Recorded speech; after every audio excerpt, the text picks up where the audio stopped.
The following is a presentation of the St. Louis Chess Club.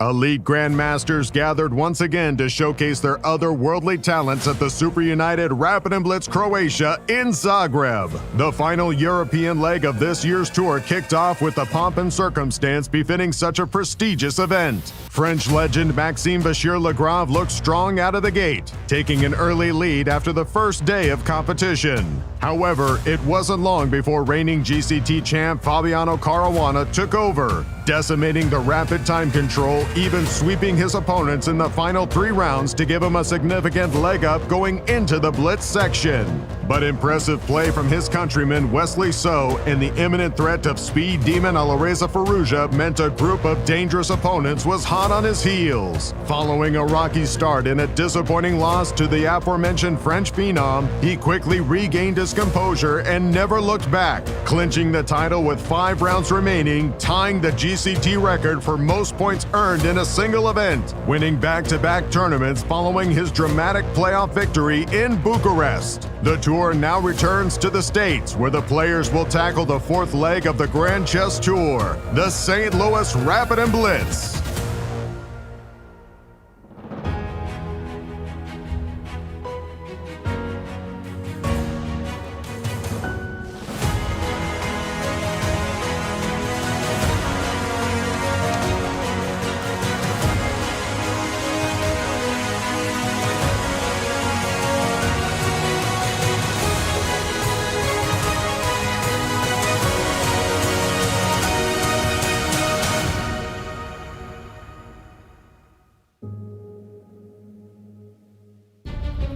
Welcome chess fans to day 1 of the St. Louis Rapid Blitz. The Grand Chess Tour is back in St. Louis. All the mainstay players are here, but we do have a lot of exciting wildcards as well. It's time to play chess. Let's go to the studio and start the action.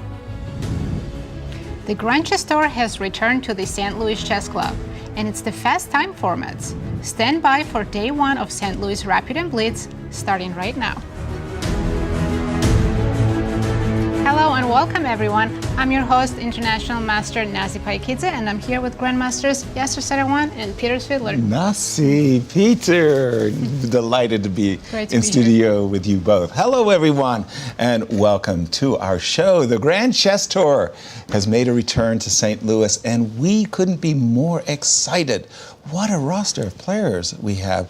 Nazi, do the honors and tell our audience who we feature. Let's take a look. Amazing roster of players.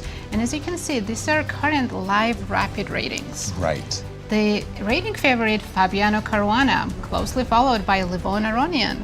The Frenchman, Maxime Vachier-Lagrave, Hikaru Nakamura. Welcome, Hikaru. Nepomniachtchi, Wesley Alireza Firouzja, Nodirbek Abdusattorov, Leinier Dominguez, and Praggnanandhaa. When you think about Praggnanandhaa, who just played in Toronto, the candidates last on our roster, that's amazing. Tell us about the format for the St. Louis Rapid Blitz.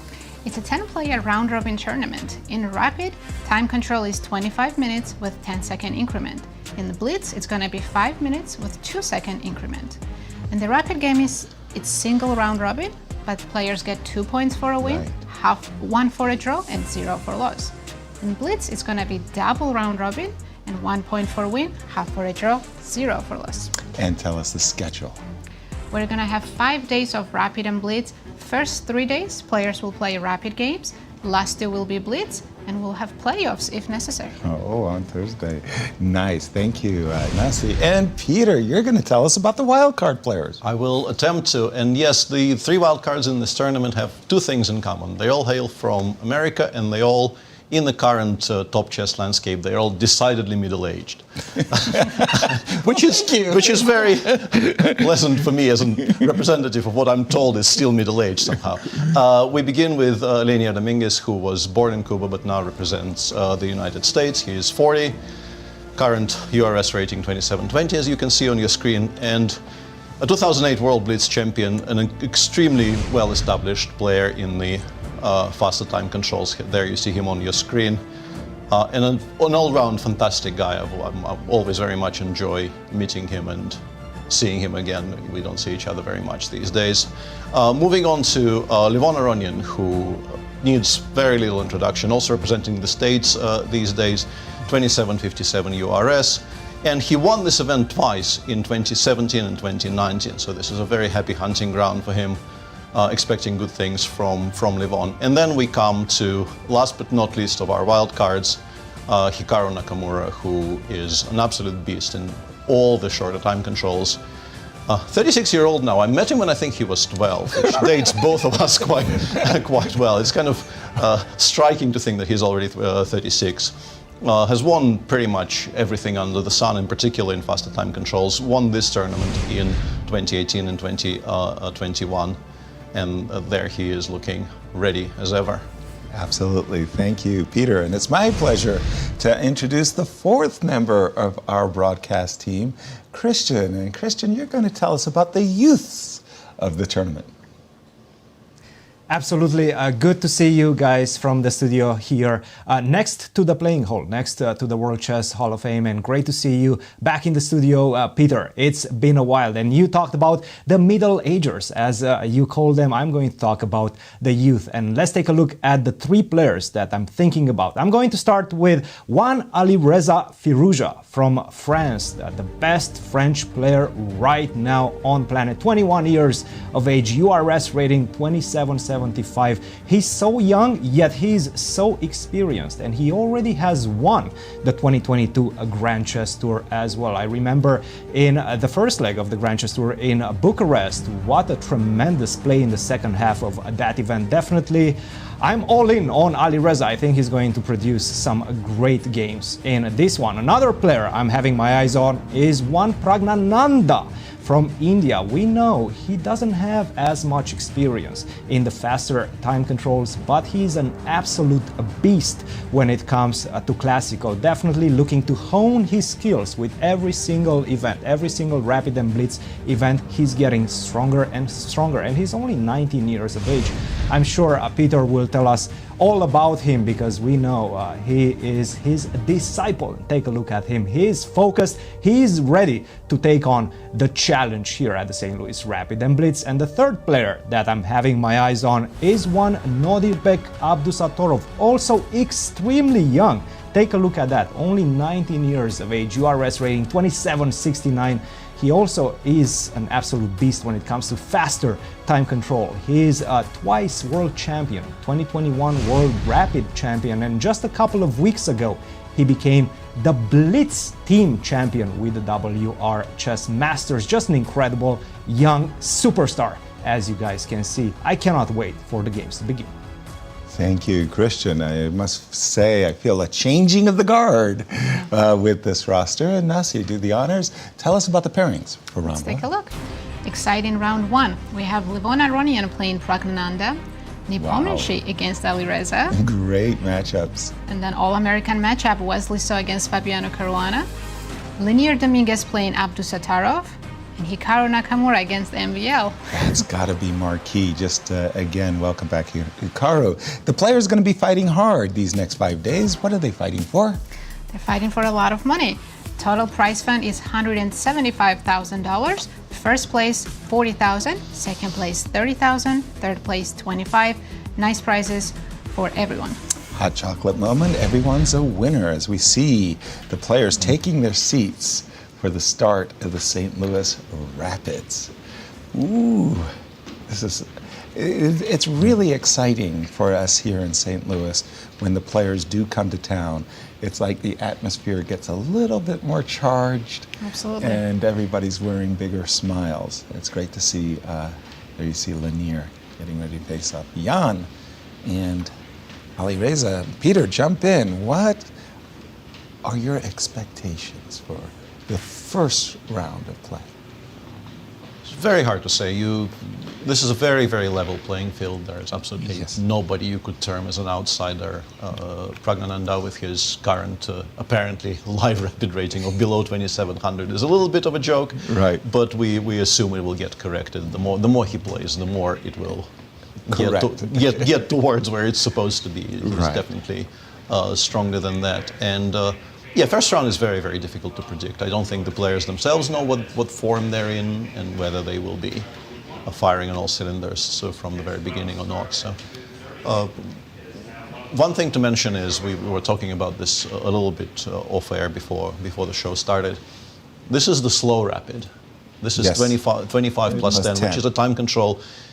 These days, almost exclusively played in the Grand Chess Tour. There are very, very few tournaments. A very 15. Interesting opening beginning already. F2, F4 by Hikaru. Hikaru these days, I think, very much does, although he might actually have prepared this for the entire tournament, but I think his approach has been for a while just preparing things for one game and letting rip. And yeah, the Grand Prix is not a customary guest at this level.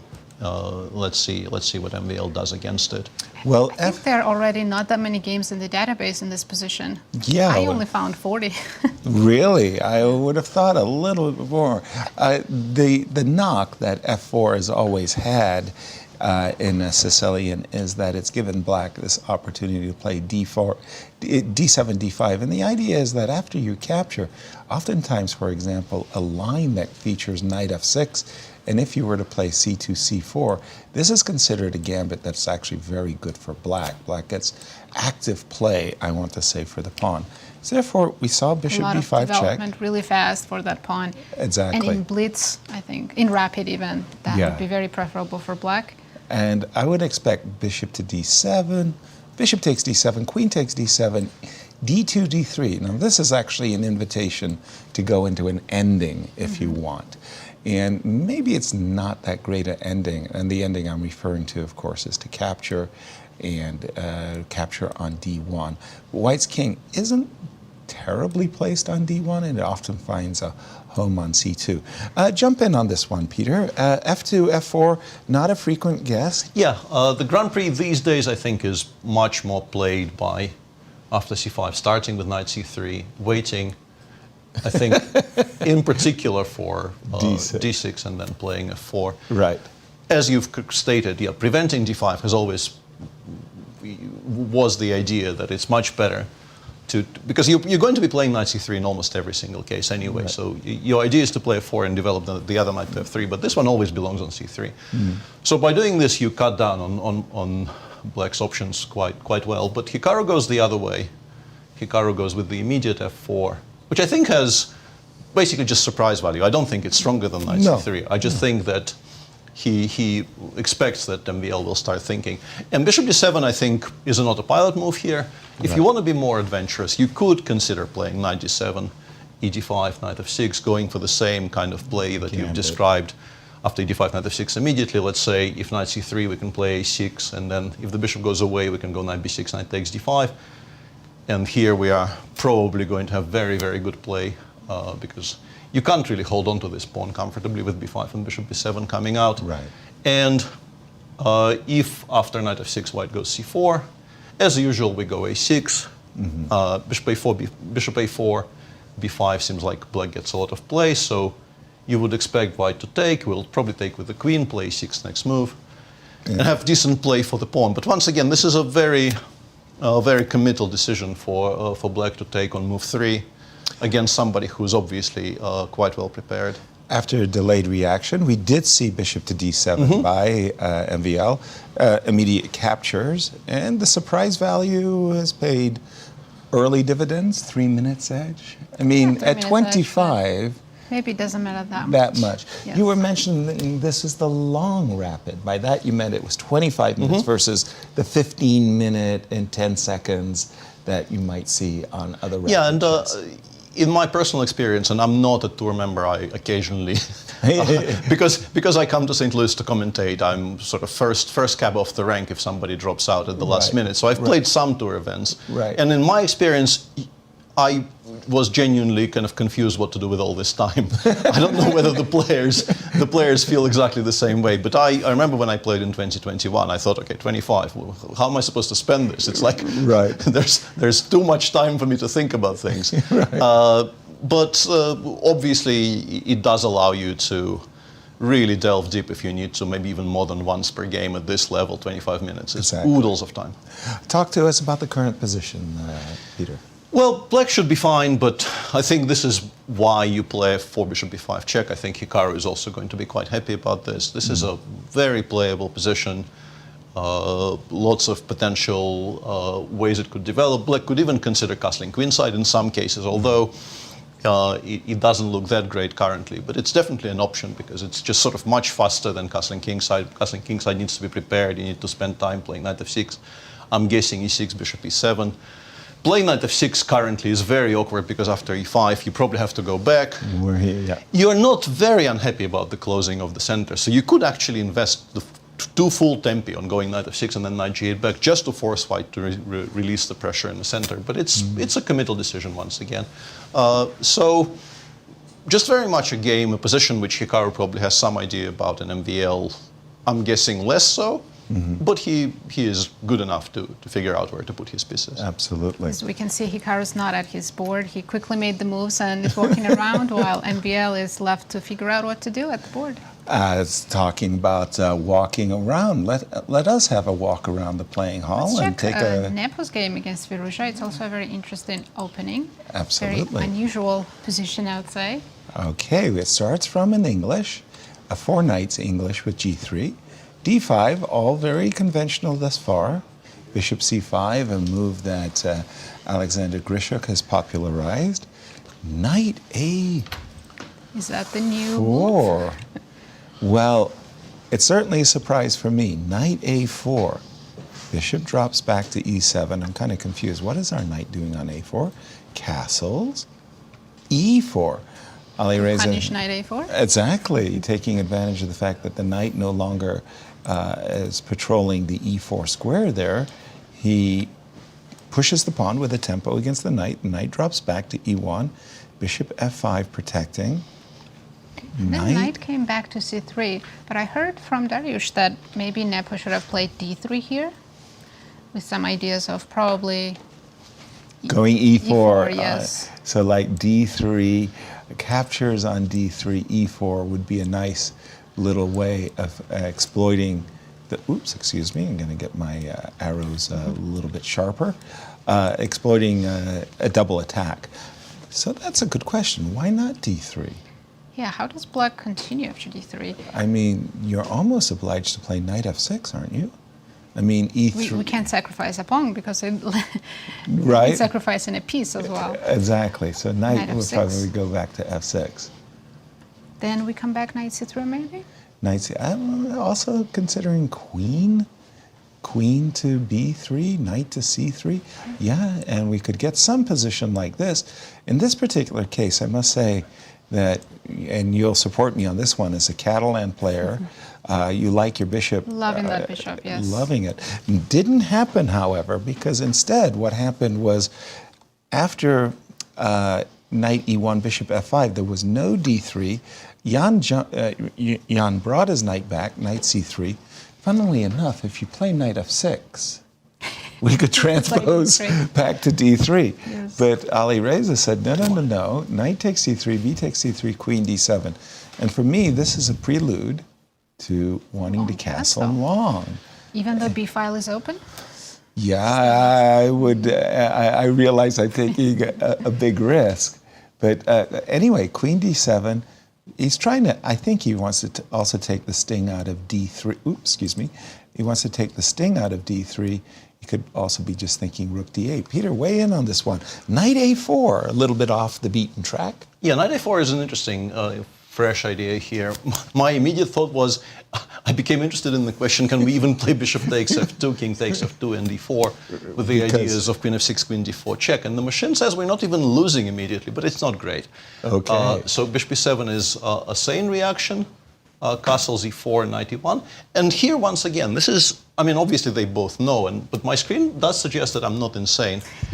Often in positions like this, the reaction is just to completely ignore this. So this is hanging, and just go for h5, h4, trying to open the h file, and just go for sort of caveman-style mating attack on the king side. And even here, it says that the only way to play is to ignore that it's hanging, and I should try to trade it to develop pieces. Because if if you spend a tempo on bishop takes e4, h4, or even bishop h3 first, it starts liking black a great deal.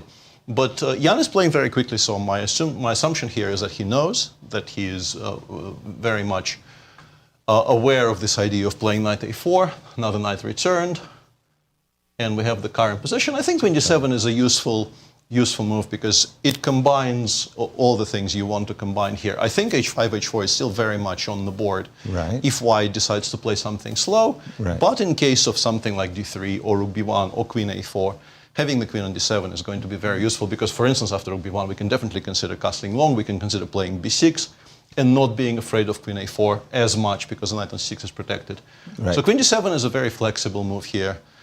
And then depending on what white does, you can go forward accordingly. Thank you, Peter. And Nazi, how do these two players match up? Let's take a look head-to-head. 11 wins for Nepo, but 15 wins for Alireza. I was about to say, I thought the young man was going to, if you had reversed those numbers, I would say Jan took advantage of Alireza when he was young. That's not the case. 14 draws. They also have a lot of draws. Yeah, so, wow, I was not expecting that. No, me either. By the way, just before we leave this game, Jan and Alireza's game, funnily enough, after queen d7, rook b1, Peter was mentioning castles to defend upon. Castles queen b3, though, it's awkward. As well as b6. You thought b6. Check this out. Alireza said Bishop c5. Bishop c5. I do see the question mark there, which we don't trust those chess.com question marks. Okay. I mean, it does beg the question. If I do take the pawn, I understand that you will, quote, trap my rook. I was also looking at possibly e3. I mean, it does nothing, but it's there. Because it's possible. Yeah. Because there is a pin against the queen. But of course, d4 and d4, yeah. I think bishop b6 is the idea. But interestingly, I checked a little bit, and after rook b1, none of the moves I named are any good. Bishop c5 is also supposedly not that great. The quote-unquote correct response was just to play knight a5, and this is also why you want to play queen g7. Once again, you are no longer worried about queen a4. And now with the knight on a5 having kind of curtailed white's potential queen moves on the queen side, you can start playing b6, c5, castle short. I'm guessing with the knight on a5, we no longer really are looking to give mate on the king side. But we do have a pretty healthy position. Bishop c5, yeah, rook b7 I think is a little bit too optimistic, but you can play d4. And yeah, the engine likes this a great deal for white. I'm guessing is if we take on d3, we can take with the knight, bishop b6. And if black already had castles here, I think black probably would be kind of okay. But things like bishop a3 and maybe even more specifically c3, c4, trying to play against this bishop on b6 by trying to catch it with c5 is an issue. And if after d4 you play bishop b6, the engine suggests that queen c2 is very, very strong here, which honestly isn't very obvious. Forcing black to play e3 and just going knight d3, ef2, rook f2. I think the point the engine is trying to make here is that this bishop really does not belong on b6. It should be on e7. It could be on d6. I think d6 is a way, way better square for this bishop. It's really not doing very much there at all. And if white at some point plays it to e3, for instance, further strengthening the center, you could once again run into a lot of trouble with c3, c4, c5 down the line. And for me, the question is, why can't we play something like queen e6? But then the engine suggests rook b5 is... Rook b5, long castles, followed by rook takes f5 and bishop takes e4. And once again, I think same position with the bishop on d6, very playable for white, but unclear. But with the bishop on b6 doing absolutely nothing, machine suggests this is borderline winning for white. Wow. And Jan took your advice and did play a d2, d4, Peter. Not mine, but it's machine. You were doing pretty good. Let's continue our walk around the arena. Check Levon's game against Prague. Let's do it. Started as the Nimzo, but very sharp position currently on the board. Okay, so, oh yes. The F3 line. The F3 line, but Levon has a lot of experience in this line, calling the GCT Tour events C4. And I remember there was a line, I think Peter Leko had recommended bishop a5 a time ago as well. Erwin Lamy is another one of those players that come to mind, having a lot of experience in this position. a4, knight C7. Tell me when we've reached some novelty. Knight Nazi. C7 was a novelty according to my database. What was normal, if you will? What was Normal. it? Bishop B7. Is there such a thing? Knight D7 is the most common move. Knight David 7. Yes. Just ignoring the threat to the B5 pawn, and after AB? I'm going to guess Knight C5. Actually, white didn't take A takes B. Most games, white played Bishop E2. Why did I play A4 if I didn't want to take the pawn on? Okay, go ahead. Tell me how the Bishop E2, Queen B6. And Then A takes B, D Okay. takes E. and that was how those games of the past went. Instead, we have Knight C7 occurred on the board. Excuse me, just going back. So after A4, Prague played Knight to C7. Very logical move. By the I way, wanted to say, I'll point right? out the time. Prague hasn't spent any time. He still has more than 25 minutes on the clock. There's Levon, Levon 10. down to 14 minutes. That's a 10-minute time advantage for Prague. Impressive preparation by Prague. AB, Knight takes B5, Bishop D2. This looks nice. White would love to have castled his king already, but he does have Bishop takes C4 on his mind. Let's go. Bishop takes C3, B takes C3. Intriguing recapture. Captures on E5, takes.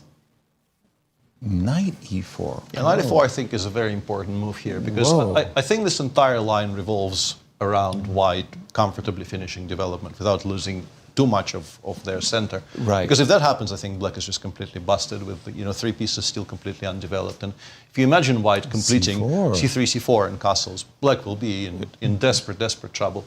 But Knight E4 here, D5 is hanging, and also very importantly after C4 you have to contend with the move Queen B6, which stops you from castling very effectively, and your choices become very uncomfortable. The engine suggests you are actually supposed to go for this line, and says it's equal.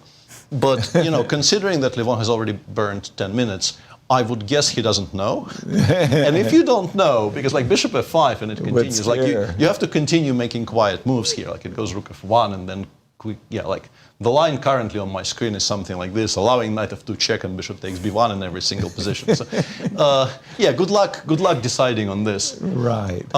And your other options, like you can actually play castles. Queen D5. Queen D5 and something like Bishop E1, and you're probably not going to lose this with white, but you're also not going to win this with white. The fact that black is so undeveloped will give you enough compensation, probably, to work out a way to equalize. But this is very much bailing out. And I think this is what Levon is currently weighing. He is trying to figure out if he can continue playing for a win with what I assume must be C4. If you're playing for a win here, it has to be with the move C3, C4. But it's massively dangerous against a person who is on 25-18 on the clock and just... seems very well prepared at that. Looking bored. Waiting for you to blunder. And also, if we're honest with ourselves, castles follow specifically by Bishop E1 because you do have to stop Queen C5 check and Knight F2. This is a massive threat, so Bishop E1 is a very awkward move to make, stopping specifically the check on F2.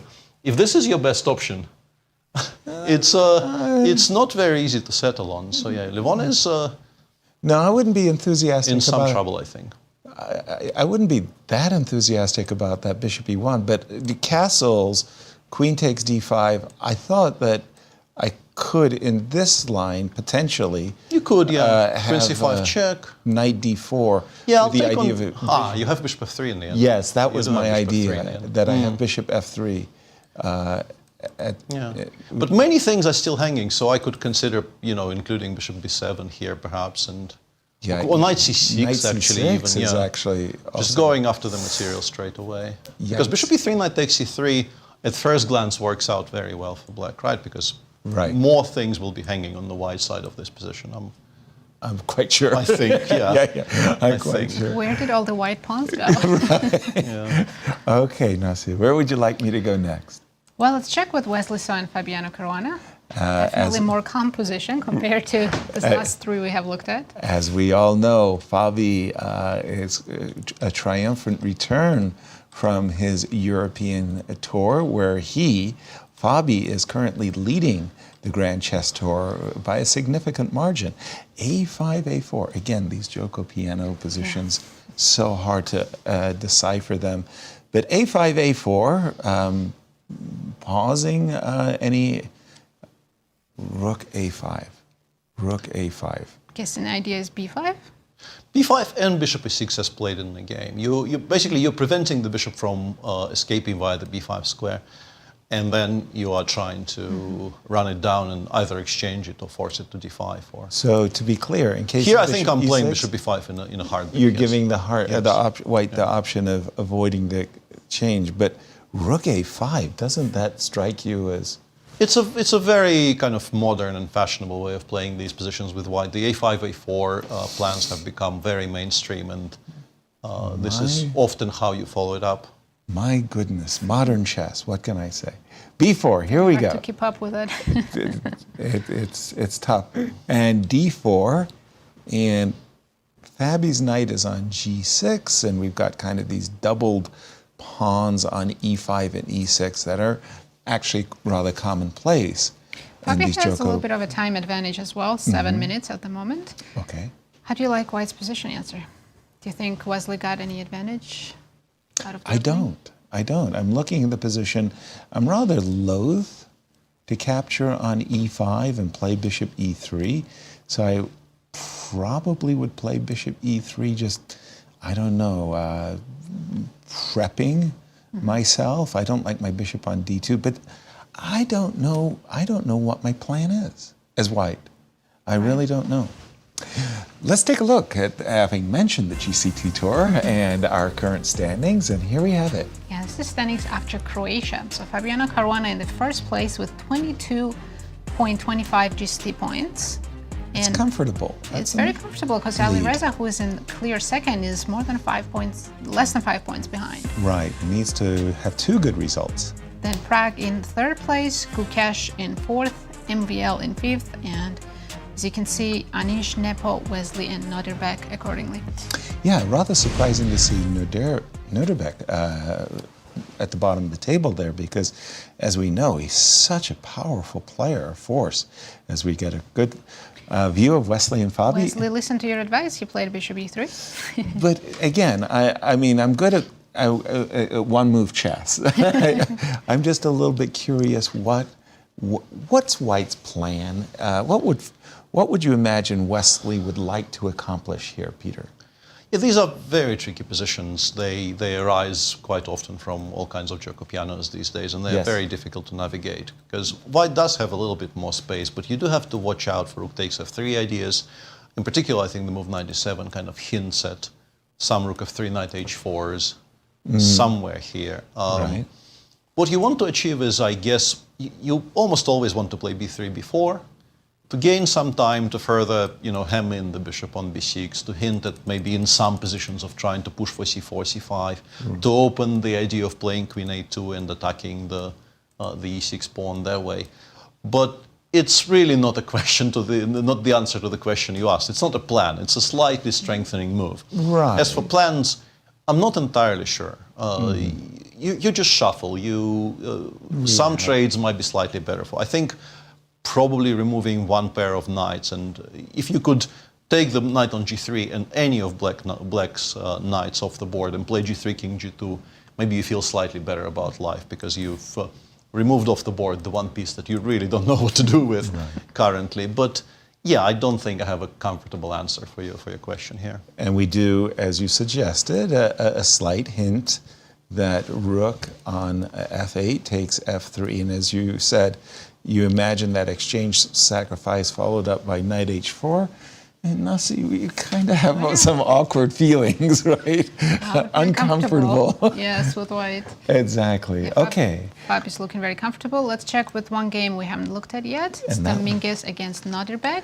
You know, it's funny. The moment we came to this position, I said to myself, this is a dragon Sicilian, and I literally feel like I've actually seen this position before. So it's still theory? Yeah, like you tell me, is it still theory? Because it really does feel like I have I think it was theory for many moves, maybe 16, 17 moves. 16, 17. Yes. The current position seems new. Okay. Would you play knight g5 here for white to trade some pieces? Yeah, I would. The reason I paused is because the move rook d6, provoking king f7, knight g5 check, had me thinking there for just a moment. And Peter, you weigh in on this one. f7, f5. Yeah. And still, how do you gauge this position? These are very, very sharp endgames, and this is a very old-timey dragon, to be honest, because this entire line, I think I played some games in this position in the mid-90s myself against Boris Alterman and other people who were playing the dragon in those years. It wasn't very popular, but you could still run into it occasionally. And h4 is a move here, g4 is a move here, all things are possible. And didn't Magnus spot a piece to somebody? Yeah, he won a very famous game against Gawain Jones in Vachier-Lagrave one year, where he just blundered more or less a full piece on move 17, and instead of resigning, just continued playing, which should be a lesson for me. I mean, just never resign. And won the game. And won the game eventually, this entire thing feels like a tribute to one of my friends who keeps on playing this line with black. So, hi, Michael. Hi, Michael. So there we are. The current endgame is extremely sharp. With rook d6, I think you have to... whoops, that's not what I wanted to do. You have to be careful. You see. You have to be careful about... You're gaining a lot of elo watching Peter You have to play. be careful about these positions, because you might actually not enjoy these types of endgames, because I think black could generate a buster on the h file very, very quickly, and also I saw on my screen that the engine was suggesting we're almost winning with the move bishop f4 here, with king f7 coming in, which is quite shocking. But the point appears to be that if the bishop runs away, you can combine the ideas of king f7 also with the ideas of pushing the e pawn connected with rook d8. So you start by playing either c5 or rook d8 first here, and then the white king side could just start collapsing. And you have to be very, very careful with white, because I think, obviously, white's majority on the queen side, like 3 against 2, these 3 against these 2, is supposed to be better than 4 against 3, because it's easier for you to generate stuff. But black is clearly the side that began doing something first in the center and on the king side. So yeah, the choice is, I guess, between knight g5 and knight c3 here. I don't like rook d6. I don't like knight d6 because it just doesn't belong here, I think. It just stops your own rook from trying to get to good squares. Gotcha. So yeah, my gut feeling is it should be around equal, but I think black in particular, because I think Nodirbek is playing very quickly and Leinier is still thinking, although they're on reasonably level time, 13 minutes left for Leinier against 16 for Nodirbek, but I think Nodirbek probably is more familiar with this. He's not a habitual dragon player. Right. So this is probably something that he cooked up for this particular tournament. So he must have looked at this more recently. And this is a very much something that you have to consider when you're trying to evaluate a position. Who has the more recent exposure to the files? Yes. Thank you, Peter. And before we get to our next segment, which introduces AI into the conversation and who is the favorites in the tournament, let's do it. Who is going to win the tournament? Your pick to win the tournament. Yeah, because I don't want the Ben Underwood's AI to influence your decision. Well, thanks for letting me go first. Right. I'm going to go with the tournament favorite, I believe, in this time control, which is Hikaru Nakamura. I'm joining you. I just think Hikaru at especially Blitz is such a beast. Fabi was my backup choice. So you both are taking Hikaru. I think at this point, just to create a unified front, so to speak, I should also take Hikaru, but I'll take Alireza. Alireza, very good. We'll get Cristian, we'll get Darush as well. Now, let's take a look at what Ben Underwood's proprietary AI has to say about who's going to win the tournament. We have a pie chart all prepped. Right, so this is based on... We're all right. We took our top 2. Yes. This is based on their current ratings and the matchups amongst each other. Right. So Hikaru is a huge favorite with more than 30% chance of winning. Firouzja in clear second with over 21%. Fabi in third place. Our Grand Chess And Tour MVL. leader. We know MVL is a very good blitz player. Absolutely. I'm a little bit surprised by Nepo not being a bit higher. In fact, everybody should be a little Nakamura a little bit lower. If you had said to me, I don't know, 25%, and then given those 5 points out, a simulation. It's a simulation of 15,000 tournaments. So in 15,000 identical universes, somebody's going to be right. And who did Dariush pick? Dariush picked Nodirbek. Wow, he's going against the odds on that one. We're going to go back to the game. Hikaru's game. Yes, I wanted to say, let's go back to Hikaru and MVL because we had a very intriguing and unusual opening, now it looks F4. like the French opening. If I saw this position, I would think it came from the French. French defense. C2, C3, bishop to D7, queen E2, E7, E6, and that's where you're saying the French defense looks right here. 6-pawn break. Yeah. After you've invested so much time putting your bishop on G7 and you see this move E5, you'll almost automatically play F7, F6. Although there was a time in my career when I would play H5, knight H6, and reroute. That's the player in you. Yeah, reroute the bishop back to F8. But I would have expected F7, F6 from MVL. White has invested time playing E4, E5, didn't want to capture, reinforced his structure, and let's get caught up with the current. Whoa, whoa, G4? whoa, whoa, whoa, whoa, whoa. What do you think of G4? That's lifting your kimono, exposing the king a little bit, but it does take away the F5 square. I think it's a very sound decision here. Yeah? Knight on E7 just looks very, very sad once you've played G4, and there's really no danger for black, of black undermining it, because H5 can be very easily just met by H3 if you want. It just stays on G4 forever. And So- it removes the square from black's options very, very So easily. ideas of H6 and G5 and knight G6 wouldn't worry you, Peter? I think if you play H6 and G5, you will run into H4. And In any case. you've opened some files for the white for white to attack on the king side more likely than not. Let's see what the players have wrought.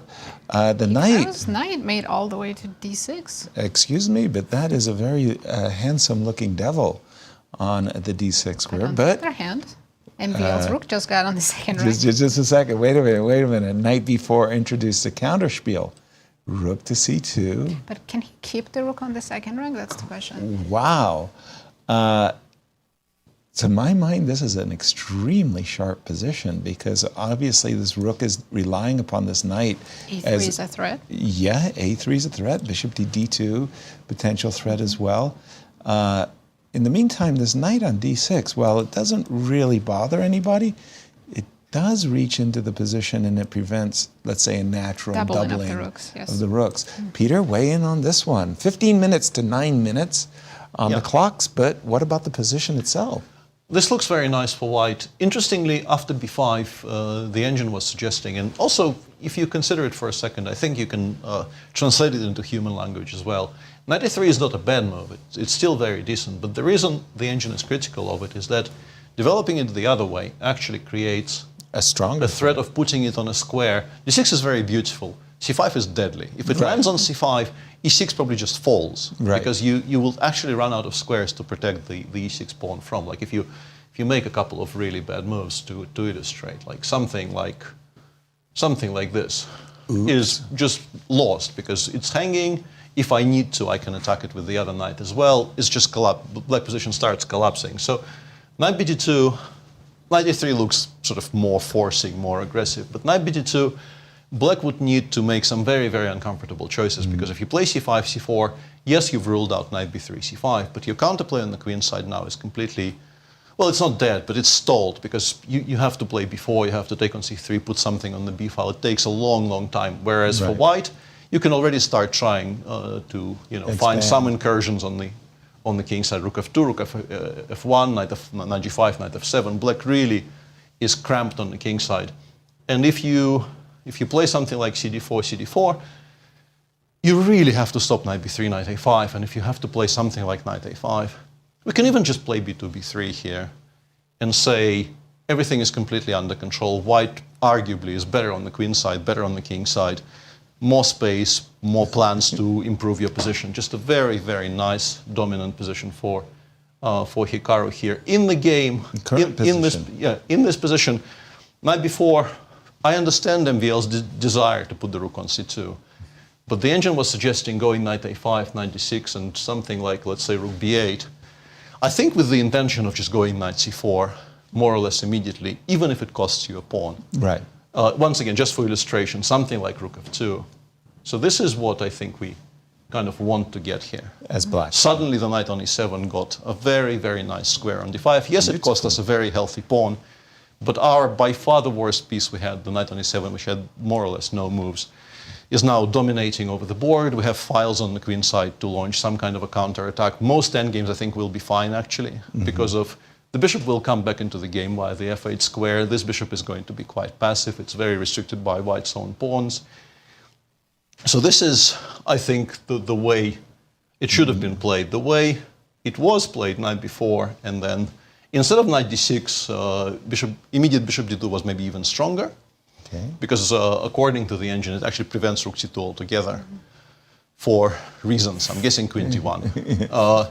But even the position in the game is very, very good for white because, as you mentioned, yes, it's on c2, but supporting it is quite difficult. a3 is a massive threat, bishop d2 is a massive threat. If you play something like queen c6, white can chase it away and then perhaps start, looking at knight g5.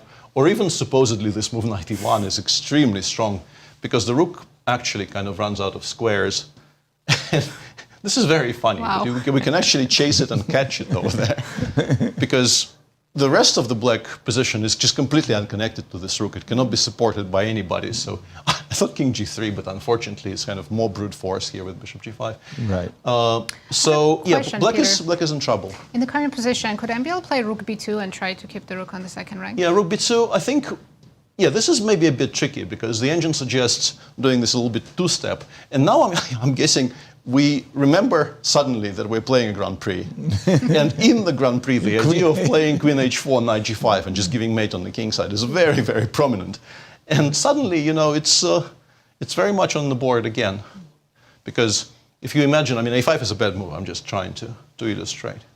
As you can see, the graph just went. One mistake and it just collapses because knight g5 or bishop h6 followed by knight g5 is more or less a winning attack here on the king side. The question is, of course, how easy is this queen c1, queen e1 two-step to find in a practical game? We do have rook c6 in the game, Peter.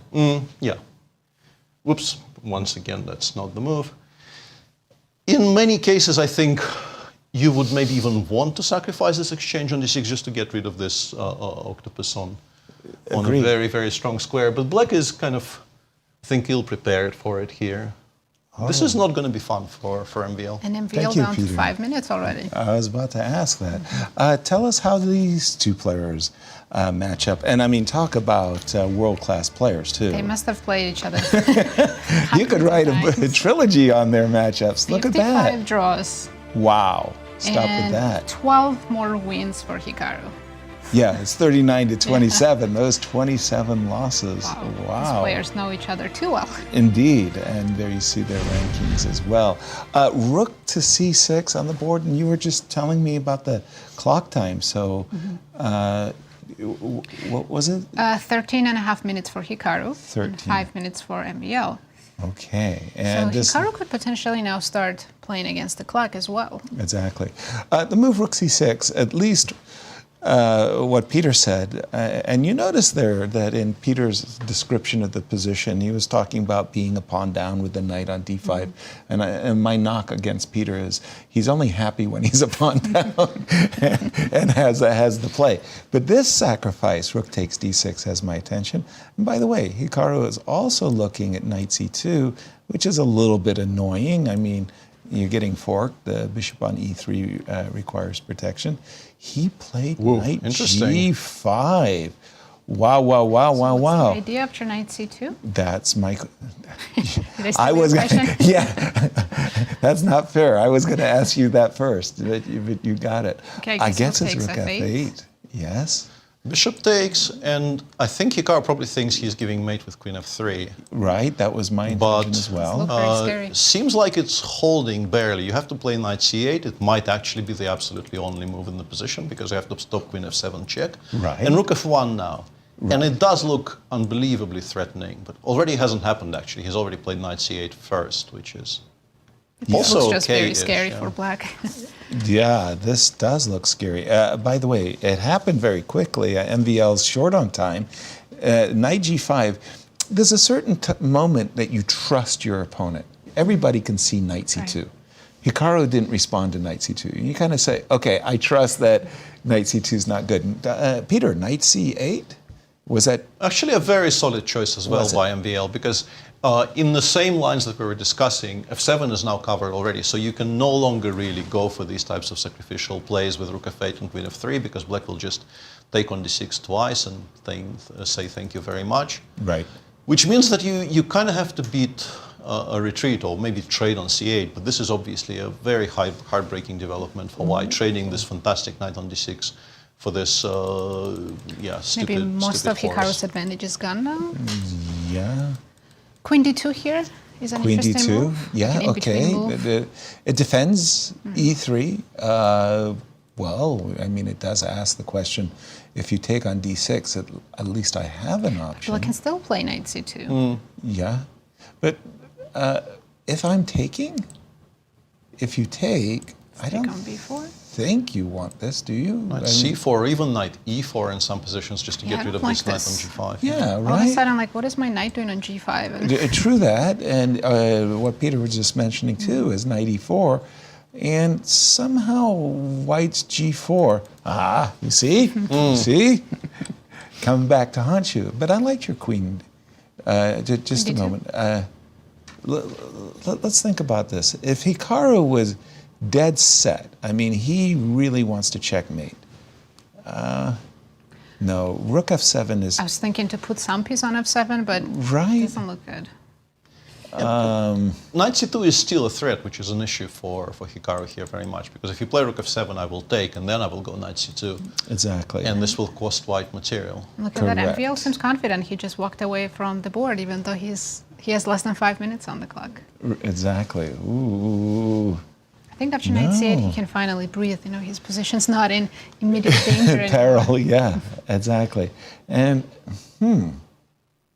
wow, It's hard to come up with moves now for white. exactly. Where, well, Maybe Hikaru definitely rushed with knight g5. it feels like that spoiled a lot of the advantage.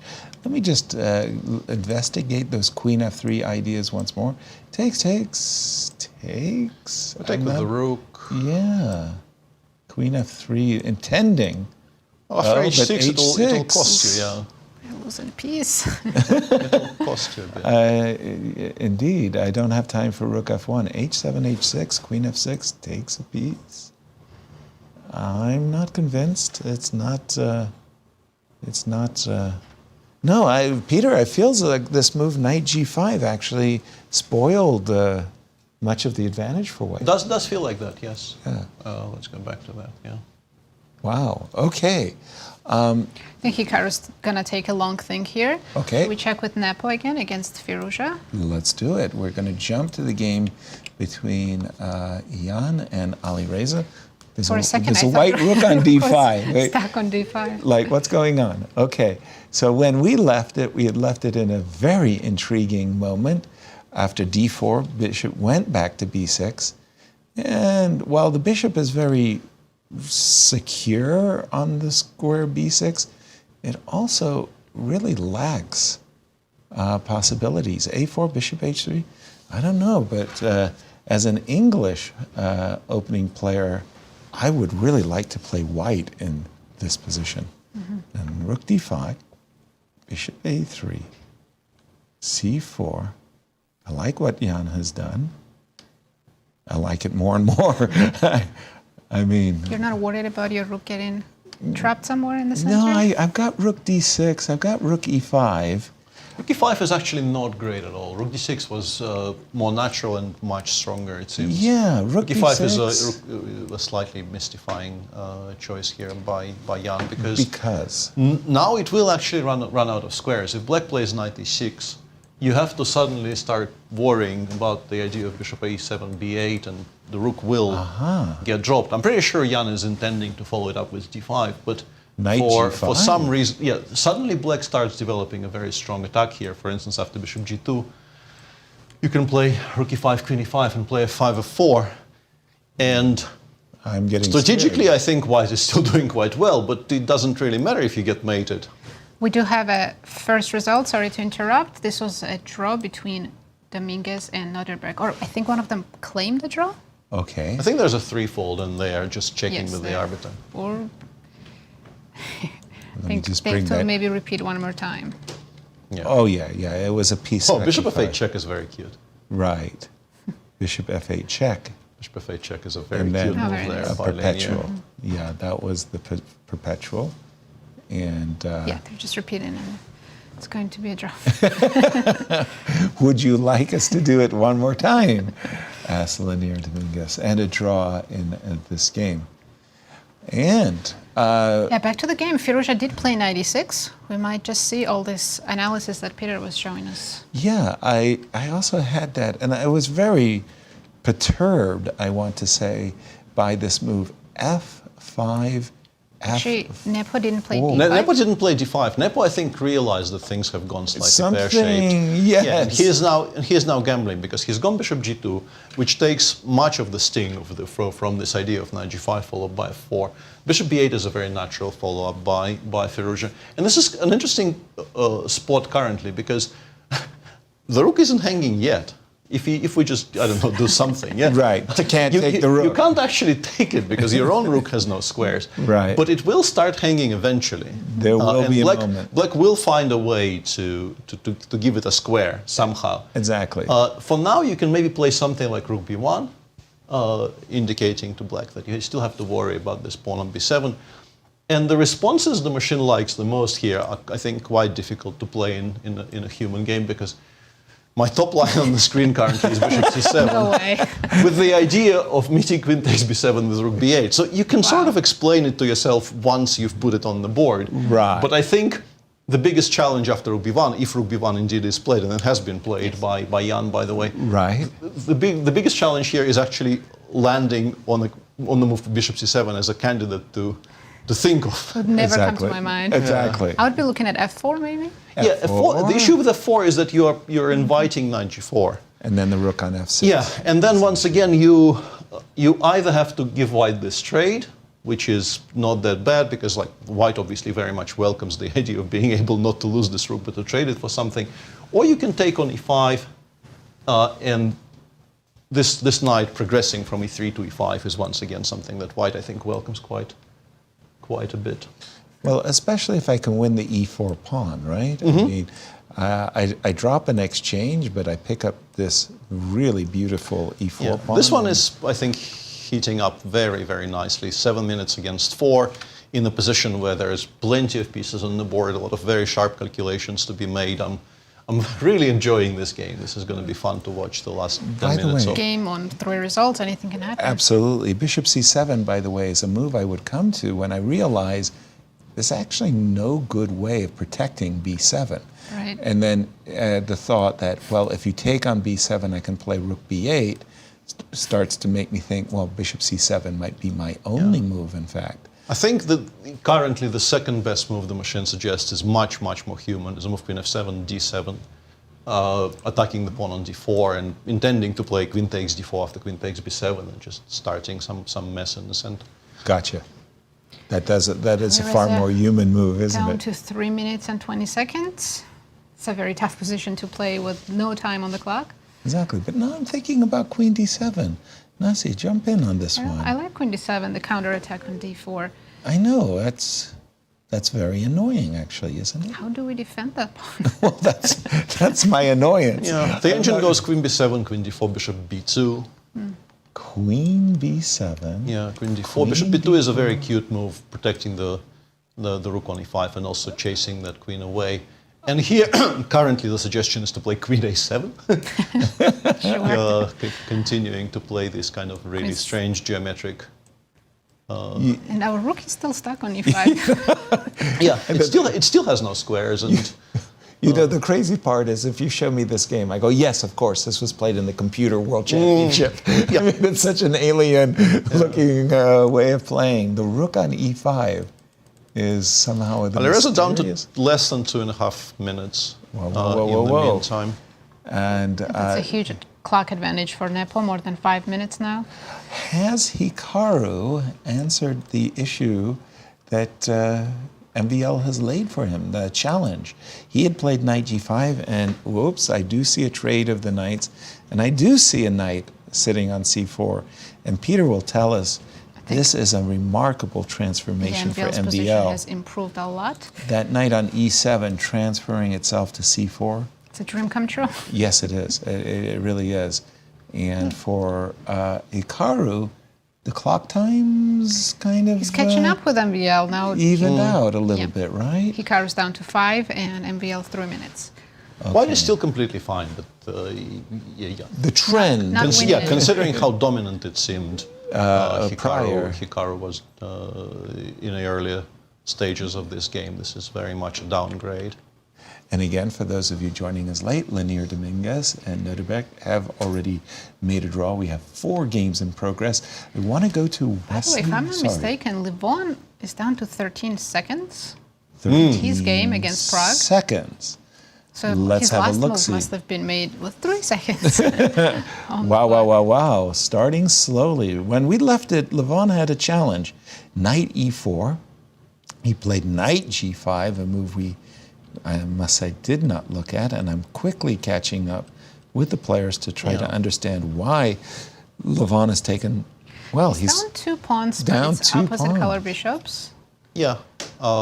Shockingly, the engine doesn't even think white is in too much trouble, considering that black is completely safe, seemingly has a bishop on a better diagonal, and I would is think 2 black is pawns up. winning. Yeah, right.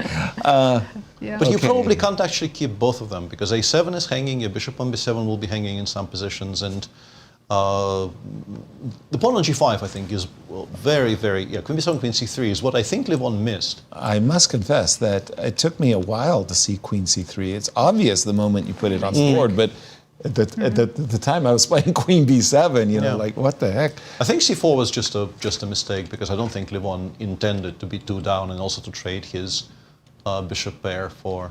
Exactly. He knew that he had plenty of compensation. And again, Now a3. What I want to say is, I think the reason black isn't completely winning is that pawn on g5.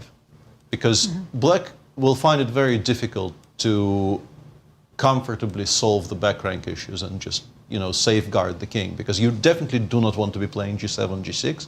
Right. With white having the dark square square bishop. bishop. And you can't really play h6 or f6, because that will soften up your king side a great deal. And because of that pawn on g5, I think Prague will struggle to consolidate properly. Otherwise, I think if you allow black a chance to play, h6, f6, just safeguard the king side properly, black will be close to winning here. So on the other hand, I think if Prague keeps the pressure, keeps the pieces on the board, playing with just 30 seconds on the clock in this position is not easy for Levon. So help me out here, guys. So if Prague plays bishop e4, I think queen b2 probably is the queen intention. b2, queen a7. So I'm defending my peshkis. Rook c1. Rook to c1. Yeah, rook c1 is very strong, right? Because you can't actually hang on to the e5 pawn Your comfortably. queen doesn't have a good square. Queen b8 you can go maybe, queen but it's... e7 or queen e6. Queen e7, bishop c5 is a little bit annoying. But I was thinking of queen b8. Queen b8, I think I can take and go rook c7 next move. And once again, I think I'm winning a pawn back. Yeah. And then I'm hopeful I will be able to hold the resulting endgames. They will not be fun, but I'm hopeful I will be able to I'm hold. sure they'll be... In particular, because you have to give up on a7. You can't really give me the f7 pawn, because I will have an attack. That'll be made. So I am removing the outside passer. Right. And then, hopefully I will hold this result. Rook a7, I guess. Yeah. Take a pair of rooks off as well. Makes sense to me. Very good. Where would you like to guide us, Nasi? I think we As should we're go coming back down to next They game. actually we found all of these, yeah. Because the sharpest position is between Nepo and Firouzja, and they're both in time pressure. Okay. Queen b7, queen d4 on the board. Remarkable. If he finds queen a7, we're going to have to do the safe play rules all over again. Ones and bishop b2, queen a7. I'm telling you, this is the 2028 Computer World Championship game. Well, the thing is, I think queen a7 is findable simply because you, I think, will be able to refute everything else. If we go back one move, let's say queen d6 looks much more logical. Right. But it does allow rook takes e6.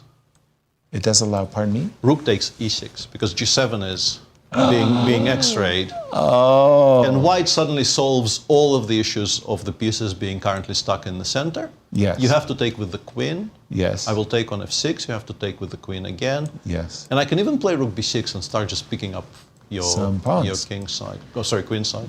That makes a lot of sense. Yeah, and this suddenly is just very, very comfortable for white, perhaps even better for white. Gotcha. So I think you land on queen a7 simply by refuting, by The rest. by exclusion.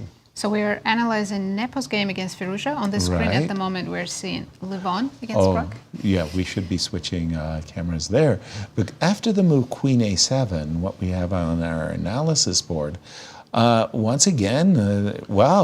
He's played queen b6. I was about to say, I would like to trade queens, but I'd like to do it on my terms. Queen b6. But what if I don't trade now and I move back to f7 or d7? Not sure which one's better. Ooh, f7 or d7?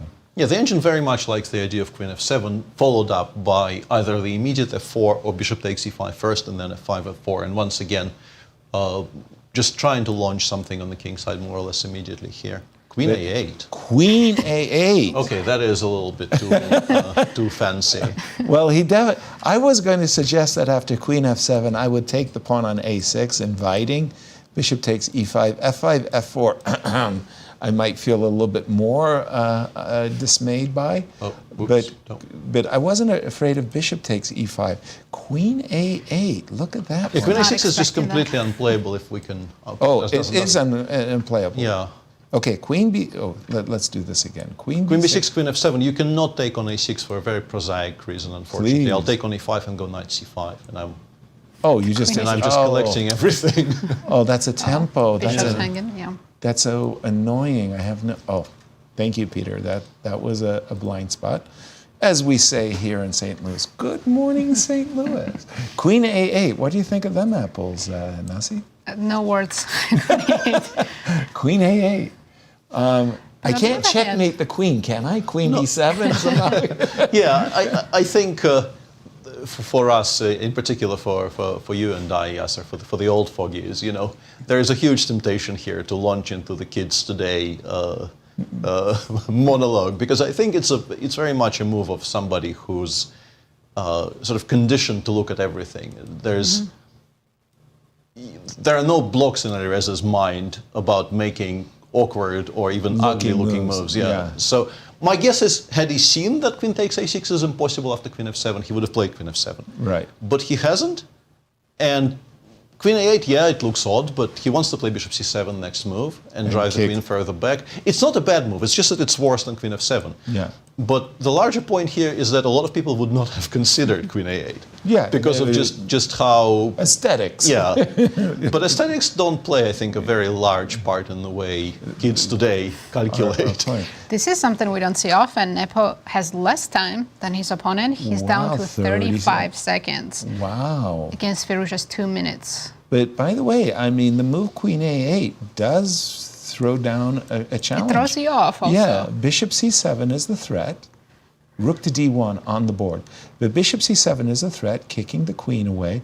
Eventually, this rook on e5 is about to be captured, and the rook does step back to f7. Rook to d1 on the board. I'm worried about that queen on b6. I feel like Bishop c7 is going to kick us out. Yeah, and I think Jan will take rook e6. I think Jan is exactly the kind of a player who will play rook e6. Here. Nope. No? Okay. I thought he would Good be very guess. he would be very tempted by that position with the queen down. I agree wholeheartedly, by the way, just because if we do get a pawn on b6... Yeah, bishop takes b6, we take on e8, and we take on b6. The other rook is still hanging. We right? probably get to play c4, c5 next move. Well, wait a minute. The That's rook. nice. I mean, and that pawn is so close to promotion. Yeah. I mean, It's playable. The engine was actually suggesting this is playable and perhaps even best play wow. for a given value of best play. It didn't happen because after bishop c7, queen b4, and again, you were just saying Nepo down on the clock now? Absolutely. Nepo has 38 seconds. Firouzja's also catching up. 1 1 minute. minute, and he's not reaching for the rook. Queen trade. Yeah, queen b8. He could have just taken on e5 and played rook f7. The engine is now suggesting that the time to cash in has been arrived at. You're right. Yeah. But this move, queen b8, queen No to one wants c3. to trade queens in this game. Wow. Keeps avoiding the queen It gives trade. white an out because you can now take. He's played queen c3 I immediately. do yes. Immediately. see 2 question marks all of a sudden Four. on queen c3. So Yeah, do. now you can take. Now you're just basically a full exchange down. Queen e5, you can take, drop the rook back to f7. Yes, your pieces are a little bit awkward, but you have more rooks, which does count for. Counts for something. Does count for something, yeah. Okay, so rook d6 just finish the line. It's probably very maybe good. you didn't have to take on e5 and go immediately rook f7. Maybe that's slightly better version. Yeah, Just so you don't. Oh, we very did. good But point, yeah. we did have the Very, trade. very good point. We did in fact see the trade. The rook did drop back to f7. We do have rook d6 on the board. Question I was asking, okay, I'm going to exchange down. If I do get a pawn, Knight c5 here? I was about to say, I think that's a very, very good move because if I do get a pawn, I guess what? I also get an anchor square for my knight. And that might be very necessary. Again, full exchange down. I don't have the material yet, but you were just suggesting knight c5. And again, the players, those seconds go by so fast. But now Firouzja has less time on the clock, 25 seconds against 58. The script has been flipped, and suddenly it is Alireza who's feeling the heat here. We're expecting knight c5. Is there another way we can protect? Oh, knight f8. Interesting. So I think So the tempo is on the bishop. I think he wants to play rook e6 next move if I move the bishop, right? Yeah, indeed. Yeah, bishop draws back to c3. White will, I think, try very hard not to trade this rook. Rook e6, I think rook d8 Instantly. gets played. It's White's only active piece at the moment. Instantly, rook by d8. the way. And again, still fishing in troubled waters, trying to grab one pawn. I like Knight knight e7. e7 coming back to c5 now. And Okay. Hikaru's Yeah. game ended in a draw against MVL. So Hikaru MVL was did actually, escape. I think, much better in the final position. I looked very, very briefly, but Much it didn't. better? Yeah, the engine did suggest that MVL misplayed it a little bit, but it wasn't obvious at all. And I think it's understandable that having probably misplayed the position a little bit earlier, Hikaru wasn't happy with it anymore. Not too happy with his H2, results. H4, maybe not the move that Alireza had been looking at, because I was looking at rook a8, knight c5, and so forth. Yeah. H2, H4. I think he wants to play bishop h3 and bishop h3. There it Precisely. comes, hinting at h5 here. Precisely, and going after this f5 pawn. Yeah, h6, h5. Now knight g2, f4 comes into play in some positions, maybe not immediately. Black because- playing h5 is such an ugly move, but he had Exactly. to play it. But rook d7 is on black's agenda Mm-hmm. again. I find this knight on c5 so disconcerting. Yeah, we can go bishop e4 and Yeah. try to clarify where black wants to keep it. Exactly. Although I do like h4, bishop h3, provoking h5. It was really nice play by Nepo. Bishop By the b4 way. on the board. Yep, bishop b4. And Where would the you go? clock Knight time. b3, knight a4. Like, Knight b7. Is it too many tempo? options, right? Knight b3 he played. Okay, knight b3. He's hinting at he c5. want to c5, knight c5? d4 maybe, Knight yeah. d4. But it also allows knight d5, right? Yes, indeed. And I don't want White's knight on f4. Can't have it all. In a weird way, I think this is actually kind of easier to play with white because black is Right. just so completely rooted in place with all the pieces apart from the knight. You can't really move anything. 7, 6. Yeah, I think this Five. repetition. I think this repetition is Might be very much on the table. practical, Yeah. decision there by. In by fact, if Alireza. Jan goes king f1 here, I will not be entirely shocked. You know, if he just thinks it's much easier for me to find moves, I will just ask Alireza to make a move on 16 Well, I seconds do again. see rook, or rook c8. Look at that. Yep, I it's not do see repeating. rook to d7 as something that, well, Rook I d7, would like you to want trade. to give up f5? Yeah, I wanted to trade rooks. But look at this, knight b7. b7. Made on 2 2 seconds. seconds. 2 seconds. Whoa, whoa, whoa, whoa, whoa. Rook a8. I guess it goes back to c5, but then you have to be worried about knight bishop b4. Well, c5, as you said. c5, knight d5. Knight d5. Yeah, okay. He's played c5. He's invited knight to d5. But now white is extremely comfortable, despite being a full exchange down and not having any direct threats at the moment. Yeah, knight d5. Rook c6. Six. Very, very quickly Black's played. minor pieces are so bad. Bishop on g6, knight on b7. Terrible. Yeah. Yeah, this looks Engine like starting to prefer white, despite once again having fewer rooks on the board. Just knight f4, and you find it so difficult with black to just find squares for anything. Isn't knight d6 Knight e6 something? probably just wins there. Ah, Knight so e6, knight g5, f4, and knight f4. Oh, knight e6. knight. And checkmate threats. I He's think gone, the move he's gone e3. e3, which is maybe slightly less precise. Well, he's looking at bishop f1 as a defense to knight d6. Yeah. But I think stopping knight e6 is why knight f4 was so strong, because it was basically ruling out knight e6 altogether.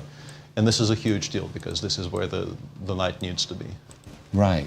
So Can he still play knight f4 e3 here? maybe. Oh, time. 5 seconds. With Yeah, he made a move with 4 seconds. Yeah, rook b7, I think the knight has to go back to b6, because you cannot afford to allow the black rooks to activate. You don't want those rooks flooding into your position. Yeah. Now, It's having still said this, okay, but bishop on g6. yeah, you can finally play bishop f7, which is a great big deal, Yes. yeah, because this That's bishop a- was That is a completely very dead. big deal. King g2, how does white bishop improve? e5. How do we make any progress? I don't know about, somehow this bishop on this long diagonal is just so very nice to have. You've always got these checkmates.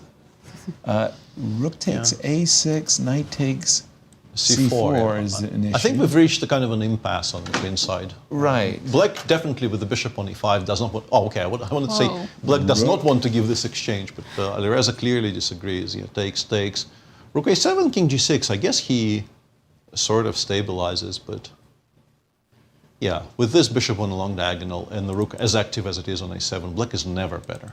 No. The question is whether white can be better, but I guess maybe it's not enough. I liked your rook a7, rook c7 kind of ideas as well.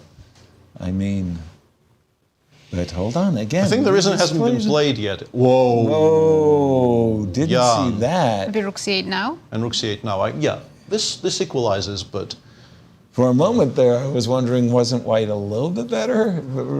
a5, rook a6. Yeah. You can start pushing, That's a pushing good the a point. pawn Also, down the board. a5, rook c5, rook d1 maybe? And a4 and keep the rook from behind. 5, rook to d1. I do have to get out of the back rank, king And then g2, a4. a4. I'm Clock sure it's times, still the equal, players are but- playing so slowly, but somehow they're making all of their moves with Oh, we a saw second or king two. g6 and rook c5. And without switching the board, I just want to point out that Levon is now ahead on the clock against Prague. He had 13 seconds against 7 minutes. That's Not incredible. bad. And he is now completely fine on the clock, and also probably completely fine position-wise. Nice comeback. By the way, Alireza took your advice. He didn't go for a5 and rook a6. He did go for the rook d1 business. But Who's playing for a win, Nepo? I think Nepo is. I really do. The king side structure. Well, here, yeah, I mean, objectively, I it's think, equal. yeah, draw is still a massive favorite here. right. I think it's probably slightly better for white in practical terms, but Right. no, should just be a draw. Yeah. You can go I rook think c6 and then. bishop Yeah, I'm surprised he allowed king f6 because the king is just doing so very much well on better f6, on yeah. f6 than on the h7. Yeah. I would have been very tempted to e5. hang on. Rook Wait, a5, okay. bishop c4, rook c5. Can I just take? Oh, this rook c2 first, maybe? Yeah, I think he wants to go rook c2 first. And But then take on c4. yeah, but Yeah, that's these two. yeah, bishop d1, rook c1 maybe because rook Yes. rook c4, bishop b3 might be bad for. No, it's still okay. Rook c7. We might see repetition, maybe? Oh, bishop d1, you can take on c4. That was the But bishop intention. b3. Check. Rook a6 check on the board. And rook a7, I guess, judging by the. Yeah, But now even bishop takes c4 is a draw. You can. We'll lose no, the- bishop h5. No, we'll lose you, the you don't h5 want to do one, that. yeah. You don't want to do that. Is not what I would call a comfortable draw. No. King g8. Now we can play bishop d1, and you cannot take on c4 because of rook f7, bishop b3, or even the immediate bishop b3. But you have rook c1, you have rook c. Rook c3 maybe? Yeah, rook c3 maybe. But yeah, I think Alireza has played himself into some Equality.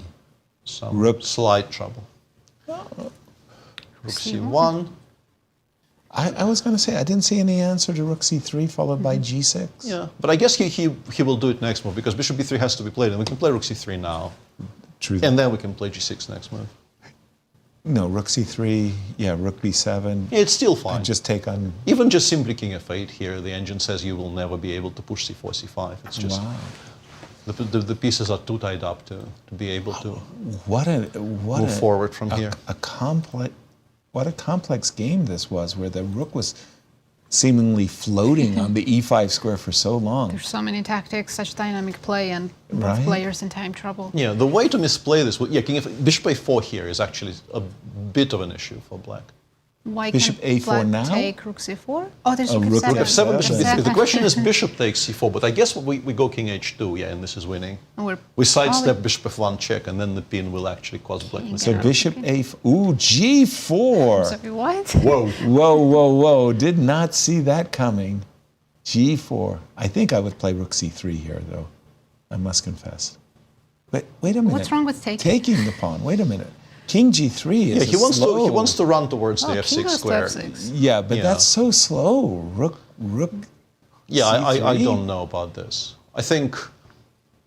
I mean, he's still fine. It's not gonna suddenly become okay. Bishop b8, allowing c5, I don't particularly like. I think this is very much flirting with danger in practical terms. Wait a minute, that bishop suddenly has this beautiful open diagonal. Yeah, and also if the king gets to f6 and rook h7 to follow, we will actually give mate.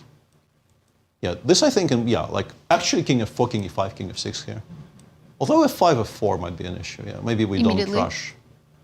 But I would Play be very H5? interested. He can play h5 and take all the pawns. That as well, yeah.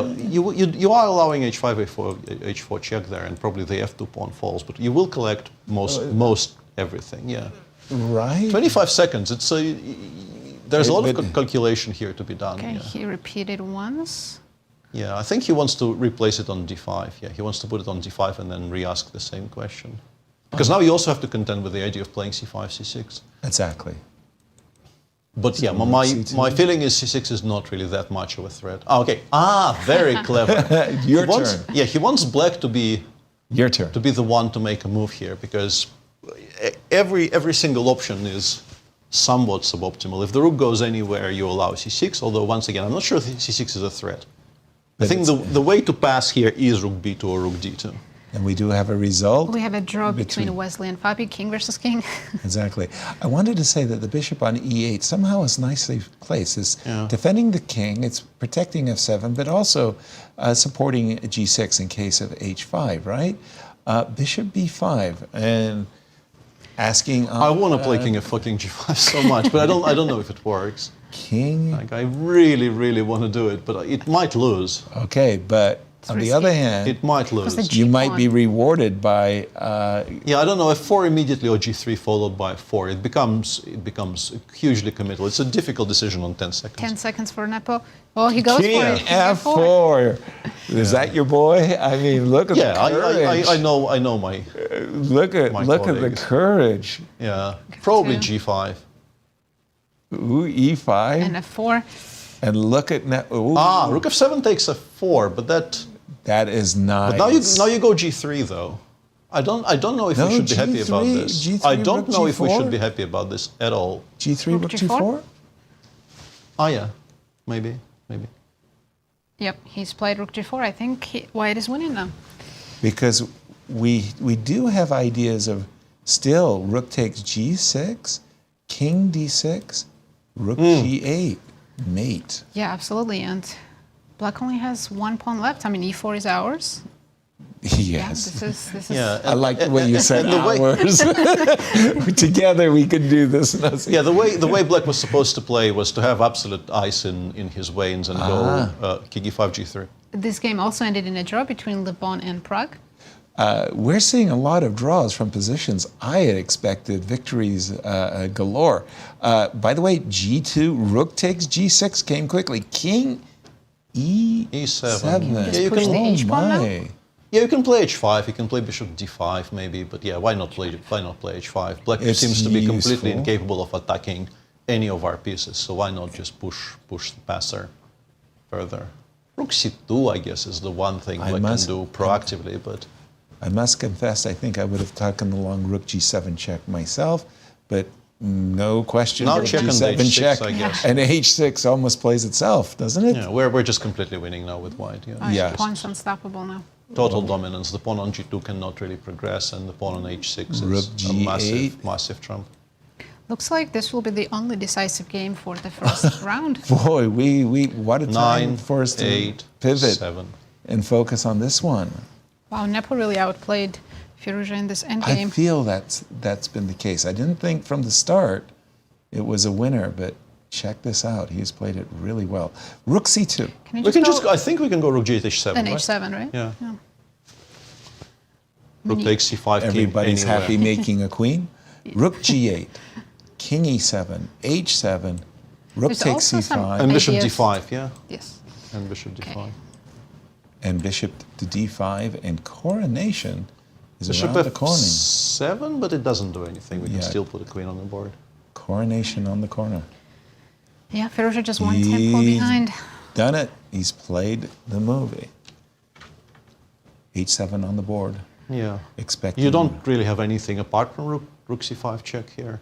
I guess he's considering g1 queen Then And on then- H2. and rook h2 No, but that never works. Yeah. Now I bishop know. d5 and. for sure. Yeah, and the problem for We'll see. Firouzja is you can take on d5, give a check, take on g8, but after h takes g, the g2 pawn still doesn't queen. That is so unfair. Yeah, and here There's resigns. resignation. Wow, congratulations. I mean, look, I'm telling you, that move king f4, that showed some courage. I mean, it wasn't... He didn't have enough time to calculate it out completely to make sure he was winning, but he went for it. He took a risk. Yeah, and it's one of those cases where it's an actual mistake throwing away the win, most likely, because what Nazi was suggesting is H5. extremely strong and probably Right. does win. Right. h5 followed by bishop takes f5. Whereas here, as I was trying to point out, if you absolutely have nerves of steel, you go g3 here, you allow king f6 and you only play f4 here. This actually is winning for black, because the king will get kicked away from f6 when the f file opens. So it's a draw if you don't play king f6. White still has a draw with rook f7, king e8, rook g7.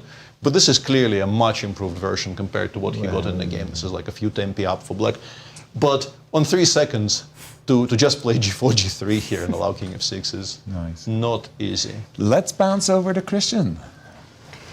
Let's go to Cristian. I'm seeing an early trend developing after day one, after round one. In fact, the youngsters are playing very enterprising, practical chess. And Alireza almost got away with it in the opening. That e4 gave Nepo some chances, but practically Alireza in the middle game was the superior player. Unfortunately for him, and you, Peter, pointed out that ugly move, queen to 8. I think that was the move that turned the tables around. But let's take a look at this one, because you guys missed it. Levon versus Praggnanandhaa, and I'm sure you probably counted this game as a win for Praggnanandhaa after the opening phase, especially because of the time expenditure. Praggnanandhaa was something along the lines of 20 minutes ahead on the clock. By the end of it, they were neck to neck in terms of their clock expenditure. Let's take a look at this one.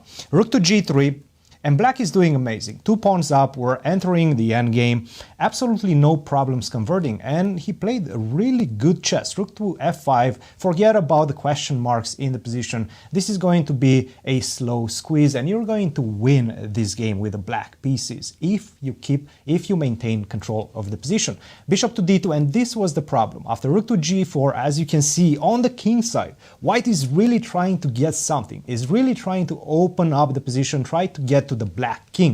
Rook to h4, rook takes h6 better was g takes h6, but it's not an easy decision because you see this rook on a6 always ready to go and block the check on the g file with rook to g6. So not such an easy decision. Nevertheless, he played rook takes h6, rook to a8, very good move.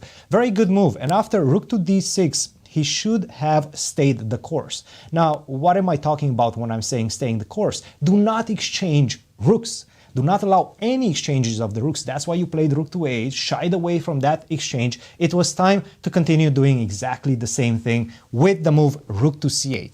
Do not allow rook to d8, do not allow the trade of one pair of rooks, and after this you're just simply going to push the pawn, a4, a3, you have to block as white with the bishop, bishop c1, a4, bishop to a3, you're just in time, but guess what?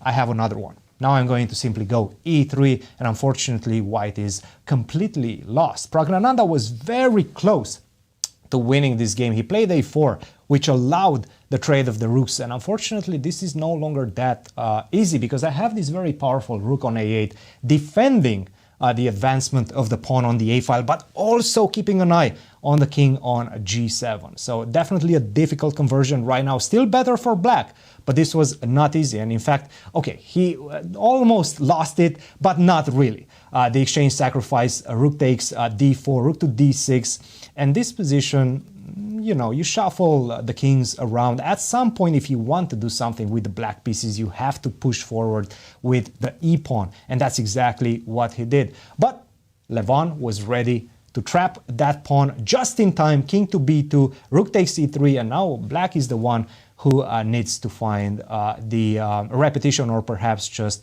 simply the simplification of this position, which he did. h4, bishop to e4, rook to h4, and we got a draw in this one. The youngsters, guys, are taking a lot of risks, especially in the opening phase. Now, back to you in the studio.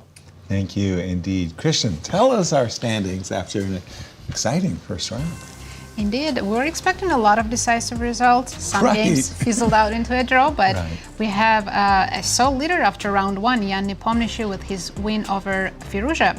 Rest of the players share in second place. Absolutely. We've reached that time in our show where we're going to take a break, but before we do, we always like to check in with our friends at Q Boutique and see what's their specials. Show your support for the 2024 St. Louis Rapid Blitz with our official merchandise t-shirt made in both men's and women's styles using 100% cotton. Oh, that feels so good.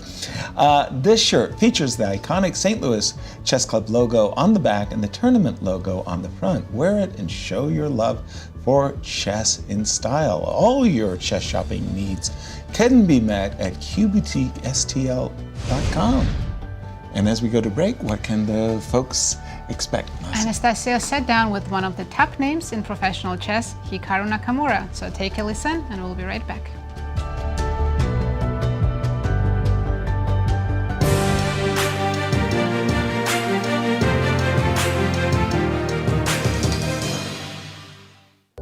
Hikaru, welcome to St. Louis, welcome back to Grand Chess Tour. It's really great to see you here. What are the best memories connected to St. Louis and this place? Yeah, I mean, I think without a doubt, my favorite memory has to be 2009, the first year that they held the U.S. Championship at the Chess Club and Scholastic Center here in St. Louis. It was very different compared to much of my childhood and youth, growing up with the American chess scene, very few professional tournaments. And so to see Rex and Jeannie come in, create the chess club, hold the event there, and then ultimately to win this very thrilling U.S. Championship definitely ranks at the very top. Besides that, I think when I won in 2019 was also very special too. I felt like I was definitely a big underdog and no one expected me to win. So those are the two U.S. championships. Aside from that, I've played so many Grand Chess Tour events here over the years and so many matches that maybe I've got the year wrong, but there was one year where I finished, I think, in second place. I think I beat Grishchuk in this last round in like a 6-hour game. I don't remember if that was like 15 or 16.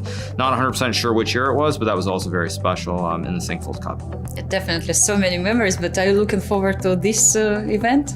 Yeah, so this event actually is the first one where I think there's quite a different field. Most of the people that I've played in the past decade or so, you have Praggnanandhaa playing, I mean, you have Alireza. I guess Gukesh is playing the classical, but it feels like you're starting to see a change of the guard, a different generation rising up, and it's going to be very exciting to compete. Hopefully I'll do well, but we'll see. Did you have any special preparation regarding the fact that the field is a little bit different?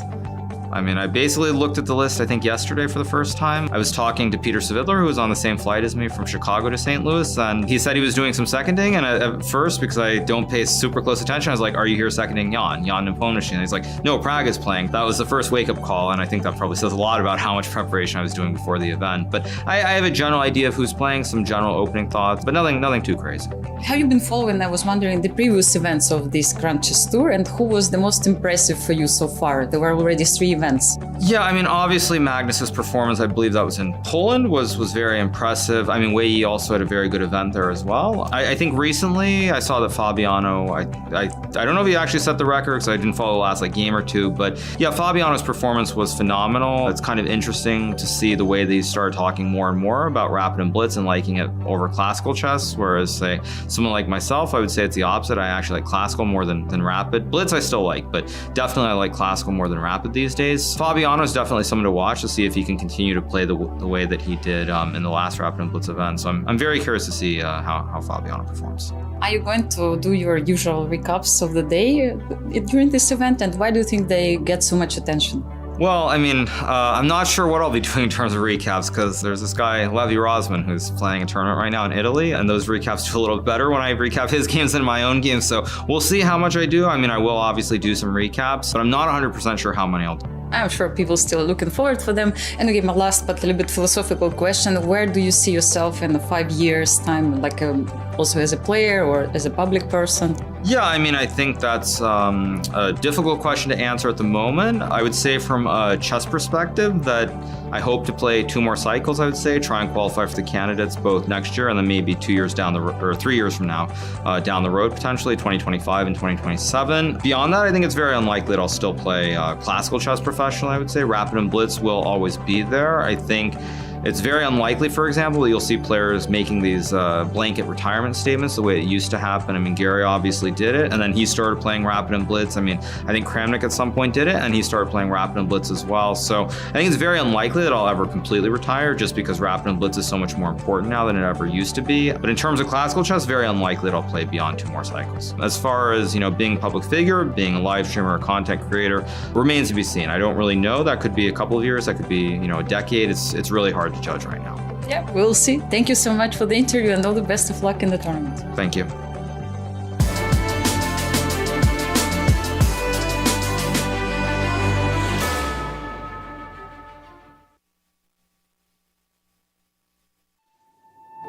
In our game, we see echoes of warfare. Every bishop's silent shift. Every piece finds its place. The clocks are ticking, and every second matters. Legends will rise, and champions will fall. Give it everything you've got, and ask for more. This isn't just a game. This is it.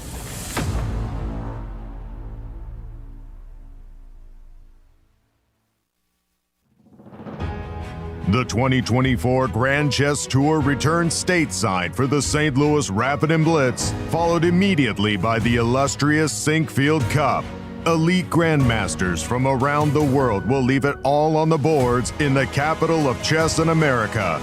With multiple time controls from classical to blitz, the quest for the GCT crown will finally come to a close. Don't miss chess legends make history in epic back-to-back events for the dramatic conclusion of the 2024 Grand Chess Tour.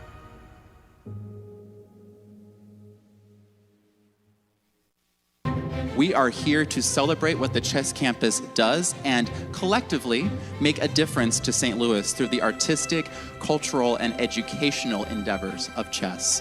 The St. Louis Chess Club and World Chess Hall of Fame makes such a significant imprint throughout our community, and with your help, we will continue to grow opportunities of outreach and engagement.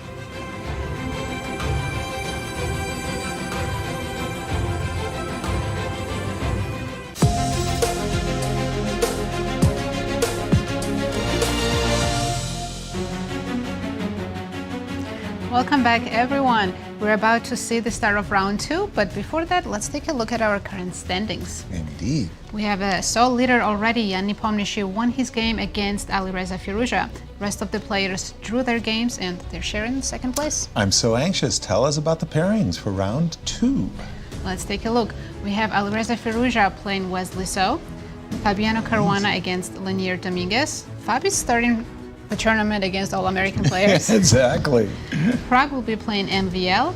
Levon Aronian is playing the tournament leader Nepomniachtchi. That's a marquee game. And Abdusattorov against Hikaru Nakamura. 2 fantastic exponents there. But we do have an interview, Anastasia, caught up with Leinier Dominguez. Here you just made a draw against Abdusattorov. How did the game go? It seemed like a long theoretical line at the beginning. Yeah, it was a very well-known line in the Dragon, but I didn't remember much after h5 because usually black allows h5. I mean, it plays h6 instead of h5, so this is, I guess, a more modern way to play. And I went for this endgame thinking that I'm slightly better, but then we entered this forcing line with f5 and king f7. I thought it's dangerous for black, but then knight f4, it's a good move, like just preparing king e6, and then it's a bit risky, I think, for white as well. It's double-edged because you can get one of my pawns on the king side, and then if I don't have a concrete way of, let's say, creating problems for his king, then it can be worse. And I went for this bishop f8. I thought maybe he can take on f6 in the final position, but it's, yeah, probably not correct for black to play like that. So yeah, logical result. I think for the first round is fine. I mean, I trying to warm up a bit after such a long time without playing. Yeah, absolutely. What happened at the end? Like it was like 2 times repetition, or what happened that the arbiter came and he added a minute, or I claim. I mean, I was trying to claim the 3-fold repetition, but apparently I did it one move too soon, and it was 2 times. So I think he just proceeded with the rules. I don't know. I'm not sure what the rules are, but probably my opponent got some time. But then anyway, it was a draw. It was a draw. Yes. How do you feel like after the first round? Like first day playing in the venue? Not much changed after this game. It's just I'm happy to play. It's looking forward to the rest of the tournament, really. And I feel that I have to just slowly warm up and try to play my best. For sure. Thank you so much, and all the best of luck for Leinier. Thank you. Thank you, Anastasia. Thank you, Leinier. And remember, Leinier, they kick you out of the tournament. You make too many wrong claims, bad things can happen. I actually have on my screen the game between Levon and our tournament leader, Jan. On the cameras there, you were looking at Fabiano and Leinier, but our tournament leader, with the black pieces, Nepo, started with I just want to say he outplayed Alireza. I mean, he was an exchange down, but what compensation he had. Remarkable. Yeah, maybe, like Peter said, even though he was down in exchange, it was easier to play for him. Right. And he took advantage of that. And as you can see, we have another Nimzo, Levon, playing second white. Exactly. But he changed up his opening, didn't play f3 this time. These slow bishop d2, Peter, lines against the Nimzo. I know Wesley So has been playing it, and it's a way of getting a position. But doesn't it seem a strange way of fighting for an advantage as white? It's one of the very much symbols of our times that this, what I think when I began playing chess, the idea of meeting the Nimzo with e3 and bishop d2 would be, described as a kind of a child's approach. You don't want to have your pawns doubled on the queen side. There's a pin, so you remove the pin. And this is maybe the central line of the Nimzo right now. It's extremely popular and has to be taken very, very seriously. Right. And it's hard to explain, but I guess maybe the way to explain it is there are more ambitious ways of playing against the Nimzo, but they were analyzed into dust. So you are trying to just get a playable position. And knight f3 and c5, what Jan is doing here is extremely direct. Often very interesting positions could arise if black plays b6, and then very often you get this kind of a structure where white goes castles and then tries to play knight e5, f4, g4. These sometimes become very, very sharp. What is happening in the game here is sort of the opposite of that. Yeah. Black is trying just to equalize straight out of the opening by removing as many pieces as possible in the center, removing as many pawns as possible in the center as well. Mm-hmm. And you probably start by being a touch worse because you're slightly less developed, but it simplifies so much that you think you should be fine at the very end. Knight takes c3, rook takes c3 is on the board. Are they following the dictates of theory, Peter? I'm not. Yeah, there's still a bunch of games. There's c takes d4 is the only move here, which is pretty much that the people play, and here all three moves are possible. The main move in terms of stats is knight takes d4. I thought maybe the way to play for something would be to go for this position because knight c6 castles. If we do get d4, d5, maybe you have something, but the issue is I think knight e7 will come just quickly enough, and if black manages to keep this stable, this should be fine for black. Knight takes d4, I sort of understand the point.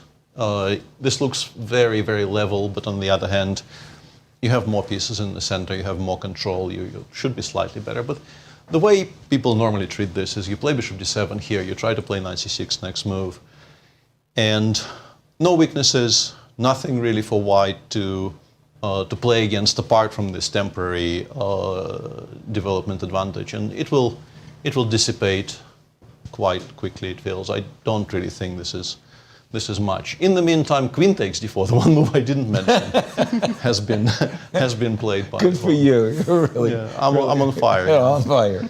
Yeah. Well, before your time, Nazi, but I remember Grandmaster Ludwig Pachmann complaining, after d4, there's no play. He was a great theoretician, by the way. Queen takes d4, knight c6, queen d2. Still, one of the peculiarities about these middle game positions, 4 versus 4, 2 versus 2, very often, if you haven't castled, the crazy part is there's a benefit of having your king in the center. King e2, rook to d1, white would be slightly better, and certainly for Levon, having a position where basically there's no risk in the position for white, that's something that he would embrace. Instead, we do see the most queen trade. honorary move, queen f6, inviting a pawn sacrifice. And if you don't capture the pawn, well, rook d8 is on black's agenda. Interesting game. We're going to look around. What's our second? Let's check with Nodirbek against Hikaru. Yeah, this one is more fun. Okay. Let's see what happened in this one. Again, I wanted to say that these two players really are good representatives of their generation. Right? Nodirbek is incredibly young. Nodirbek is the youngest player in this tournament, right? By far. Well, Firouzja is only 2 years older. Prague? Oh yeah, I forgot. Prague is younger because Prague has only turned 19 2 days ago. So. You're so close on this one. Okay, but we do have Nodirbek with the white pieces playing the London, and much like bishop d2, you know, where we would say it's child's play. Yeah. Bishop f4, the London, in my time, we kind of looked at it like, okay, somebody didn't want to work on their theoretical... Very much not the case anymore. Not the case anymore. Wow. And they are playing an incredibly sharp line, Knight already h5. actually dodging what used to be the central approach. Because this, please, Peter. This idea of meeting the London with c5, e3, knight c6, knight bd2, and immediately knight h5, while the bishop on f4 is still a bit vulnerable. You used to have this position after takes, and here g6 is very much a move. For instance, there's a lot of games starting from this position, including some very, very high-profile ones. But Nodirbek instead goes for this line. He puts the bishop on h4. Seemingly you have to play bishop g3 here, but no. The idea is to play knight e5. You see, gets a quality control. Exclamation. Approves of knight e5. Right. Trying to trade this bishop for this knight, but not on g3 and in the other way. Knight e5, g5, the knight jumps back, because gh4, queen takes h5 is clearly unattractive. Bishop g3, knight f5. The dance kind of continues. Right. Black is once again ready to take on g3, queen f3. And yeah, this is an incredibly sharp position. There is... a6 is on the board, by the way. 2 games have reached this position. In one, black played knight takes g3, and in the other, bishop g7 was played. a6 is the choice of Hikaru, stopping bishop d5 check. No longer need to think about bishop d5 check in any position. And I think one of the reasons why you might prefer this is you're keeping all of your options open. You're not entirely sure where you have to develop your pieces. Maybe you want to play, let's say, bishop e6, queen d7, and castle even long in some cases. Wow. Maybe in some positions you don't even want to develop the bishop on g7. You will end up having to play e6. So it feels like the other moves are more forcing, but it very much is the most flexible, I think, of the options for black. e3, e4 is supposedly what white is advised to do. It's an interesting move because it also invites the move queen knight d4, which originally I was a little bit worried about because, you know, if you blunder the c2 pawn, game will go downhill. But it feels, the machine feels that this is manageable, that, you know, bishop f5 is not really such a big problem, although it's still playable, still the best move for black. This is a mess, and knight g3, let's say queen takes g3 and d5, d4 is also playable according to the engine. Let's say bishop c4, we play something like e6. And now I think it's pretty clear that we are castling queenside. Right. We're definitely not castling into this mating attack on the king side. So a very, very messy position, very interesting position to play. And it feels like maybe a6 is a bit of a surprise for the young Uzbek player because he finally paused and is now thinking. Exactly. I liked your understatement there, Peter. Knight takes c2 check and things go downhill. Don't want to allow that. If I may be so bold, a7, a6, how about castles long as an attempt to... Why did you play a6? Maybe on a good day I want to play knight to b3. Followed by your move e4, like would be a playable move if not for a couple of tactical issues. The strongest move by far is h5. h5. Just a very straightforward idea of playing against this bishop. Right. If you play, let's say, h3, we can still play g4. This is a kind of a topical tactic which normally actually exists on the queen side, right? Right. This idea that hg, you suddenly lost a full rook because a bigger piece is hanging on f3. And by playing g4 here, I force you to go away. I force you to go away from the bishop, and I force you to do this to your structure, and this is unbelievably ugly for white. So h5 is an issue, and even an immediate g4 is quite strong, surprisingly, followed by h5. I was thinking that you could boot me to a5. So, for example, you went h5, h3, g4, queen f4, bishop h6, boot me to a4, check, and... Oh, I see. Now you just hit it. So after queen b3, now you just hit g3 and... Yeah, we take on g3 and we stabilize somehow. Let's say bishop b6 is a good move, for instance. Right. Even queen c7 is quite strong. I thought h3 takes g4 was going to be a tempo, but it's not. It's not as much as you would like. We do have a couple of moves. We do? Nodirbek played bishop d3.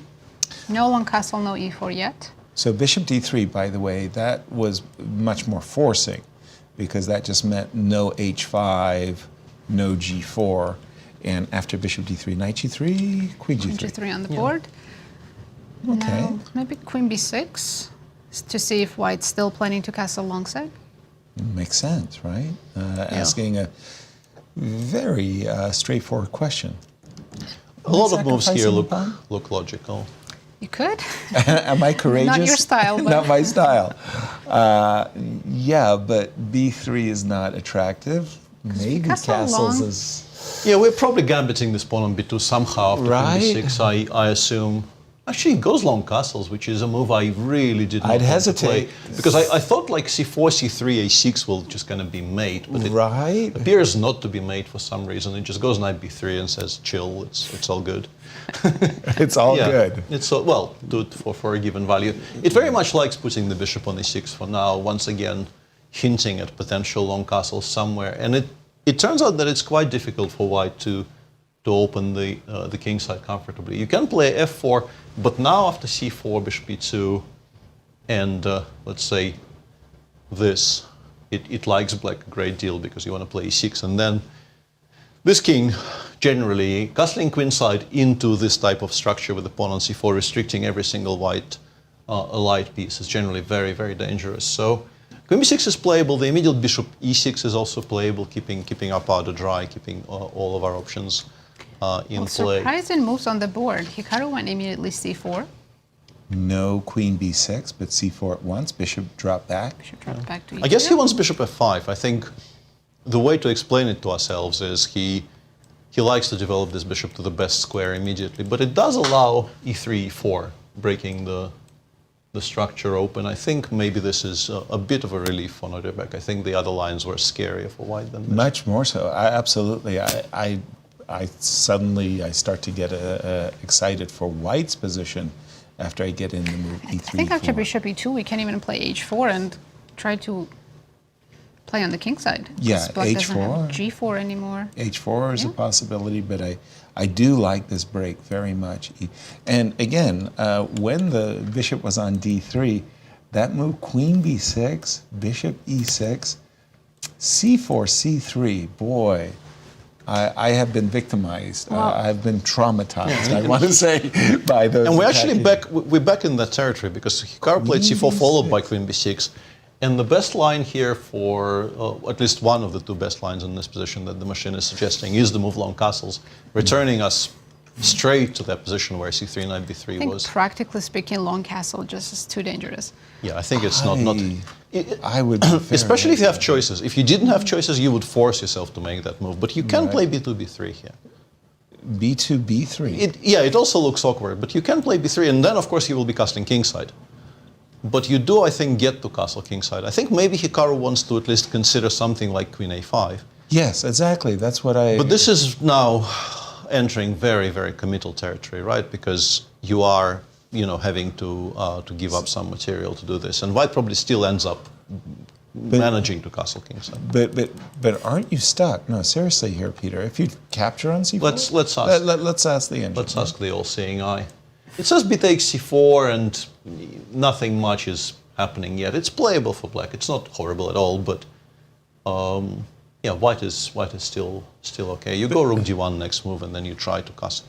But tell me again, bishop to g7. You're going to play f4. No, I'm playing rook d1. Bishop g7. We're even taking on d5. It takes on c4 first. Sorry, not this. It takes on c4 first. I apologize. Yes. Yeah, and white goes rook d1 here because we're not taking on c4. Okay. Our absolute first priority is getting the king to g1. Agreed. Yeah, and now let's say after bishop g7, now we can invest into f4.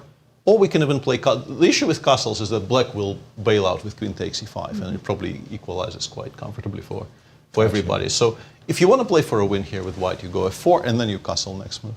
Okay. So you think b3 is here. Pardon me? Definitely key moment here for Nodirbek to choose if he's going to castle long, play b3, or maybe sack the pawn with short castle. I know. I mean, the ramifications of castling long, playing b3, playing f4, playing e4. Completely different middle games that occur after each and every one of those. Very consequential moment, and the clock times for the players. I think they both have about 19 minutes. So it's kind of equal coming out of this. We're going to take a look, walk around the tournament hall, and just take a look at the other games. Where would you like to guide us? Let's check Prague against MVL. All right. It's already an end game. Boy, we blinked and we arrived in a... Okay, so again, symmetrical English this time. 4-knight symmetrical English with an early d5. Oh my goodness, so many memories. Early pawn on h6. I must say, I've never played this particular sequence of h5, h6, and knight h2. I have a feeling Prague had this with both colors, or...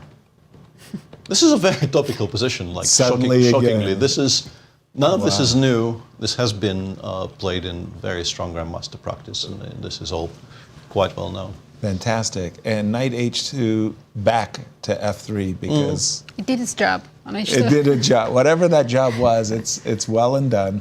And the MVL has to ask the question, where would you like to put your bishop? D6, B8, C7? You can also throw in bishop G4 because currently there is the option of playing bishop G4, which more or less forces bishop E2, which is not bad for white. The desirable knight E5 doesn't work, huh? No, no.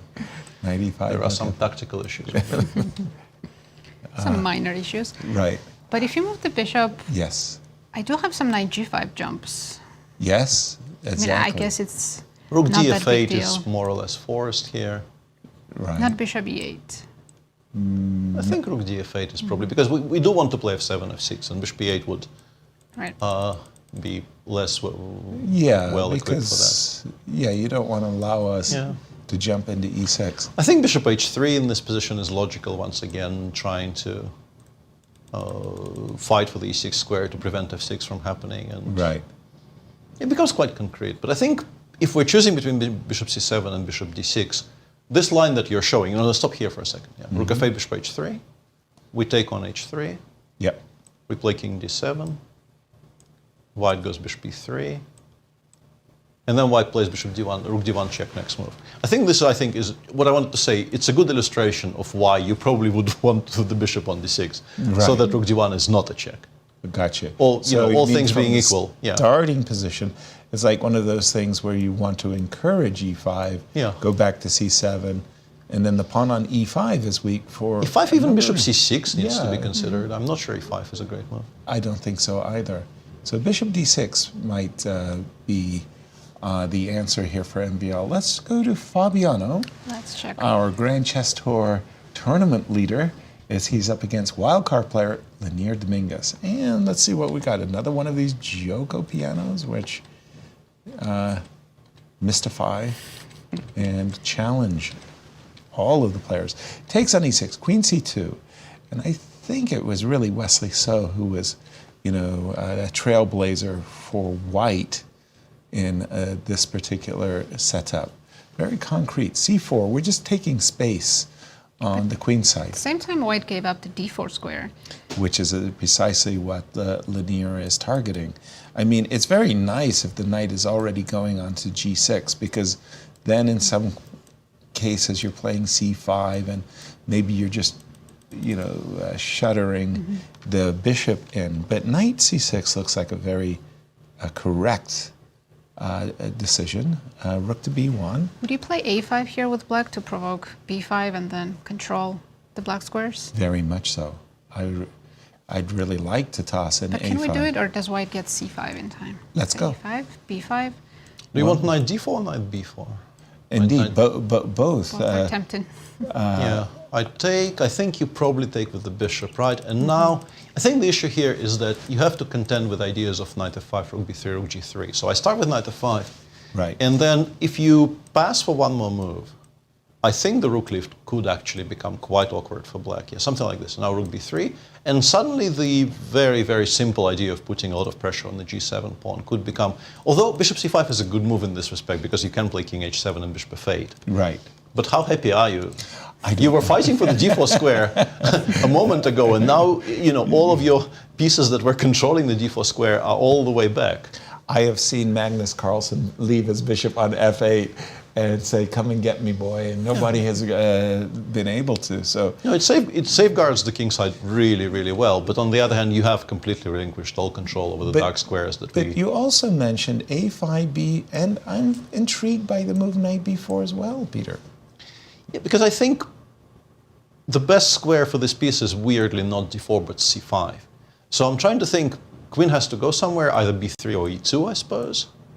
And then I want to play something like rook d8, and I want to dream of playing knight d3 and knight c5. Yes, in the game, Fabi didn't push b5, he took on a5. Very interesting. Talk about aesthetically messing up your own structure. b4, okay, would you have done that? No. Good girl. No way. Rook to b5. It's very concrete, though. Yeah. I think the reason for this is, once again, this bishop on a7. We're trying to preserve the option of playing against the bishop on a7 to play c4, c5 somewhere. So ba, knight a5, we start by playing rook b5. This is already on the board. Nice. Obviously, it's hanging. You don't really want to play b7, b6. You want to play knight c6. And now Fabi, for now, played knight f5. Right.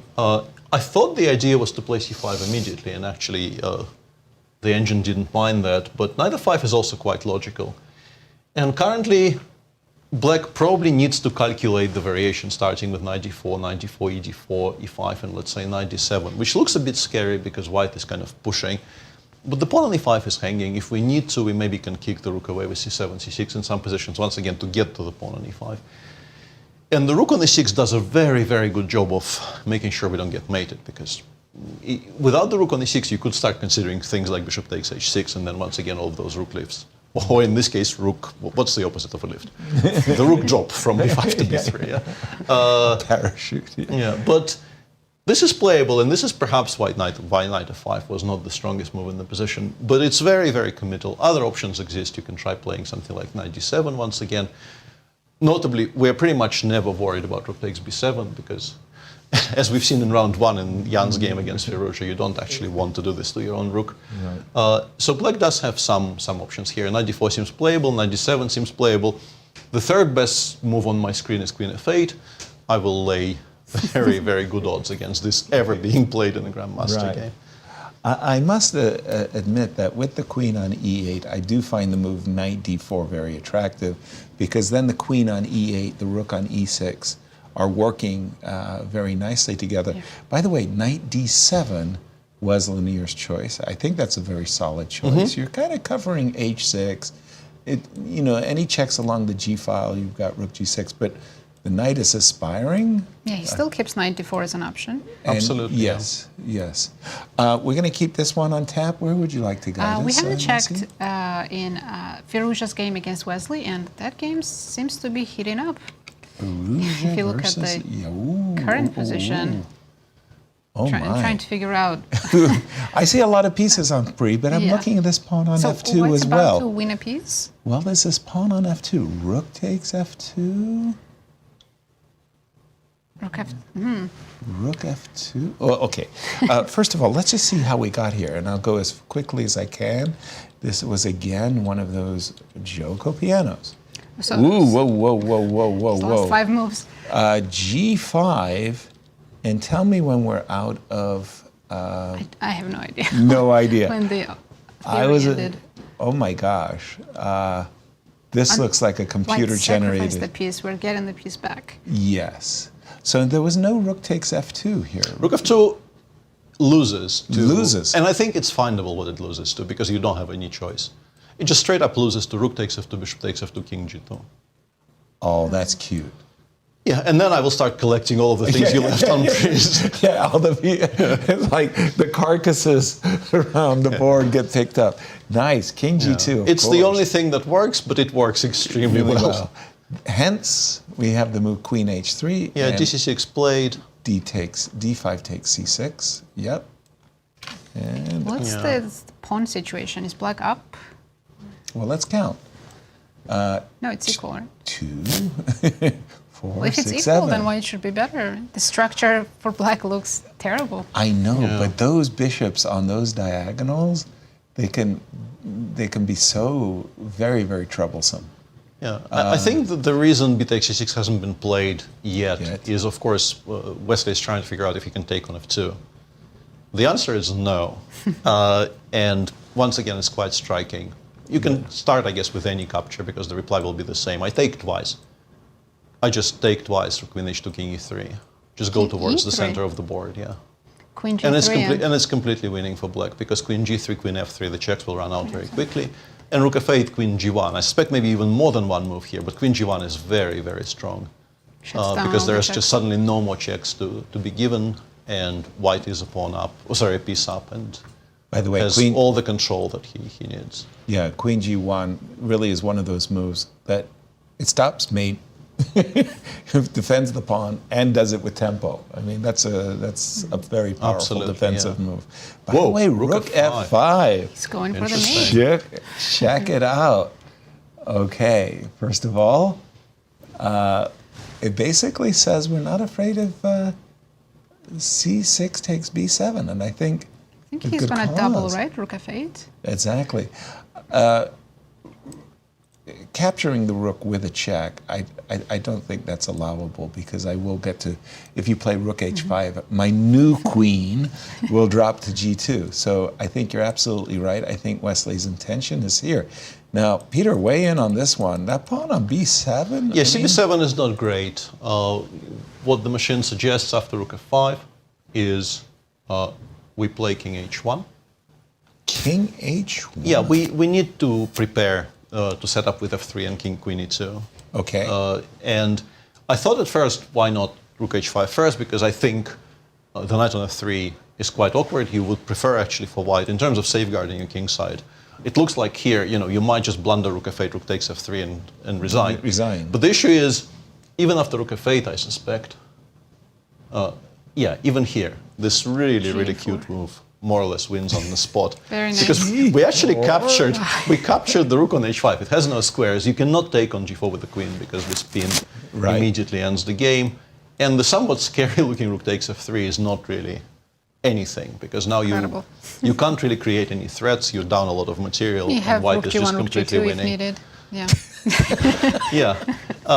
If you don't play king h1 here, you probably play something like queen e2, after which you can and probably should play rook f8. Right. Now the only move is d4. If you take on b7, I think you lose to rook h5. And now this tactic with the rook takes f3 will actually work. Right. So you absolutely have to play d3, d4. And now rook h5 is playable and is actually the best move. It becomes very messy here once again. The best move by far for some reason is f4, not f3. He takes d4, king h1. Our somewhat limited computer seems to think it's good for white, but who knows? Who knows? But king h1 instead is just much stronger, because what happens here is eventually you will be forced to take. I will set up this position, which I think is where they're headed. King h1 is on the board. And this is extremely solid. This king side will no longer really be attackable for, if that's a word, for black. I was about to say attackable. Yeah. I mean, it makes sense. And then you start getting out of the cage. You put the knight on e4. I don't think d6, d5 is ever a good idea, because it really creates weaknesses in the center for black. And honestly, I think material is equal here, and it's not immediately obvious for me why it says +1 and a bit here for white. I don't think I would feel that I'm doing that poorly with black if I had this position with black, but apparently I am. Apparently this is trouble. Well, I think you inadvertently put your finger on it. It's like maybe the pawn structure, you're rather stuck. You don't want to play d5. But how is white opening it up? The reason I don't understand why I'm worse is I don't quite see how my position is getting picked apart. Let's say, I don't know, I play rook f7, knight e4, I play something, I don't know, king h8. So queen g2. Let's say just get rid of this and... even this is kind of meh for black, Because you really don't have any breaks. Right, you don't want to play d6, d5, because it gets calcified a great deal, and I think white starts picking things apart. Right. I still don't quite understand how I will lose. Like, I don't understand what I'm losing to. I think white's idea is b5 here, right? Yeah, but let's say I actually sidestep it by going... Because I think I'm okay inviting a4, a5, because it will remove some of the breaks from the white position. Right. Yeah, it says white is close to winning. It just goes like a5, then it goes g4, knight g3, and says we're making progress. Wow. What kind of progress? I'm still not 100% sure, but I'm not going to argue with the monster here. Mystifying. Yeah. Queen e2 on the board. Very interesting position, but we should go back to Hikaru's game. Please, let's take this. Because Nodirbek did castle long. Ooh, the gauntlet has been thrown down, and there is a black pawn on b2 as well. When we left it, we saw the move bishop e2, queen b6, castles, c3. This is where I was saying I've been tasered by these attacks as white. I actually thought my king was safe on b1. Not so. Bishop f5, bishop g6. Whoa. So black's a pawn up. It appears the very dangerous looking attacks, but f4, f5? Well, no, e6, bishop g7. Oh my goodness, bishop to d3. Very hard to find moves though, because I don't want to castle short with black, because then I'm walking into h4. You don't want to castle short. I don't want to castle short. Exactly, that's what I thought. No, I think black castles long, and I think in this exact moment, castles long. Wow. I think this is the most. As long as you're not afraid of ef7 and bishop f5 check, which I think you're not, because you do have e7, e6 at the end there. He goes bishop takes d3, bishop takes d4, which is a mistake. I wasn't expecting that move. This is a mistake. Bishop takes d4. So his idea is, I think, on e takes d, you just take queen e6, but... Yeah, but ef7 first, and then he takes d4. Yeah, we have an in-between check. Giving up that bishop is... I think Hikaru probably disliked something in the other lines, because I think after long castles, his position was very, very good, and it must have just been some sort of a straightforward miscalculation, straightforward in a way that, I don't mean it was an easy miscalculation, I mean that the only reason you don't play long castles and choose bishop d4 instead is if you see something which you feel refutes it, but I'm not quite sure what.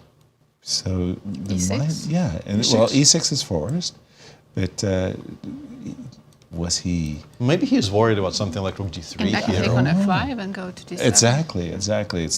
It's not intuitively obvious, but Nodirbek gets to include the Zwischenzug e takes f7 check, and I think that's a really important. So now I think Hikaru's king is weaker, right? After he takes d4. Yeah. Absolutely, yeah. No, this is not going to be great for black at all because No queen there is takes no more attack on the queen side. And I do see a very easy, happy moves coming. Rook e1, queen e5. h4 also. Somebody said h4 a time ago. And where is black's king supposed to go? And black doesn't have any attacking pieces left. So I think white's king is completely safe on b1. Indeed. Whoa, I think black should still castle long, I guess. Yeah, but then I think the queen on g3 is so strong that if we look at this position, let's say castles long, I go rook h e1, you will have to eventually play queen d6, and the resulting endgames, I think, are quite pleasant for white. Rook h e1 is not even the strongest move in this position. The machine prefers the immediate f2, f4, sort of playing for those endgames eventually. Right. But yeah, it's a very marked change from let's say long castles here. Long castles was very, very good.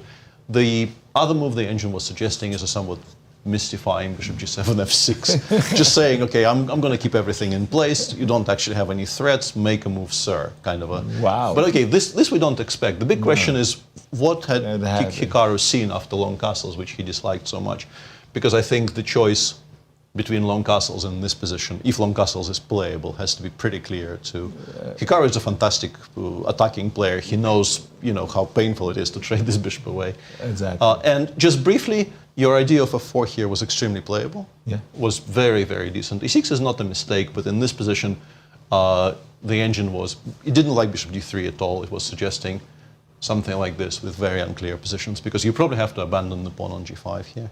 Oh, yeah. So white collects something on the king side, and this is still not mate on the other side of the board. Right.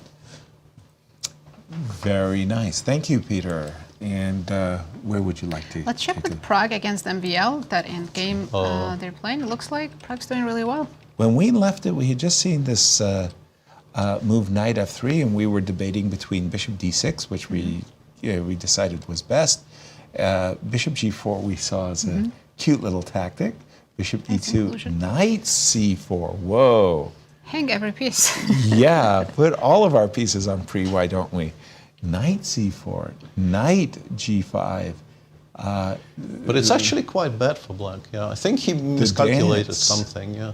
The dance. Why is it so bad for black? The engine suggests rook d1 is incredibly strong here. Rook to d1, threatening rook takes d6. Both rook d6 and rook d5.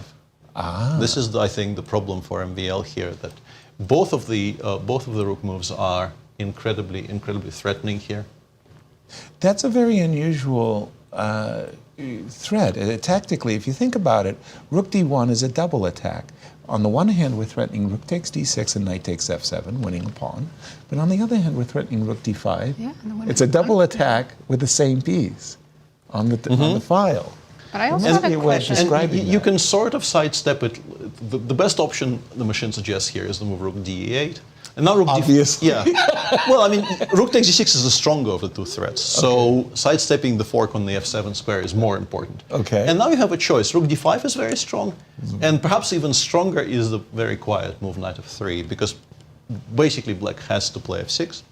Right. You manage to place pieces in such a way that everything else loses a piece, more or less. Right. So you have to play f6, and now we take, we play f3.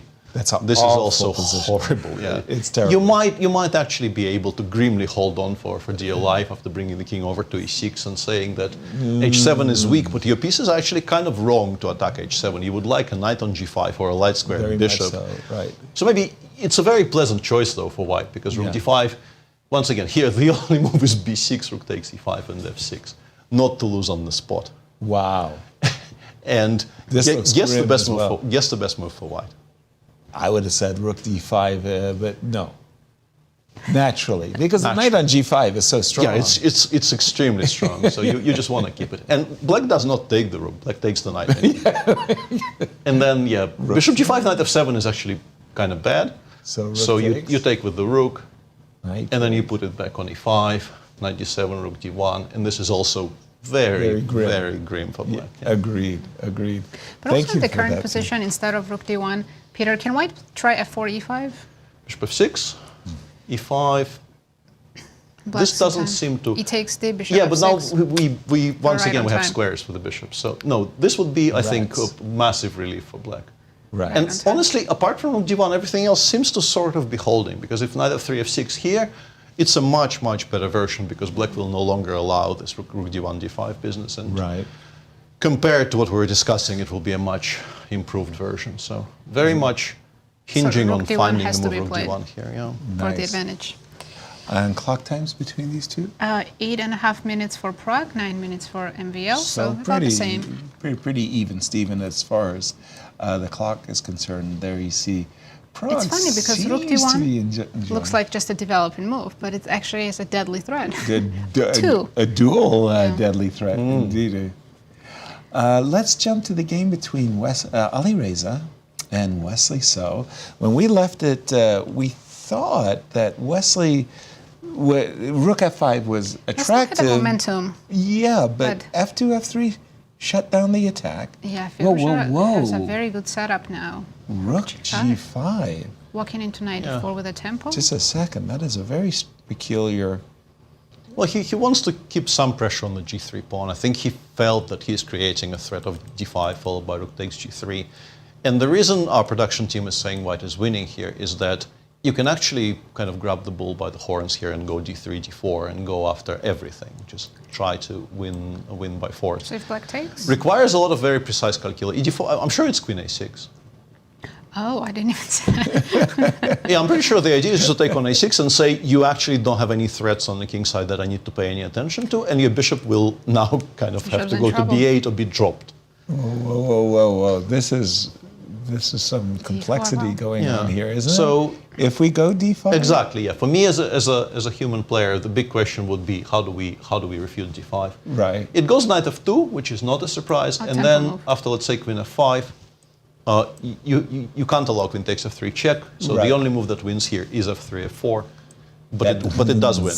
It does win because the attack completely fizzles. You can really you can't add any more fuel to the fire here, and you have to start making some breaking news, sorry to interrupt, but Nepo just blundered in his game against Levon Aronian, and now Levon seems to be just winning.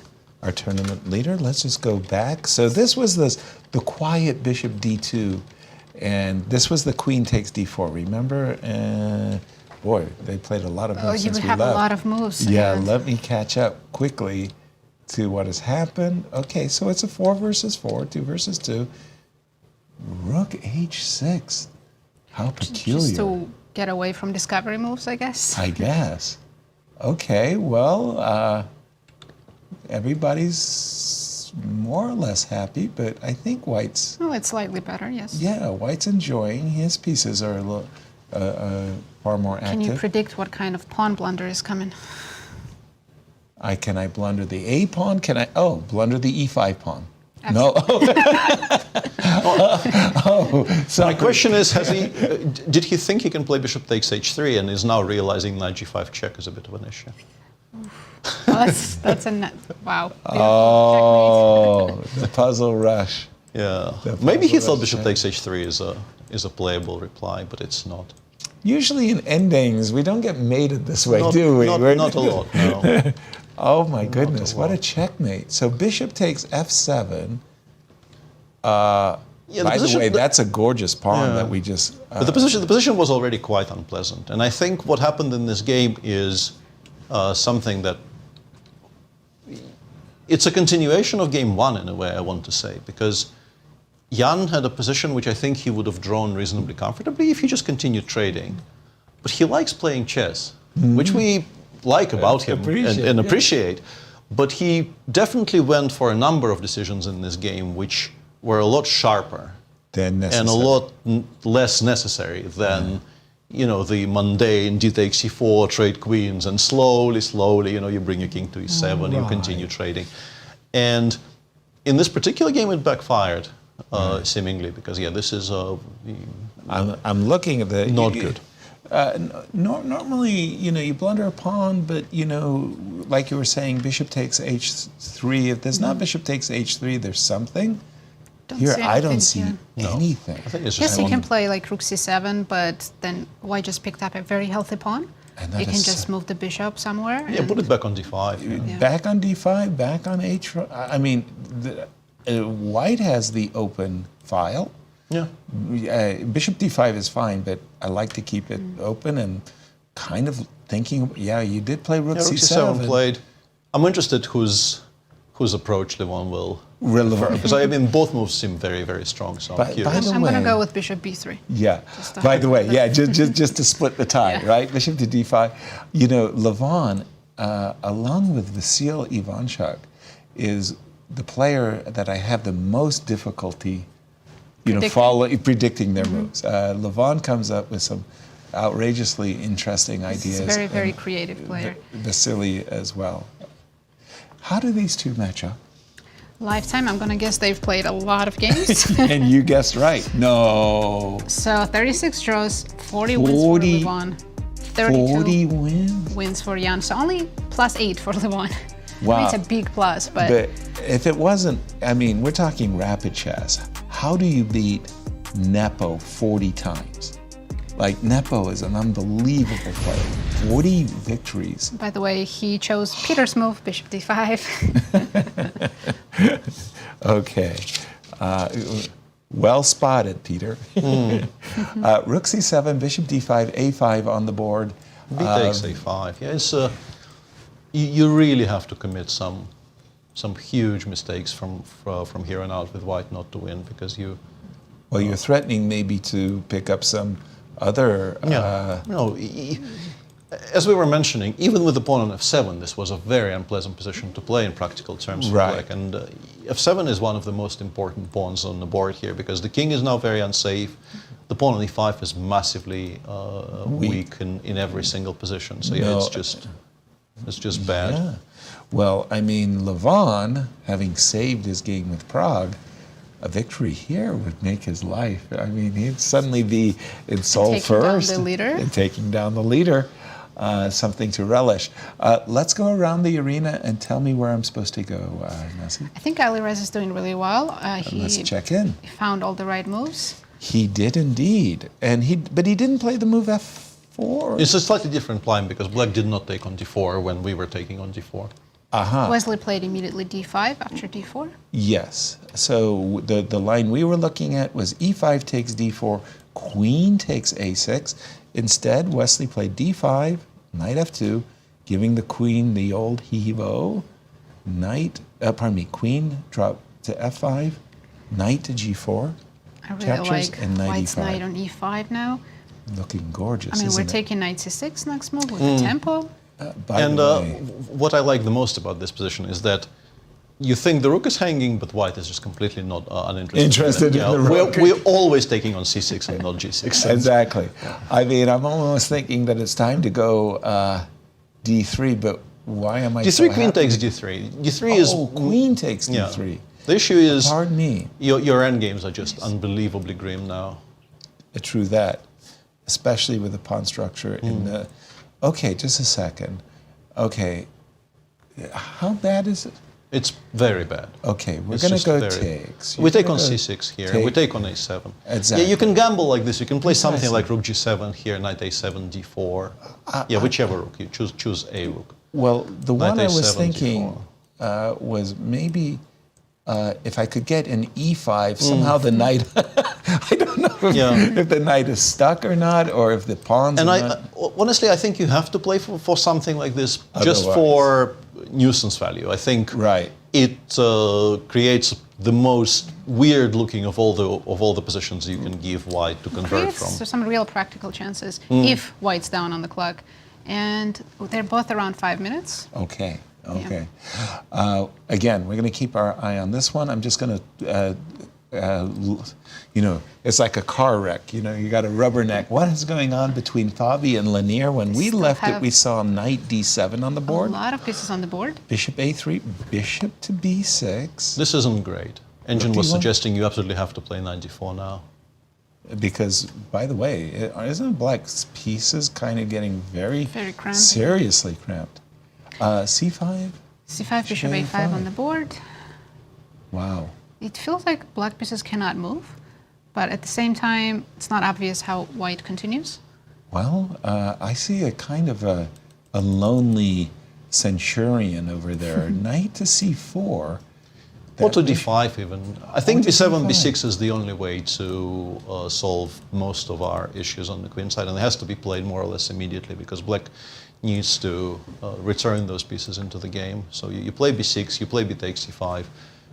You're not in love with having to do any of this, but the alternatives are worse. Yeah, I thought so too, because his bishop on a5 was but now we want bishop b4. Now we have some squares to look forward to. Exactly. You've got some squares. I was going to play bishop c5, but you're right. We will do that. Where's all the action? Levon is winning? Levon is winning. Let's check with Hikaru. Okay. They're in an endgame now. Looks like Nodirbek has a comfortable advantage. Let me go to that game because that was a game when we left it we really liked. We thought that Hikaru's move bishop takes d4 was a blunder, that he got himself into a world of hurt, and he is in an endgame that is not fun. He is defending. He has more weak pawns than white does. But notice that all of black's pawns are on light squares, making them potential targets. Even moves like just simply f3, and we've got a nice kingside really outside passer. a4, a5 just to cement those pawns on the white squares. Oh my goodness, that would be very nice.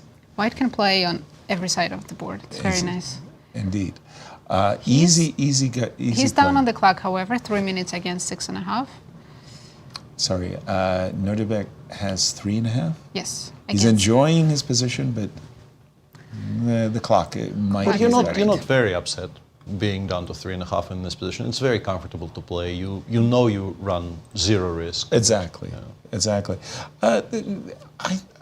Peter, for me, I think Nazi was making an interesting suggestion. Would you be playing for h4, h5, or a4, a5? Or both? Yeah, ¿por qué nos dos? Yeah. A4, if you get a4, a5, you're ecstatic. You're happy. I think a4 is pretty much always met by a6, a5 for black because you do not want to give white this grip. Okay. But I very much like provoking h5, which is what bishop e2 seems to indicate, and then maybe even f3 immediately, just to try and get at the weaknesses. The engine also suggests a plan of going king d2, king e3, which I very much like. Instead of f3, it doesn't actually play f3. It goes king d2, it puts the king on e3, and then you also start having those ideas of playing c2, c4. Right. Breaking more things open and opening up more files for our rooks. It's a position which I think is very, very difficult to hold in practical terms because you have to pay attention to every part of the board. White is basically better everywhere. Yeah, the rook is lording over the king side and the center on the e5 square, and I like the move king e3. Hikaru's not a fan of playing such passive positions. No.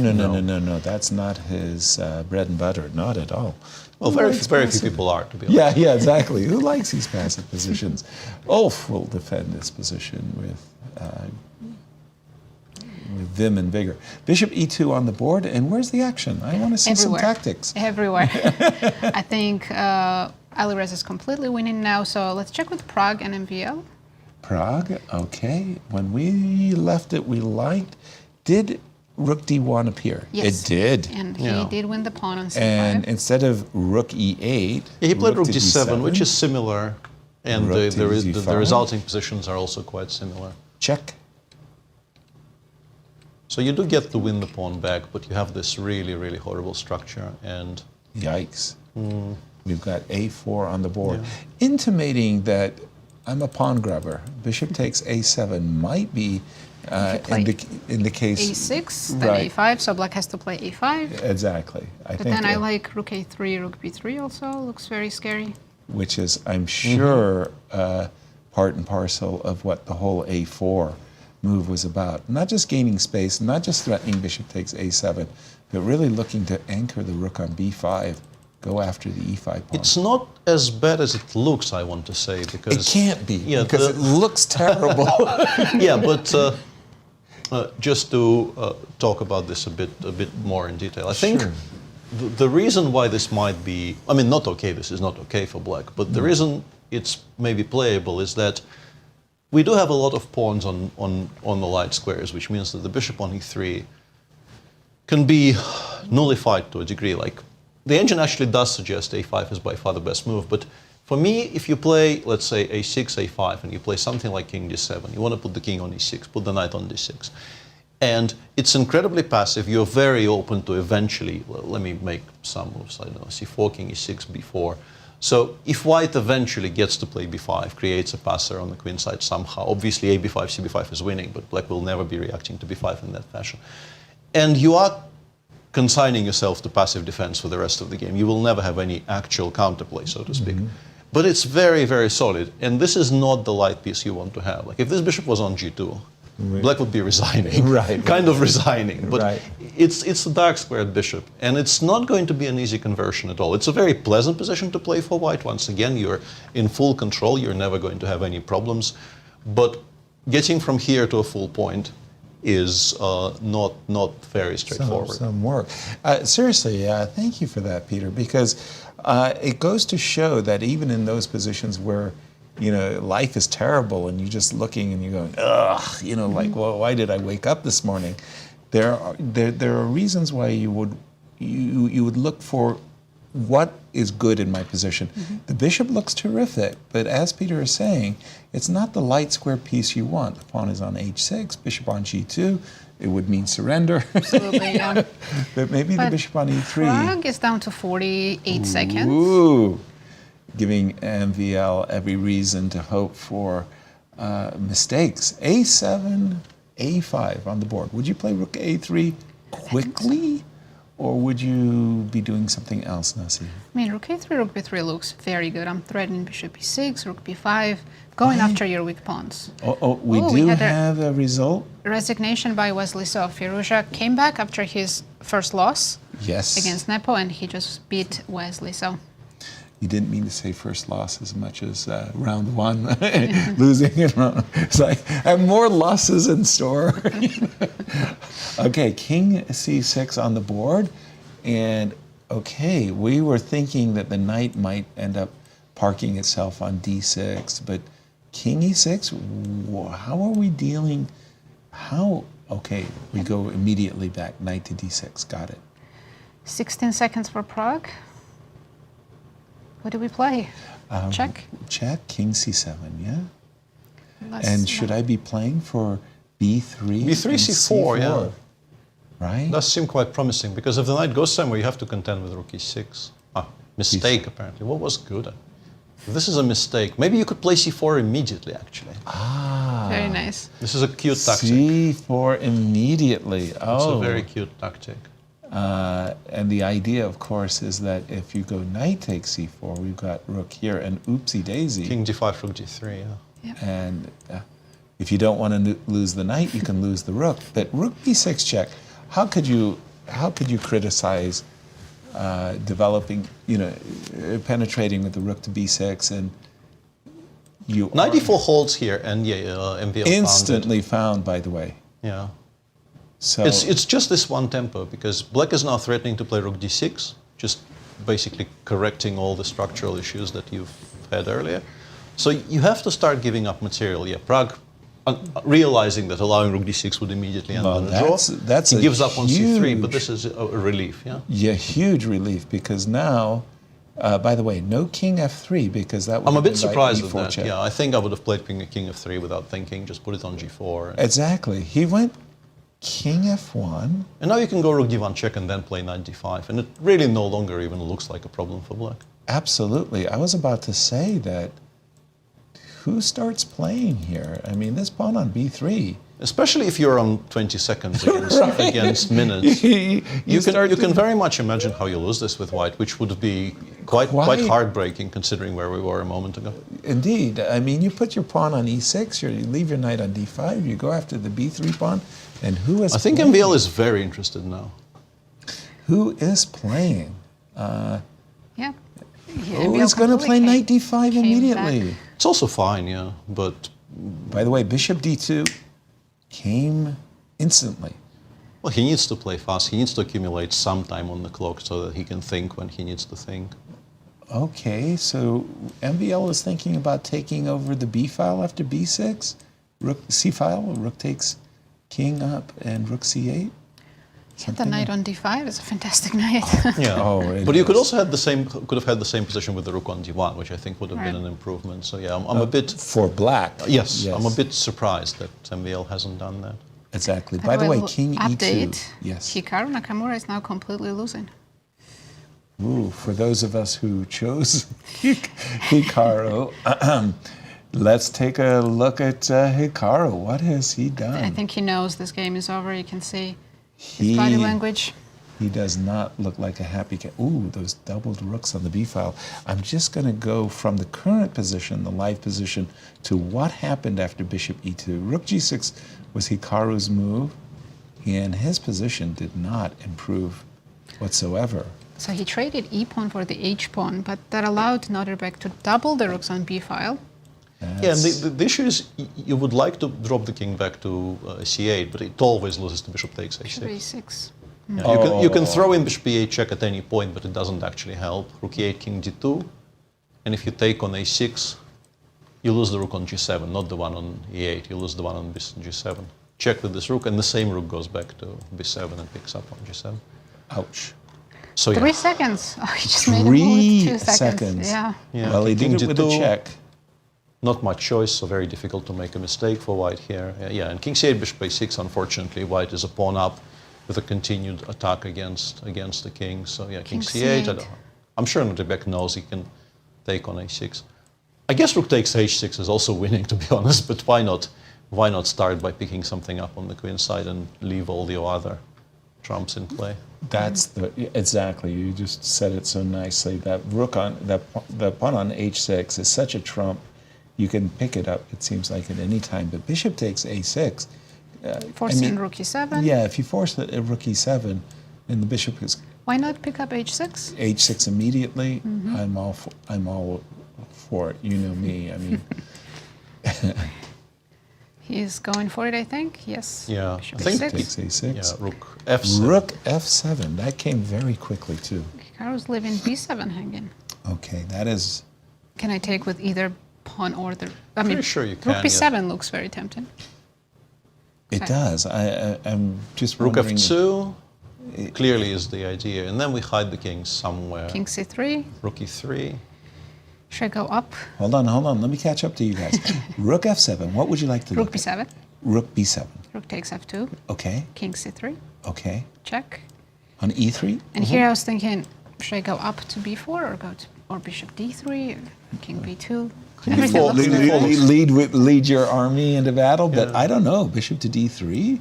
Bishop d3 looks completely winning, but frankly, everything looks completely winning. It does. At this moment, just a lot My of one slight checkmating. concern in this position is bishop g6, but yeah, it has to be refuted And there somehow. is rook b8, rook b7, rook b6. King c7, the other rook is still hanging. So I'm not losing a piece immediately. I'm sure I'm losing, but I'm not losing a piece immediately. It's like...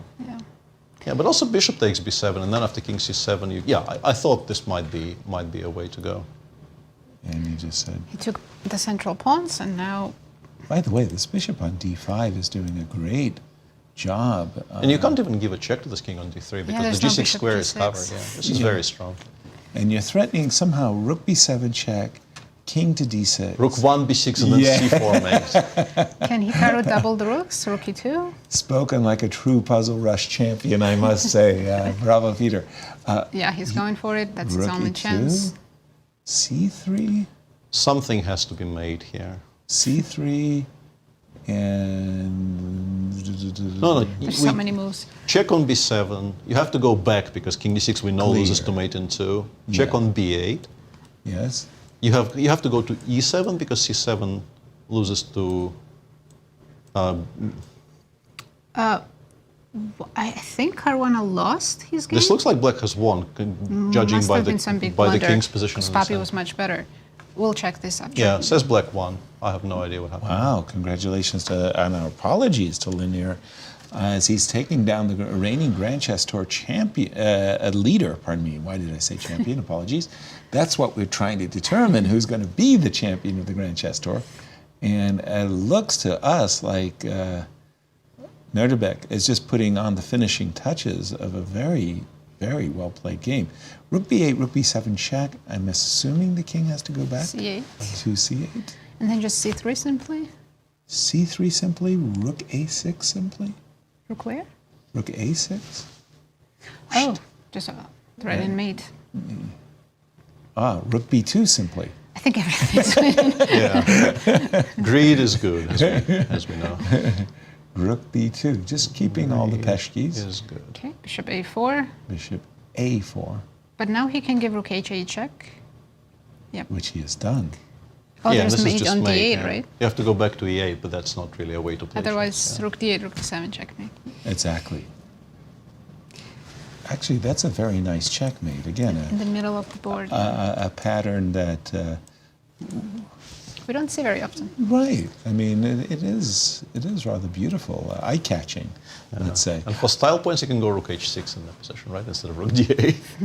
Really? Oh my goodness! Style points. And Hikaru resigned. Hikaru wasn't interested in the stylish finish as he drops, loses a game.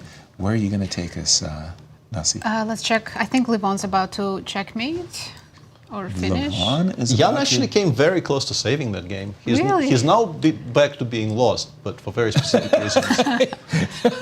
He's back to being lost. Okay, Yeah. for very Welcome to specific. time But trouble. Jan came very, very close to more or less completely equalizing. Lev was not on his best, This was the best bishop takes conversion game. Bishop takes f7. Loss of the pawn, which was Oh, I guess even here it's not that simple. king e3. Yeah, I think in practical terms you win because it's just so much harder to find safe squares for pieces. Queen But e7 check. I like that. I think we go forward. King D. Forwards. Yeah. I think king b6, King queen D- d6 check has to be completely lost. So you go to d4 and like you close your eyes and Close you your go king eyes d4. and say, unless you have a checkmate, I don't see it. But we don't have to switch, but MVL is playing for a win. It's equal, but MVL's the one who's pressing. Against, but that was the knight d5. That was the light squared bishop, the knight versus the dark squared bishop. Pardon me. King b6 he chose. Did Nepo? I think your move king d4 was bold, brave, and required. Yeah, This queen looks- d6, king a7, and then some kind of a quiet move like king d2 maybe to prevent all the checks. And then nothing moves and we can start pushing the e-pawn. Because black is completely tied up, just preventing mates. King d... he wants the queen, King the king on d3. d4. Hide the king in the plain sight, right? There are some stalemates ideas now. Bishop b5, Yeah. king d4, queen h8. And if you Yeah. play king c5, I will give you this bishop and then I will try to give the queen away. I'm not sure it works because there are squares to hide the king. Yeah, queen c3, king b5, Queen- and queen queen C- a5. Yeah, queen a5, king c6, I think that might not be good. Yeah, I'm not sure. I wanted queen c4, but bishop takes c4 kind of disappoints me here a little bit. Oh no! Oh no! Oh Yeah, no! and Jan clearly sees this. By the way, we do have bishop b5 and king h8. So the question is, king c5. There are stalemate motifs, as you're saying. Jan is clearly playing for them. Yeah, he's E5. gone e5, queen h4, king c5. It will be very similar. It will be a very, very similar position anyway. By the This way. might be okay. I'm not. Queen h4 yeah. check came quickly. What are the clock times? Yeah, and Prague is seven- actually losing that game now. 16 seconds for Levon, minute and 17 for Nepo. With king c5. Okay, queen f2. King b5. I think Levon's okay because he can always move your queen now. Or Yeah, bishop, you can play right? queen before. Yeah, it says completely winning for white. So King takes b5. it's fine. We've then- got one of the crazy Yeah, he's took taken. He doesn't see the stalemate. So it's not there, yeah. So black would like to go, whew, my queen is off the board. I can't make If you could play move. queen a5 check here, apparently it's a draw, judging by what the machine says in some other lines. If you could give a check from a5 here, you would be Because then king saving c4, the- queen c3. I was wondering and about king c6. repetition, I don't right? understand why king c6 isn't winning, but apparently it isn't. Maybe queen... King b. Wow. It should be. Queen b5, a6. Queen b5. Oh yeah, queen b5, queen b8, That should queen be e8. something. Yeah, you just start running around the Amazing. setup. Yeah, but from here you don't actually have this. So, That was looking for stalemates, but so the there problem is queen e2, bishop c4. Bishop c4, and now you no longer gives the king the b7 square, and you can't just give up your queen So anymore. e5 was massively important. Yeah. By the way, another positive aspect of e5 is it defended your queen, so you could move your bishop in case of a check, right? Yeah. You're- MVL is completely winning. Yeah. This is going to be a very tough pill to swallow for Prague. This was just such an unlosable position. We're gonna leave this game because we think we're about to see resignation. There's not really too much. Well, we'll leave it to see the resignation. Yes, queen b2, queen b4, and I guess he'll take on e5 and play for a little bit. Queen c5 He gets- check. Oh, There's not a lot of not a lot of play. Yeah, he gets mated. MBL already won his game. I was about to turn our game to MVL, but Yeah, Yeah. b6, e6. This Ah, is yeah. the only Or even- game even left, that and way, yep, Yeah. Levon wins the game. bravo. Well, talk about turning around his All decisive tournament. games. No in draws round this two. round. What? Yeah. That is No draws this really round. remarkable, I'm very curious to see what happened in Fabi's game. right? Must have been. I think he may something- have lost on time. Yeah, we still don't know Lost what on happened. time, because- even. That is very surprising. We do have. Yeah, Well, let me just say. there's no other explanation. It's completely fine position. So But when they were setting up pieces, I saw that Fabi had time on the clock. Maybe he made an illegal move or something. Wow, we will definitely try to figure this out. But this is not a position where you would expect somebody to lose on time as white here. Well, let's check in with Cristian and find out what just took place.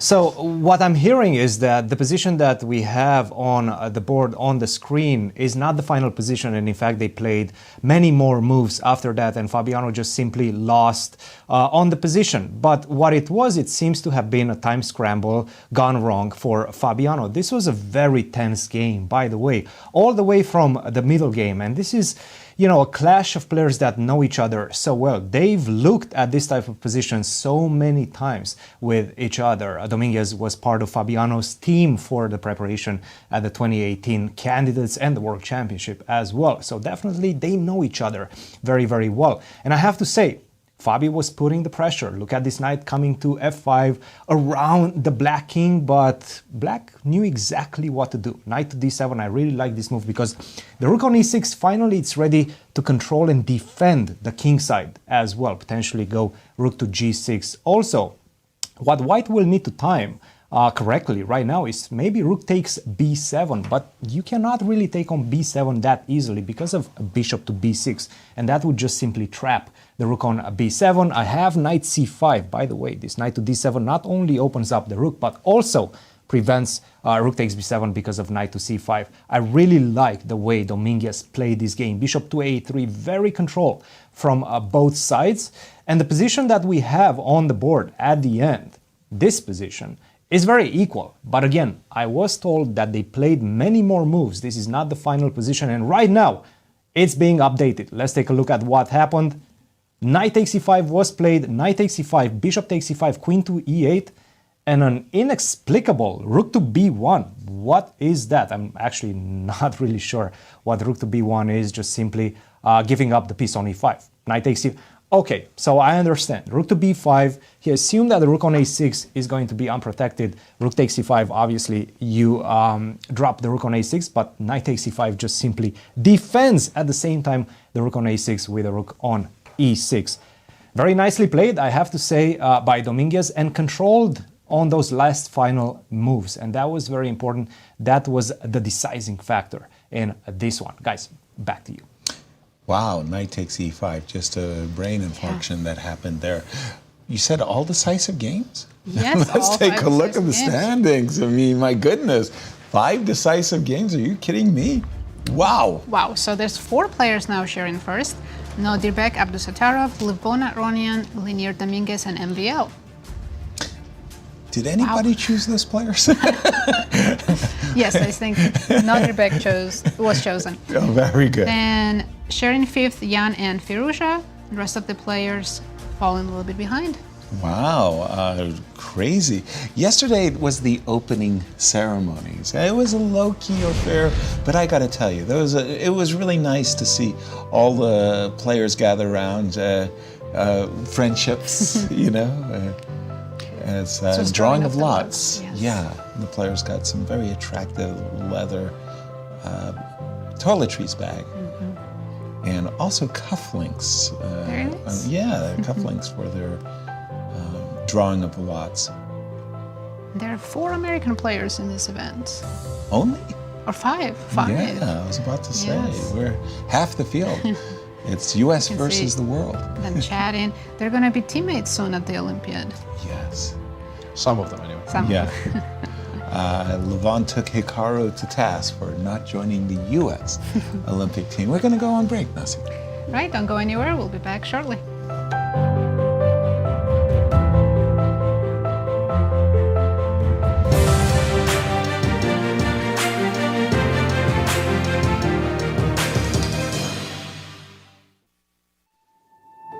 In our game, we see echoes of warfare.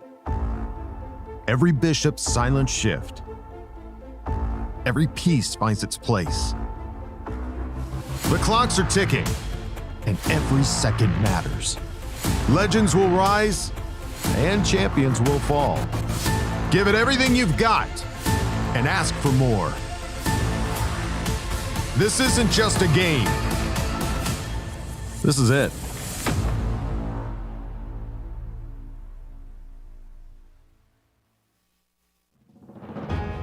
The 2024 Grand Chess Tour returns stateside for the St. Louis Rapid Blitz, followed immediately by the illustrious Sinkfield Cup.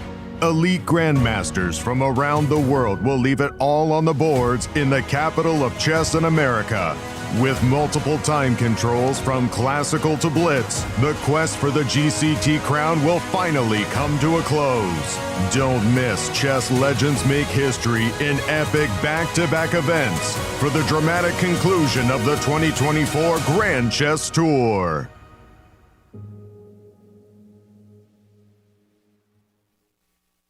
We are here to celebrate what the Chess Campus does and collectively make a difference to St. Louis through the artistic, cultural, and educational endeavors of chess. The St. Louis Chess Club and World Chess Hall of Fame make such a significant imprint throughout our community, and with your help, we will continue to grow opportunities of outreach and engagement.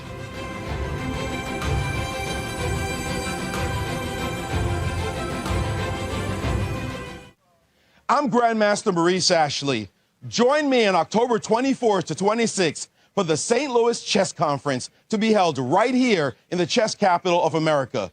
Also featuring legendary world champion Garry Kasparov and Hall of Fame inductee Judith Polgar, the conference will explore the broader educational and social impact of chess. For more information, visit stlouischessconference.org and sign up today. The St. Louis Chess Club is the premier chess facility in the United States. We bring the educational benefits of chess to thousands of students across the St. Louis area. We also promote chess at the highest levels, hosting all levels of the U.S. championships, as well as high-profile tournaments that attract the world's best players. Become a member and enjoy perks such as free classes and lectures, weekly tournaments, and so much more. Visit stlouischessclub.org to claim your membership today. The St. Louis Chess Club Scholastic Program brings the educational value of chess to kids in schools across the St. Louis area. Active in over 100 schools throughout the St. Louis City and County, the St. Louis Chess Club has been able to reach over 85,000 students in both in-school and after-school programs. We view chess as a valuable educational tool. Learn more about our scholastic programming by visiting stlouischessclub.org/education. In the world of collegiate chess, there is no team rising quite like the one at the University of Missouri. The team has brought home title after title, including the 2024 Pan American Intercollegiate Championship, and were the 2024 Final Four champions. Guided by their head coach, Cristian Chirila, there is no stopping the Tigers. Respect, responsibility, discovery, excellence. University of Missouri. Here is the place where we enjoy the game of chess of its beauty, to advance the cause of chess and to help St. Louis Chess Club to serve as a capital of the world of chess and to keep bringing millions of new fans into the game every year. I'm Grandmaster Maurice Ashley. Join me on October 24th to 26th for the St. Louis Chess Conference to be held right here in the chess capital of the United States. Also featuring legendary world champion Garry Kasparov and Hall of Fame inductee Judith Polgar, the conference will explore the broader educational and social impact of chess. For more information, go to stlouischessconference.org and sign up today.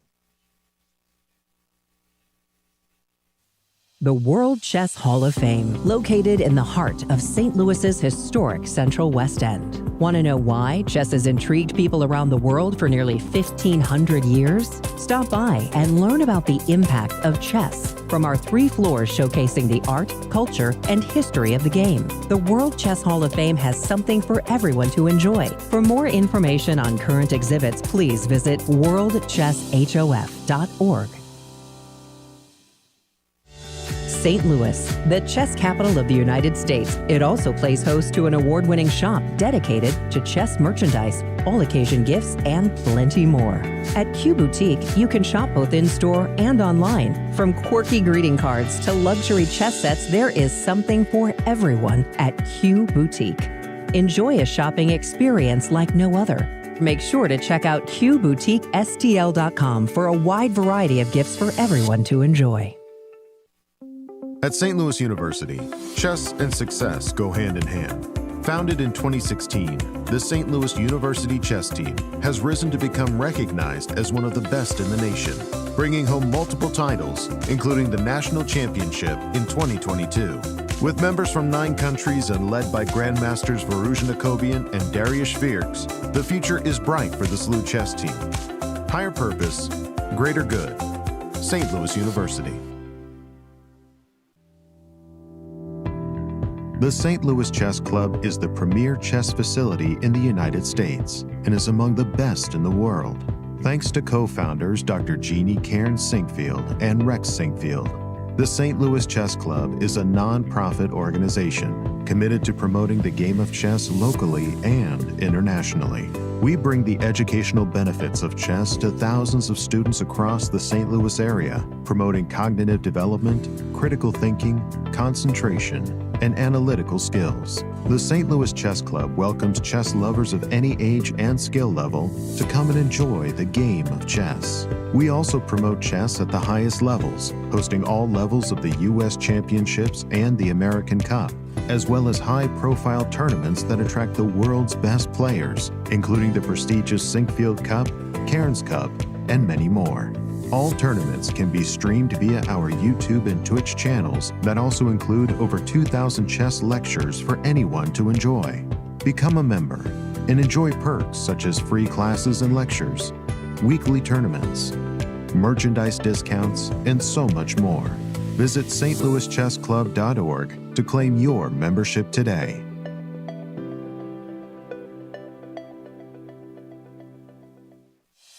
The World Chess Hall of Fame, located in the heart of St. Louis's historic Central West End. Want to know why chess has intrigued people around the world for nearly 1,500 years? Stop by and learn about the impact of chess from our 3 floors showcasing the art, culture, and history of the game. Landmarked by the world's largest chess piece sitting outside our front door, the World Chess Hall of Fame has something for everyone to enjoy, including various exhibitions, monthly concerts, and much more. Whether you are a beginner or a professional, there is something for everyone to learn here at the World Chess Hall of Fame. Enjoy free admission to our rotating exhibitions in our galleries and sign up for chess events, family-friendly programming, and art classes. And don't forget to stop by our award-winning gift shop, Q Boutique, and shop a wide selection of chess-related merchandise. For more information on current exhibits, please visit worldchesshof.org. St. Louis, the chess capital of the United States, boasts the world-class St. Louis Chess Club and the World Chess Hall of Fame. It also plays host to an award-winning shop dedicated to chess merchandise, all-occasion gifts, and plenty more. At Q Boutique, you can shop both in-store and online for chess merchandise, autograph collectibles, chess campus souvenirs, and much, much more. From quirky greeting cards to luxury chess sets, there is something for everyone at Q Boutique. And all purchases go right to benefiting new exhibitions and programs at the World Chess Hall of Fame, dedicated to exploring chess and its immense impact on art and culture. Located on the first floor of the World Chess Hall of Fame, enjoy a shopping experience like no other and become everyone's favorite gift giver. If you can shop in store, make sure to check out QBoutiqueSTL.com for a wide variety of gifts for everyone to enjoy.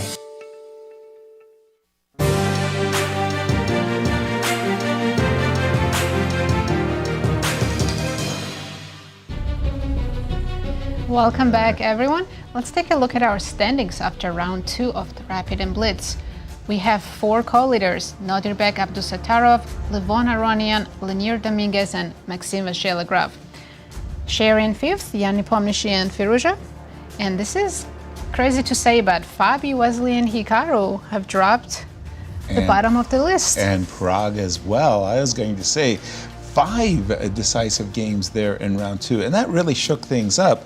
TPR, the tournament performance ratings of these players after 2 rounds. We've got a graphic coming up on that one, and I think it's going to surprise us. Well, Caruana is leading currently with 20. Oh, wait a minute. No, this is from the last 5 over the board. So, like, where the rapid chess is concerned. Sorry. So Fabi has been playing really well. Brilliant. So has MVL, and he's doing really well here as well. Firouzja, Wesley, Aronian, Prague. Wow, Hikaru apparently has not been doing so well. I think I figured out why we're being shown this graphic. look at this 26.96 by Hikaru. That's a remarkable. That is, for a player as strong as he is, that indicates a massive slump. Although sample sizes are not huge, and I assume Hikaru, for him, the last 5 over the board rapid tournaments are probably spanning quite a period. Because he doesn't play as much. Peter, I was just going to say, it's unacceptable. Prague had a really nice position, and his time mismanagement was terrible. I'm sure you will find a way to make this my fault.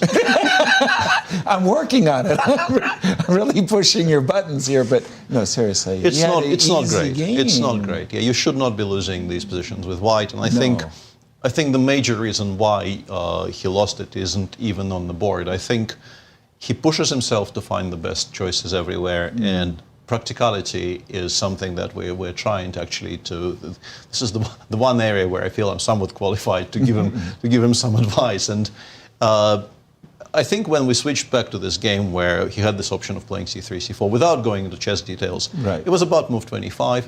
There were some important decisions to be made round about move 17, 18. Up to that point, I think everything was actually in the file, so he didn't have to think very much until then. And he is much better by move 25, 26. And he was already playing on below a minute, I think. Which means that once he got that very nice position, understandably he didn't want to waste any of the advantage, and he was taking a lot of time looking for cleaner and cleaner solutions. But then you find yourself having to make difficult decisions on very, very low time, and he started going wrong. And against somebody as experienced as MVL immediately senses a chance there. He's not better yet, but he has a lot more time. He, by this point, has a comfortable position once he finds the correct defense. And For me, yeah, the moment I saw b3 knight e4, I thought danger. Danger. Let me interrupt you and say that we have an interview. Anastasia, who did she catch up with? Abdusattorov, Nodirbek. I wanted you to say that.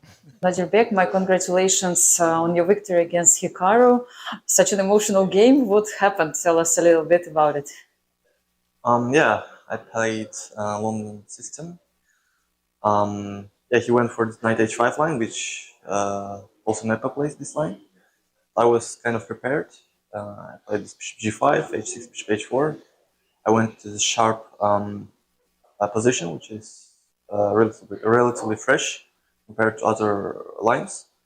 And I got, I think, very pleasant advantage. Yeah, after queen b6, I went for long castle, which was, of course, unnecessary, but I thought it's very interesting to play for this dynamical, dynamical initiative. But actually, after that, we got kind of endgame where white is a little bit better, thanks to structure and better bishop. But during the game, I thought black should be, black should manage to hold on, but apparently I think bishop e8 is a big blunder. After h5, he missed this rook eb6 from far, I think. So yeah, after rook eb6, it's, I think, already lost. Yeah, he was I think he was disappointed at that point, and yeah, I mean that was a good game by him. And let's take a look at pairings for round 3.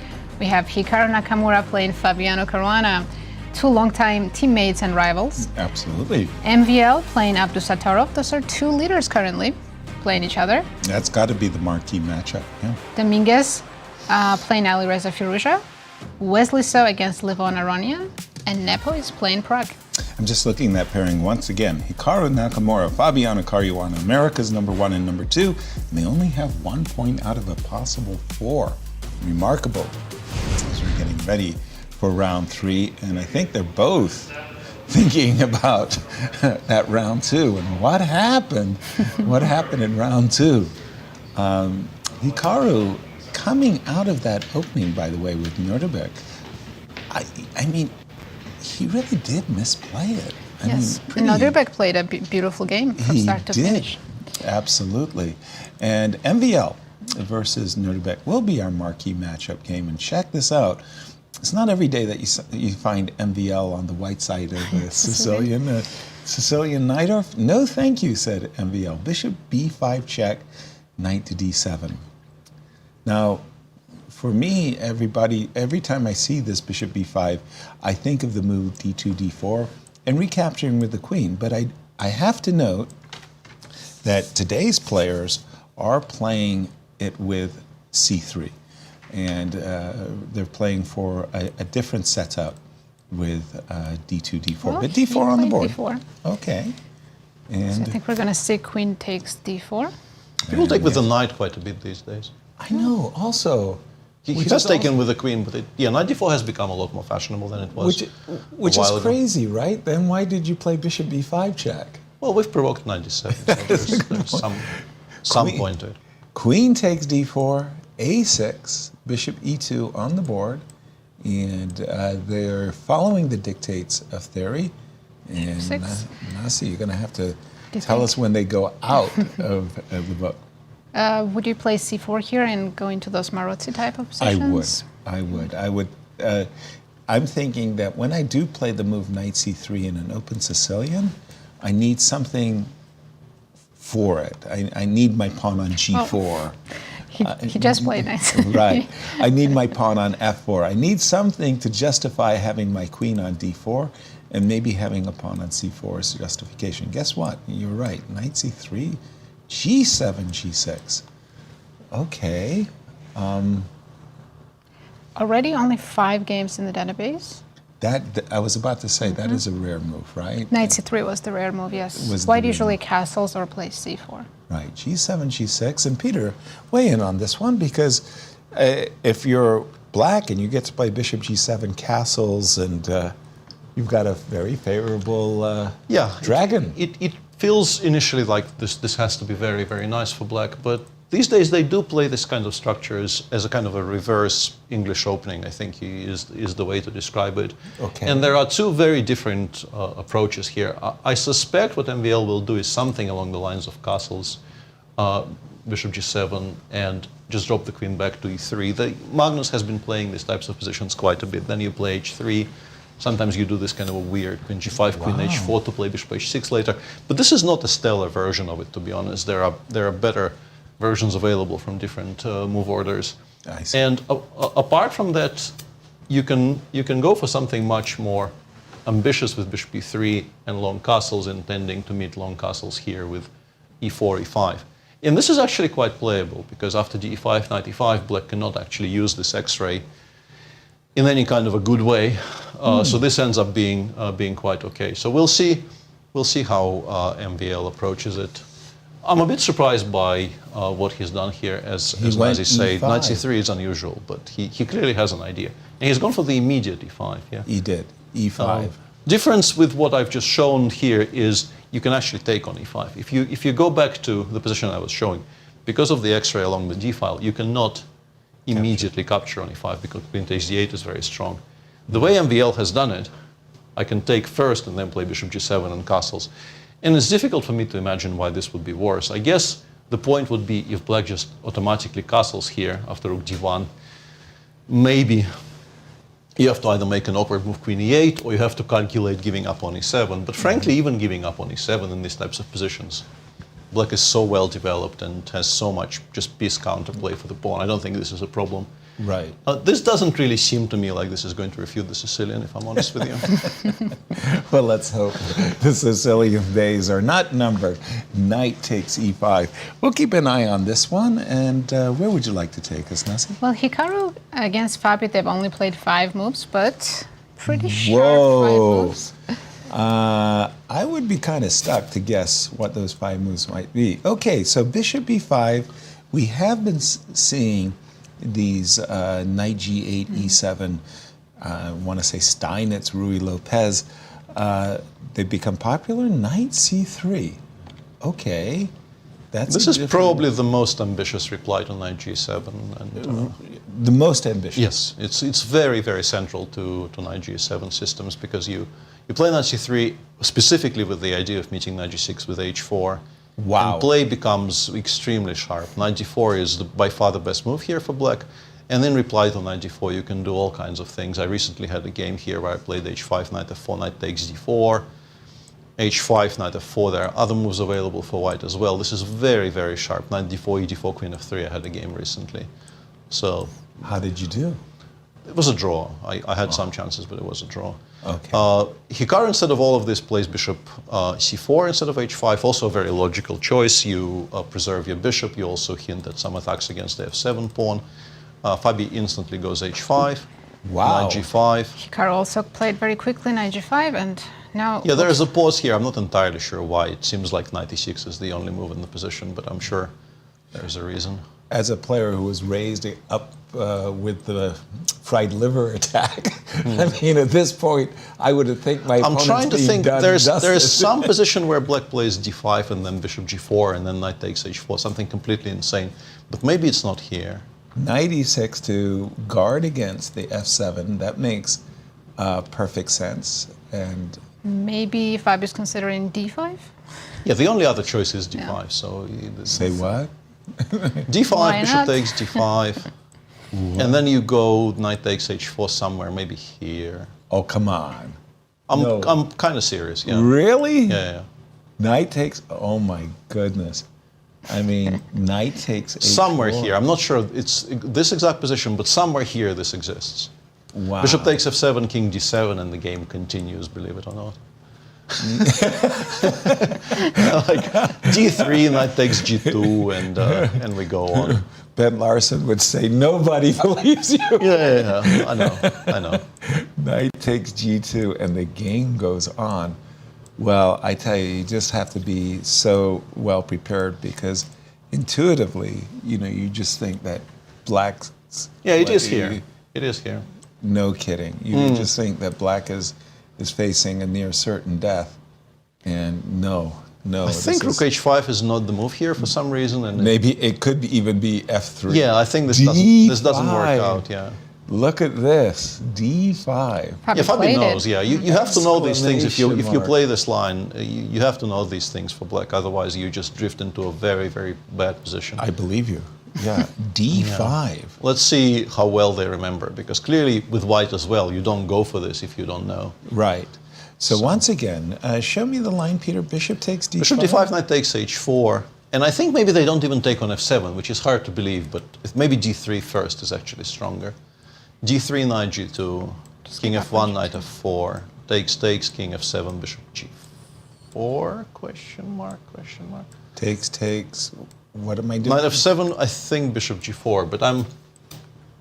You're trying to remember the lines. And we might see all this on the board because... hang on a second, no, this is... Bishop d5 is a mistake. Which has been played. Yeah, all of these lines actually start with knight takes d5. I've actually spent some time looking at them, and I still can't reproduce them. So knight takes d5. Knight d5, knight h4, d3, knight g2, and we get the kinds of positions that seems a lot more logical. Yeah. That has a certain flow. Yeah. Okay. So what's wrong with bishop takes d5? Bishop d5, we go bishop g4 first.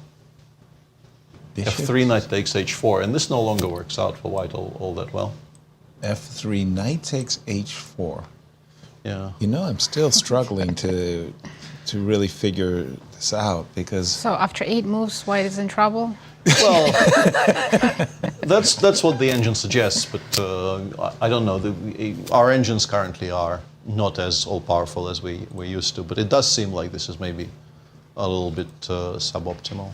So, against bishop g4, come on. I have no other move, but... Well, you can include bishop f7 at any point, but I don't think it improves the situation. By the way, bishop g4 on the board as we're speaking. And as you say, at any moment I can toss in bishop f7 check. Yeah, bishop f7, king d7 can be added to the mixture at any point, but I don't think it does anything. So knight takes h4, and again, bishop takes f7. King d7, I'm just holding off because, again, I feel like I can play it in any time. So after f3... pardon me, d3, knight g2. I think it's actually not even knight takes g2 here. No? I think after d3 the machine goes bishop b7. Okay, but then I really do want to include after knight. I'm not sure because you have knight takes. If you hold on bishop f7, you have the option of taking with the knight, which maybe you want. Hikaru did play f3. Yeah. f3. And I think it's important to start with bishop b7 here because everything else is bad. Okay. We're expecting knight h4.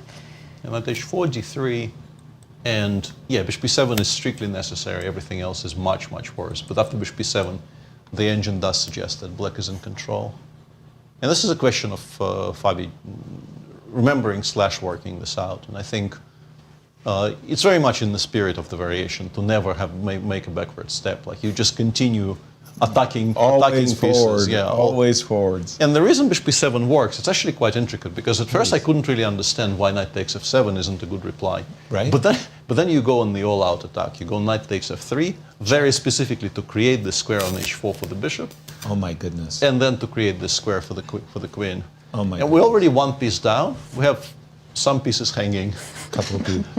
You're coming up. But we're threatening kind of mate in 1 with queen f4, which is trumping all of those concerns. Right. And this knight b5 to create the c3 square for the king. Obviously. And the engine even kind of laughs in your face, picks up on f3, and then goes back to d4, attacking the queen, and still picking up the knight on b5 with check later on in the game. It seems to suggest this is just lost for white. So yeah, this could be one of those examples where I think the way to describe it is Hikaru knows this is correct, but maybe he didn't expect it specifically from Fabi, so he hasn't repeated it today. Right. And if you haven't repeated it today, it's just so easy to mix up a move order somewhere, and suddenly you're in a lot of trouble if your opponent reacts correctly. Nazi is like riding the tiger. You have to be so precise. Any miscue, you get bucked off, the tiger eats you. So if you're going to prepare some really wild and woolly variation, Make sure you know it inside and out. F2, F3 on the board. We're expecting craziness to burst out in this one with knight takes h4. But let's take a walk around the arena. We have a big update in Nepo's game against Prague. Both players lost the last round, but looks like Nepo's in trouble. Nepo's in trouble again, even though he has 25 minutes on the clock. How did that happen so fast? He completely blitzed out, but maybe... Okay, he's got a very normal-looking English. But then suddenly he's a pawn down. Yeah, I think A2 pawn is missing. Yeah, if we look at this position after rook c1, bishop b6, if we go back a tiny bit. Please. I mean, normally you play a3, but a3 does allow black finally to stretch in the center to play d6, d5. It's still a very playable position. You can do something like this. I'm surprised he actually hasn't opted for this version. And he's gone knight d5, which I think would be a very understandable and a very strong choice, if not for specifically what happened in the game, which is bishop d5, bishop d2, and knight b4. And suddenly you have to give up something. Both a2 and d5 are hanging. And I think this is a... I mean, he might be rewarded for it, but this is kind of a typical Jan game after a loss. A bluff, or he just tilt. Yeah, he just finds a way to semi-bluff a little bit, and he's a full pawn down. But the knight on h4 has a very nice f5 square. There's some things to look forward to. So he goes f4, c6, dc, knight c6, knight f5, and I think, let's say maybe with the king on h1 already, this would have been playable, but.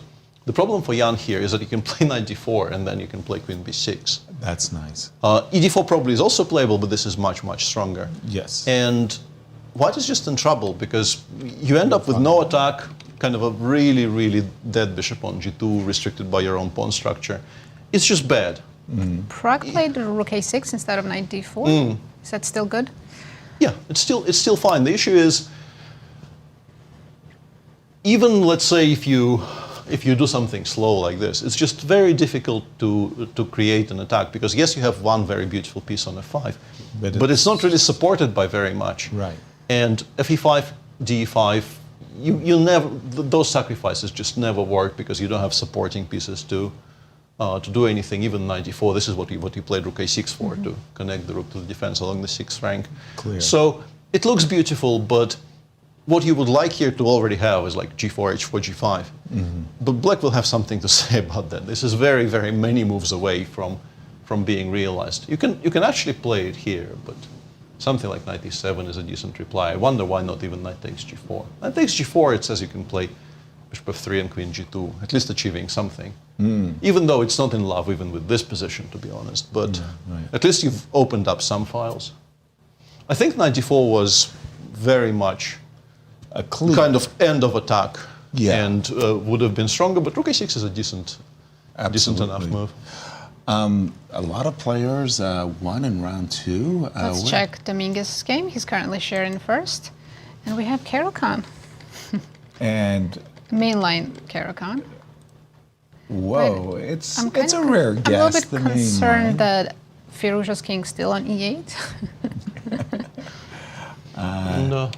Queen to b5, queen f5 check. His very, very last move is a miscalculation. I think black was completely fine until then, but bishop d6 is a little bit overambitious. Knight d2, queen f5, knight f1, bishop. Yeah, bishop d6. There is a very concrete problem with it. He could have and should have taken on e3 on the previous move, and I think black is kind of more or less completely fine. Takes. You can put the queen on e4 for now, provoke f3, and then put it on f4. And depending on what white does, you will choose which way to castle. And black seems completely healthy here, to be honest. Bishop d6, I sort of understand you're improving a piece a little bit and waiting for white to play f3 anyway. But the issue is white can actually now move the bishop back. Both bishop d2 and bishop c1 are quite strong. Because f2 is not hanging. Yeah, because f2 is not hanging either way. Knight f2, knight e3, you lose material. And queen f2, queen takes g4 is a very simple thing. So you end up being driven back with f3 and g4, and this is exactly what you wanted to avoid. And especially you preserve the bishop, and the bishop's actually great on the c1 square. Actually, maybe bishop d2 is stronger to even prevent queen a5. Just sort of looking a bit further. Right. You want to drive the queen to h7. h7. Yeah, exactly. So maybe bishop d2 is slightly more precise, even though I think most people would play bishop c1. Right. I've played some Caro-Kann games where my queen ended up on h7. It did not end well. My Caro-Kann games, I sometimes ended up with the bishop on g8. I put the bishop on h7. I got chased to the knight at g6. Bishop went back to g8. I was covering e6, and I survived very nicely, thank you. But bishop to d2. By the way, f3, g4. Those are huge. You probably don't want a castle kingside in those cases. And I don't like the piece sets up for Alireza. I definitely think that Leinier will come out of this opening with an advantage. If you don't mind, I'm just going to check in on Wesley and Levon. That's an open Sicilian, doubled e6, but is black missing an h-pawn? Yep. Yeah, where did it go? Well, white was missing an a2 pawn in the game of Nepo. Missing an h-pawn in the game of Wesley. King b1, inviting rook c3, do your worst. But if you don't do your worst, rook d2 and rook d1 will... Seems like it's just not great for Levon at all. Yeah, and interestingly, I feel like let me just check where the novelty came. Yeah, all of this is still known. Yeah, this is still a known position. Up to here, this has been played before. So we get to this position, and Wesley starts with queen g3, and the prescribed way of dealing with it was to immediately start. You actually are not supposed to preserve the pawn on g5. You're always going to be down that pawn. But you have to get the pawn to b4, and after knight e2, the engine goes queen c7. Now e4 is hanging, queen c4 will attack both e2 and a2. And also, with the pawn on b4, attacking the pawn on c2 in general will just be very awkward, because you have to hold on. And here, actually, it says, more or less, the only way to play is to allow black to take on a2, with a very sharp position, which is fine for both sides. But Levon instead played rook a8, which is very much not the way to go. This just feels too slow now. You can play b5 now, but even h4 here is strong. Yeah, even in the worst case that you take on c2. Yeah. But I think something like rook c1, just preparing for b4 and going knight e2, white has already established a lot more control than the line that we were showing earlier. So feels like both of them knew what they were going into, but queen g3 maybe came as a slight surprise, and Levon did not react to it in the best manner possible. By the way, queen c7, no b5 by Levon. He really wants to take on c3? He was kind of telegraphing that, isn't he? Yeah, but I was thinking rook to d3. Yeah, you can, but also you can just say, I don't believe it does anything, and play something like rook h1. Because I think what he actually wants is queen b6. And if you play rook h1, you will be able to meet queen b6 with queen e3 immediately, just kicking it away from the square. So again, rook h1 to e1, not the move I would favor, but I understand what you're saying, that you get to meet queen b. You know, again, I've tasered. I've lost lots of games with rook exchange sacrifice. I would be thinking the same thing what you just said. Yeah. I mean, there's nothing particularly wrong with rook d3. I think it's just not required. Actually, now you can play d5. I think this is the reason rook h1 was suggested, because d5 suggests suddenly the engine says there's enough counterplay, because we will get d5, d4, and the c2 pawn is very vulnerable. In that case. Yeah. So this is why we're playing. This is why we're playing rook h1, to have d5 takes and queen takes e5, which would not have been available to us in the other line. Gotcha. This is quite intricate, actually. Still. Nice. Just checking. By the way, Fabi's still thinking. He hasn't made a move. He's been thinking for 9 minutes now. 9 minutes after f2, f3. Let me just refresh my board. But 9 minutes, and we're expecting it's knight h4. It has to be knight h4. After 9 minutes. Plays it, yeah. Okay, 9 minutes. And by the way, the computer is all aghast. Double exclamation marks. The thing went green. And if we look at their body language, Hikaru still looks pretty confident. Maybe he doesn't know that this line is not good for him. Or he's faking it, of course. How do they match up?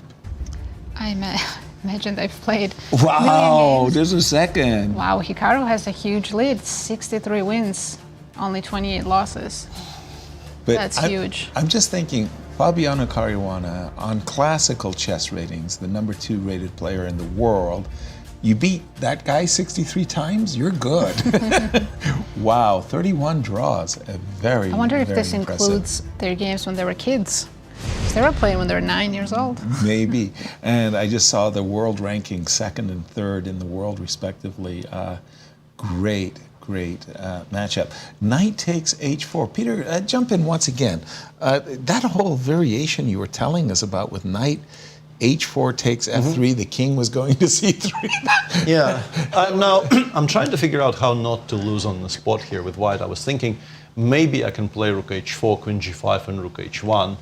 But even this is very cute. It's not necessary. Bishop takes f3, and then I'm guessing queen g2 is what I missed. Yeah, queen g2, and if rook f1, bishop b7, and there's just no stopping mate from h4. Wow. So there are no bailouts available for white anymore. You pretty much have to play d3 in some fashion, because I think knight f7 here will immediately lose to like. This is very easy.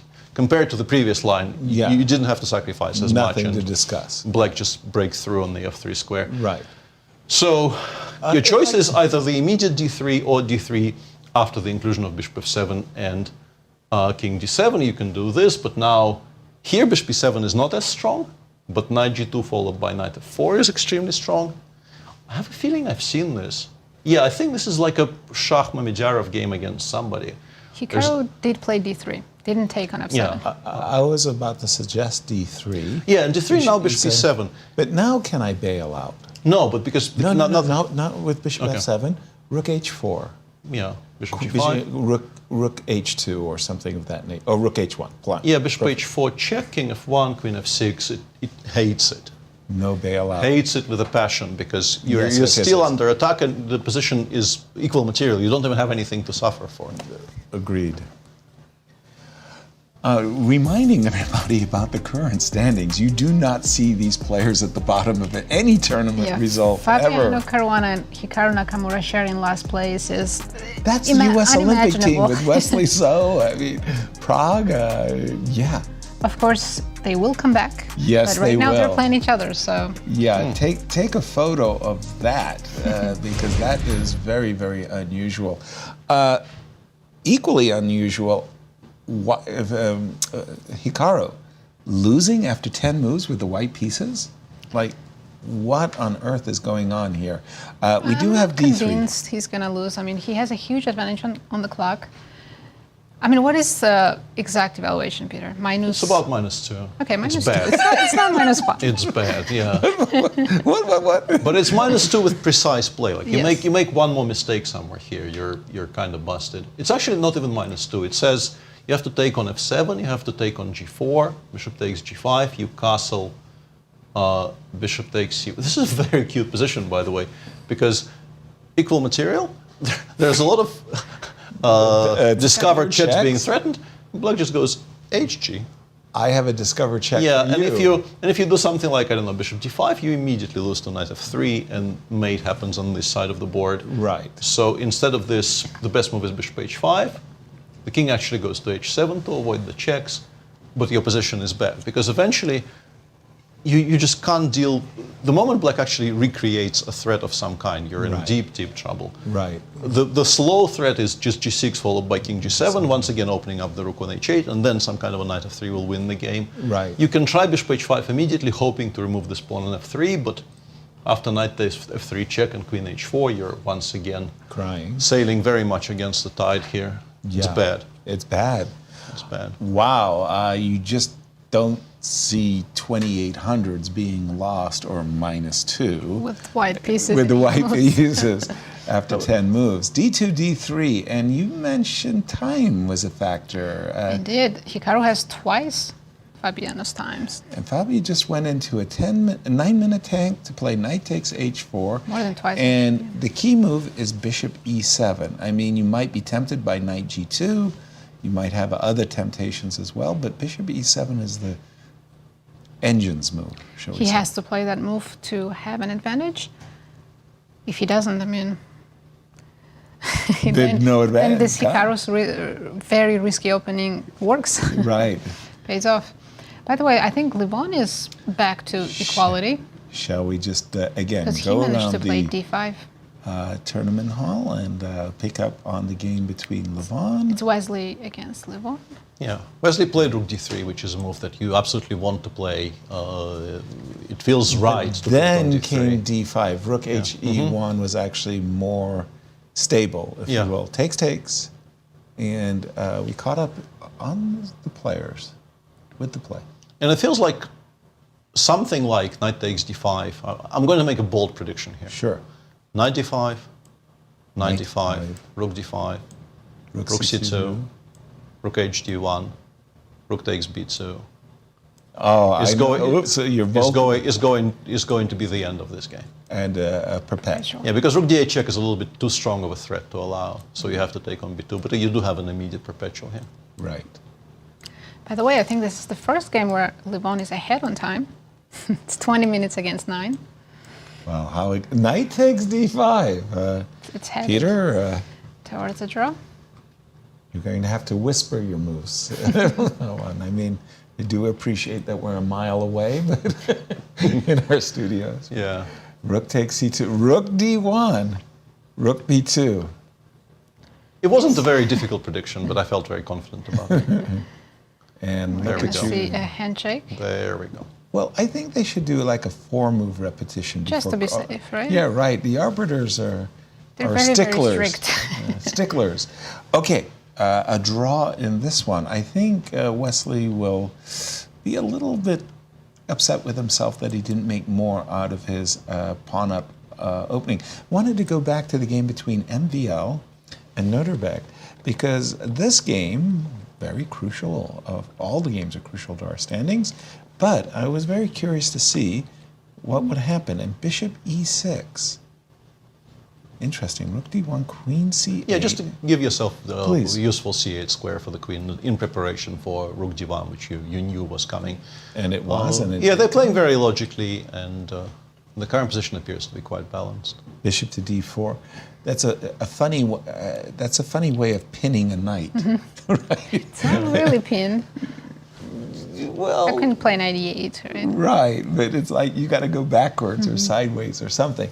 Bishop to d4. First impression was that there was some queen c8, bishop f3 sightings. You got something very close in the game actually. Yeah. After bishop d4, black played rook d8, white played bishop f3, queen c4, queen c5. Gotcha.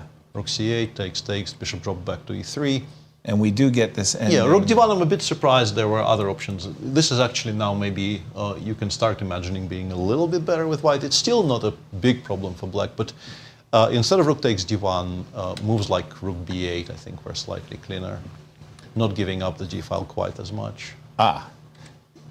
You mean just here? Yeah, rook b8, because I think you want all 4 rooks on the board. I think for white, finding work for both of white's rooks is harder than finding work for both of black rooks. So rook b8, provoking bishop a7, and then dropping the rook to e8 was the computer suggestion, saying immediate zeros. Rook d1, it likes white a little bit, the current position. You probably have to play something like h5, because, yeah, exactly, you don't want to have to meet rook d8 So what's the idea? and After bishop b7, we play rook b4? Rook b4, I take think, on yeah. a6? And rook we takes, take those positions after b2. rook takes b2 are pretty much always fine for black. Yeah, I'm losing another pawn, a2 or c2, and yeah. Yeah, white just goes h3. If you want to play for a win, you go h3, black plays b5, which is logical. You include this check, and you play something like a2, a3, and it's not much, but black is a little bit stuck. It's important to play h3 so that neither knight g4 nor bishop g4 are ever available. And now black will need to find squares for his pieces. And white maybe wants bishop b7 in some positions, for instance. If black does nothing for another 2-3 moves, you can definitely imagine this becoming a little bit of a problem. Should still be very much within drawing margins, but a bit of an uptick for white. Yeah, definitely, Nasi, you and I are both on the same track here. If the rook was on a8, the Catalan bishop, has a lot more say-so. When black gets to play b7, b5, and manages to clear the diagonal without us winning anything. That's kind of annoying. H5, H3, B5, A3. Still something for white, but maybe not too much. Where would you like to take us? Let's check Nepo against Prag. They are in an endgame. A lot of pieces have been traded, and Prag is up a pawn. But how easy is it to convert this? Boy, I have a feeling that Prag is leaving a lot of points on the table. Well, here not yet. I mean, let's not jinx the young man. Right.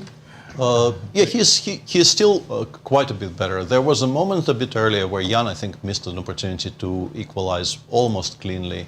Because Prag, a bit further down, Queen d4, Queen takes d4, e4, e5. Yeah, take with the rook here. Taking with the rook here was much stronger for some reason than taking with the f-pawn. I think specifically to avoid what happened in the game. And now after knight d7, I'm not sure what the difference is exactly, but the engine was suggesting that this is a much better version for white. Okay, we're gonna just see what did take place. He ran into rook e6, which wouldn't have been an option in the other position, and now you have to defend this. And yes, it's bishop against knight. Yes, you always have some drawing chances when you have a bishop against knight in the endgame. But if the pawns on the king side start running, you're in trouble. Mm-hmm. And your passer is still on the third, right? Your passer is on d3. It's not very threatening just yet. Quick question, Peter. Is a5 hanging? Let's say I go bishop e4. Knight h4, I assume. Knight h4, and then I go hunting. I think I can still even go rook e5. I can for now preserve my... Of course. God. Excuse me. Good morning, St. Louis. King g7. Okay. Prague for choice, most definitely in this game. I have some moves in Fabi's game. He did play bishop e7. But he didn't play king f8. Yeah. Which is bishop e7. Quite a big change in the evaluation. Bishop, and again, they're playing this super, triple razor edge stuff, and king f8 was the required. Peter, take it away. Hikaru has 16 minutes and Fabi has 4 minutes. Yeah. Just wanted to point that out. It's a little bit absurd, to be honest, because the king on d7 feels quite safe, and the line we were showing earlier with the king on f8. Right, and then we castle. You actually play into the discovered checks here. Right. But the comparison actually is very much in favor of king on f8, specifically because in the position they have on the board right now, there is gh, and you get to play queen g4 check very soon. And that actually throws black's position in some disarray. The best line is knight g2. Now bishop takes c1, we go queen g4 check, king d6. We can even throw in queen g6 check. And as you can see, this is, I guess it hinges on the fact that knight b5 check here exists. What? I don't know. Knight takes b5, rook a b1. I don't know if that's very obvious. I will be honest with our audience here. I'm not sure this is entirely obvious. I mean, if you get here, you find it, because otherwise you resign. But you probably need to see it like 7 moves in advance. From afar, yeah. Yeah, but basically, if you don't play gh5 here, you're borderline lost. Right. But you probably do, because it feels like having queen g4 at your disposal is massively important. Knight g2, king f2. Not king f1, king f2. Yeah, on the board. And it seems to be a Question mistake, mark. but I'm not sure why. Okay. No, this is just so unfair, because this borderline loses to knight e3. It would have been a check with the king on f1, and we would be happy. Right. This is not a check here, and we are desperately unhappy about it, because the important bit is this is a check. Right. Which means we don't get time. We don't get time to play queen g4 check. We have to take, and then queen g5 check, and rook a f8, and we are completely and utterly lost. Actually, king takes e3 is a massive mistake. You have to play. Only move not to resign immediately is king g3. Obviously. Yeah, bishop f4, king h3. But now, basically, black just creates a square for the king, and the king on c7 is just so much safer than the king on h3. It's not winning by force, but it's in practical terms a very, very difficult position to defend with white, because it's one of those very archetypal positions where the opposite color bishops just make every attack much, much stronger because you just cannot control the dark squares. Gotcha. King F2 question mark. Whoa. Knight F4. That's not the move. It doesn't surprise me that the players are mixing and matching. And now black their is in preparation. trouble. Because of Queen G4? Yeah, because Queen G4, King D6, we take on F4, you take with the bishop, and the engine just extremely cold-hearted. It just takes on G7. Just says, important pawn. Yeah, but I think the point is not that we win the pawn, although that is also useful. F6. We take away all the dark squares, and also we kind of want to play rook G1, rook G6, and give some mates ourselves. Wow. So Nazi's prediction that we are absolutely not assured of a black victory here, despite a -2 variation, is seeming to come true now. Yeah, Oh my gosh. unless Fabi had looked at this morning.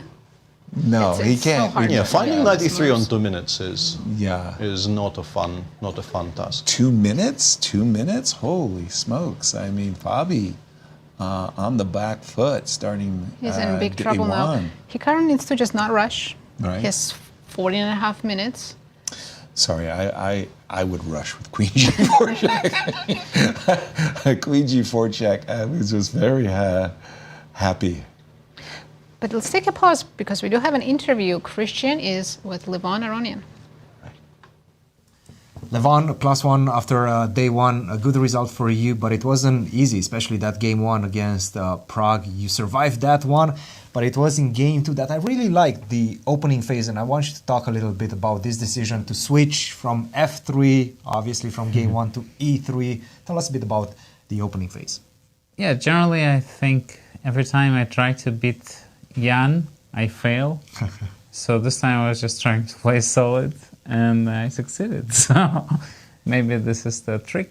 I really like this idea of somewhat trapping this rook on a d5 with this maneuver. Bishop d5, rook d5, and bishop to d3. Yes, it looked logical. Although I thought it's nothing if he had played some h6. You know, just to keep it solid. And then we spoke about it. You know, like h6, rook d8, bishop d7. Mm-hmm. It's a typical kind of structure. You see it a lot. Yes. It seems quite comfortable for black if he manages to get rid of the problem of the bishop on c. Yeah. Right? I mean, it's tiny bit pressing, but then it's just equal. When did you feel you're starting to put some unpleasant pressure on him? I think when I managed, to put this bishop on d5, it kind of looked already kind of pleasant. Yeah. He was really trying to get that rook back into the game. Yeah. And finally that bishop landed on d5. Yeah, this looks very pleasant. Yeah, I'm just pushing b4. Generally, this is the maximum you can get in this Queen's Gambit type of positions. Mm-hmm. And then I think he got nervous here, and he blundered. He did crack with this move, king to h7. Did you feel at any point that you were letting him back? Yes. In the I game? think I wasn't playing my best because my position was so good. I was just, I don't know. When was that? When did you feel like you're starting I think, G3 was just careless. Bishop c6. Bishop c6 just wins on the spot, I don't know why I didn't play it. I can't explain. Just go for the pawn, right? You cannot protect it. Let's pick up the pawn. Yeah, and if bishop to d7, then you take queen f5? check, Yes. No, this was ridiculous, of course. And then, I thought, all right, now that I'm playing ridiculously, let's do it fully. So I went f4 because, from practical reason, it's unpleasant, this type of move, Yes. Because you have to calculate all these things. And then maybe he had a chance to escape, but generally, this is very difficult. At some point, the engine is saying that maybe he's lucky with some sort of Queen an f3 is the wrong move, probably. Yeah. But from a practical perspective, even this position, how likely it is that you will survive? Yeah, it's very unpleasant. You have to calculate the c5s all the time. Levon, it feels like you're playing at home. Are you feeling good about this event? Tell us a bit about the morale coming into this one. Well, for the last one in Croatia, I wasn't prepared. This one, I did some preparation with Fabi. So watch us play our best. You told me that you had secret preparation for the one in Croatia. Did you lie to me? Of course I did. You're a grown-up man, but believe in fairy tales. Guys, back to you. Back to you. Believe in Santa. Just a second. I thought he had some secret training methods. I mean, can't believe it. By the way, we got that position between Hikaru and Fabi. Hikaru went bishop f4, bishop f4. Question, is he going to play queen g7? Answer. He's taking his time. I think he will. Rook g1, queen g7. Rook g1, queen g7.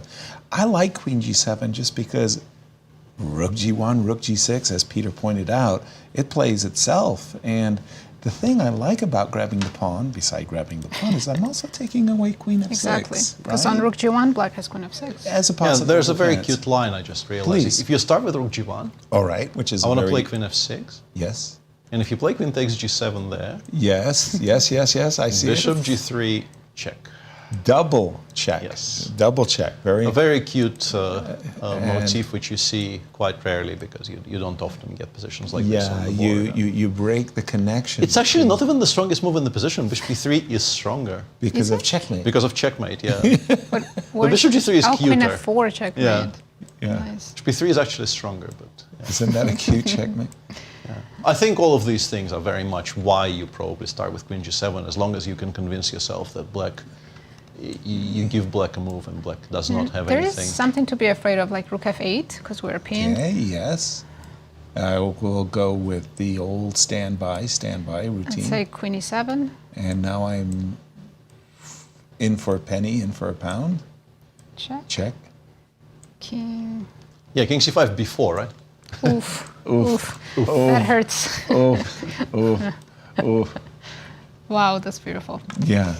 That's one of those things that we have a little update, MPL now. Uh-oh. Yeah. Seems to be better. I heard winning, but I don't see why he's winning. Yeah, winning maybe is a bit of an overstatement, Yeah. but yeah, this is exactly what I think black had to be very cautious against. Well, what's wrong with a little hyperbole? I mean, this is our show. We can take it to the max. Why is white winning? I don't think white is winning. Don't look at me. I mean, but he's better. Oh, great. We went from winning to parsing the halving of the point. Has chances for an advantage. Slim. Even that might not be true. Okay. By the way, I think we should switch to Nepo. Prague, because 20 seconds against 20 minutes. The usual Prague versus Nepo game. Prague's not winning anymore, right? No. You have to be careful not to lose this. Who's playing for the win? I like white's pawns, but I mean a3 pawn is pretty far pushed. Okay, so we go c6. Yeah, c6. I'm guessing. No, what I wanted to say is completely stupid. Yeah, c6. The engine goes rook b5 and says it's a draw. Rook b5 is b5 draw. Rook b5 is not. He's played c6, 16. How many? Rook b5 only move. No. Everything else loses. 12 seconds for Prague. You're not going to find rook b5. Rook b5 doesn't even make sense. That's a ridiculous. You need the rook behind the pawn. You need to have rook b2, rook c2, basically. I see. Oh, 2 seconds. Yeah, this loses. Seconds. Yeah. Seconds. Now after d5. d5. Well, actually doesn't lose. It's probably still a draw. d5, rook f4. But yeah, he's not going to. d5, rook f4? It's still somehow a draw. Because How the king. is that even possible? You give me But two rook moves. a7? Rook a7 after rook f4? d5, rook f4, rook a7, we go rook c4, rook a3, king f6, and we hold. This is a draw? He's played d5. Yeah, it's still a draw, yeah. He has played d5. 7, 6, yeah. He's got to find rook f4. He probably has to. Oh my God, I mean, 2 seconds. He's played rook f5. Twice in a row, 2 moves with 1 second on the clock. 1 second on the clock? Yeah, now he is losing to c7, a2, rook d6 check. And he's seen it. Rook d6 check on the board. Yeah, this is going to be a very painful first day for the young man. For those of you who have never seen these tricks before, it's such a painful way of losing. Queen. Devastating. And Prague realizes this is the skewer. He This resigns. is the skewer. That's heartbreaking. What a turner! I mean, that was bluff. All the way through. From the pawn sacrifice. Yeah, but it worked in a way that Nepo probably didn't expect. He wanted to give mate on the king side. Instead, he won an endgame a pawn down, which you don't do very often. Yeah. By the way, I'm turning our attention back to the game of Hikaru and Fabiano because Hikaru has gone into a deep tank and has not captured on G7. Critical moment, yes. After a 10-minute think, or what has it been? Around 8 minutes or so. What has taken him so long to make such It's easy for us because we know Queen G7 is the best move. Yeah, but it's one of those practical decisions as well. You're taking away a key resource for Fabi. And he just took it. Mm-hmm. Okay. Because if you take this move back for just a moment and you say to yourself, what does my opponent want to do? You don't even think. You understand their king is on F2, rook F8, queen F6. Right. So you go queen takes G7 and you deal with both of those possibilities of rook F8 and queen F6, taking away queen F6 wholly. By the way, I haven't mentioned it, but what's Fabi's time? A minute and a half. Not good. His position is C6. terrifying and down on the He did clock find as the well. best move, though. C6. Yeah. And he kind of shook his head like, why did I take so long? And he did find something irritated him. Hikaru, I mean. Yeah, rook G1, and you have to play king C5. Yeah, you have a choice between queen E7 and a kind of a shock value move, knight takes C2, which doesn't appear to be losing by force, but is not great either. Well, Hikaru looks happy with his position. He's nodding. Now he's got the nod back. Yeah. I was thinking king C5.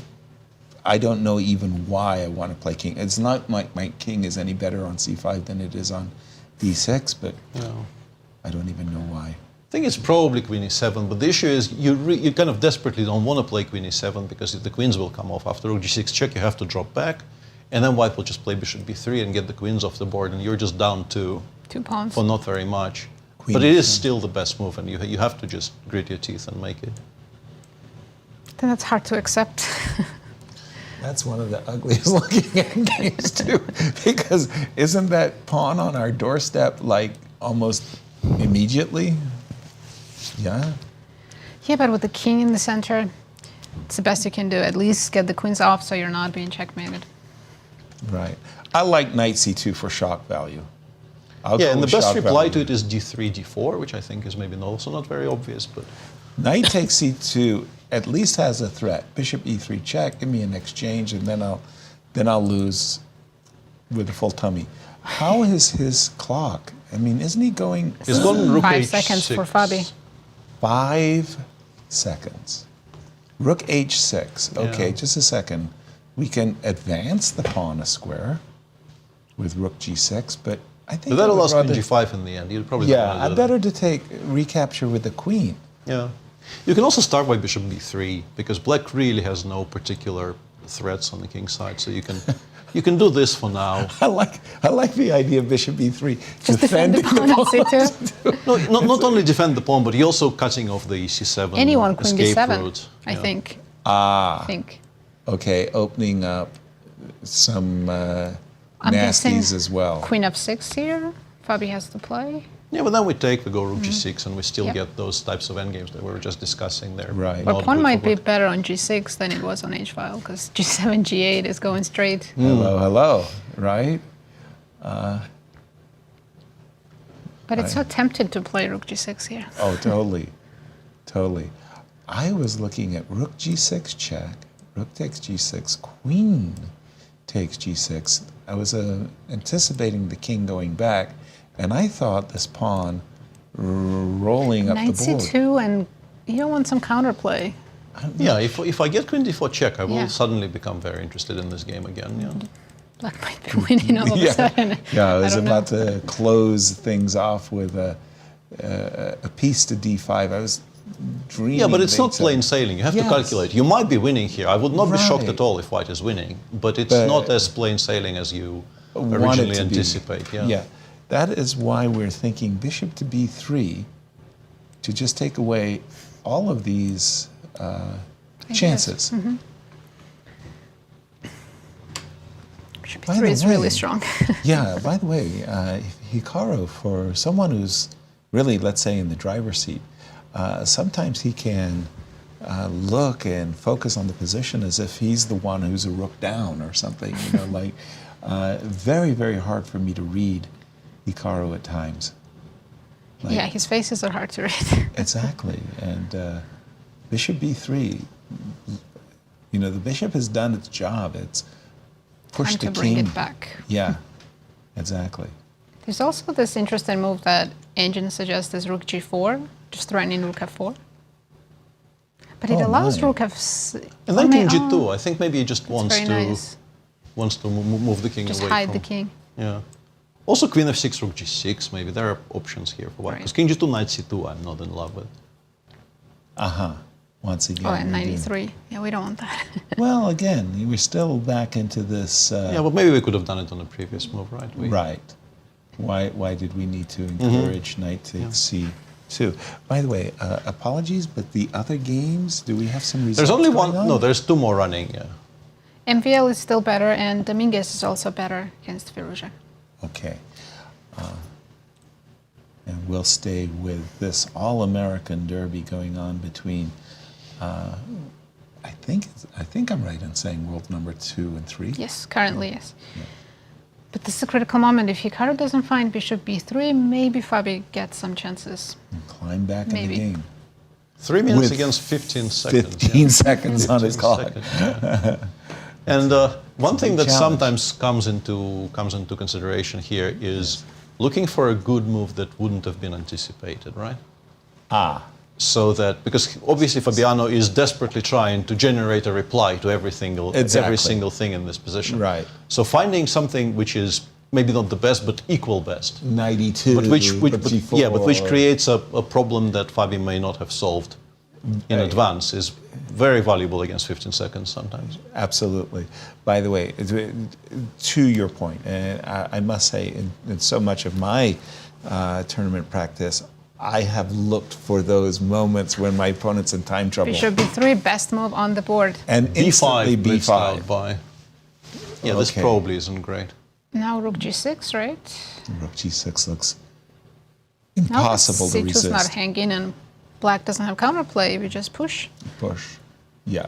Rook g6 looks Knight impossible. e2 honestly looks very strong now. Also. Knight e2. Because black still hasn't generated a single threat, so why not just start trading pieces?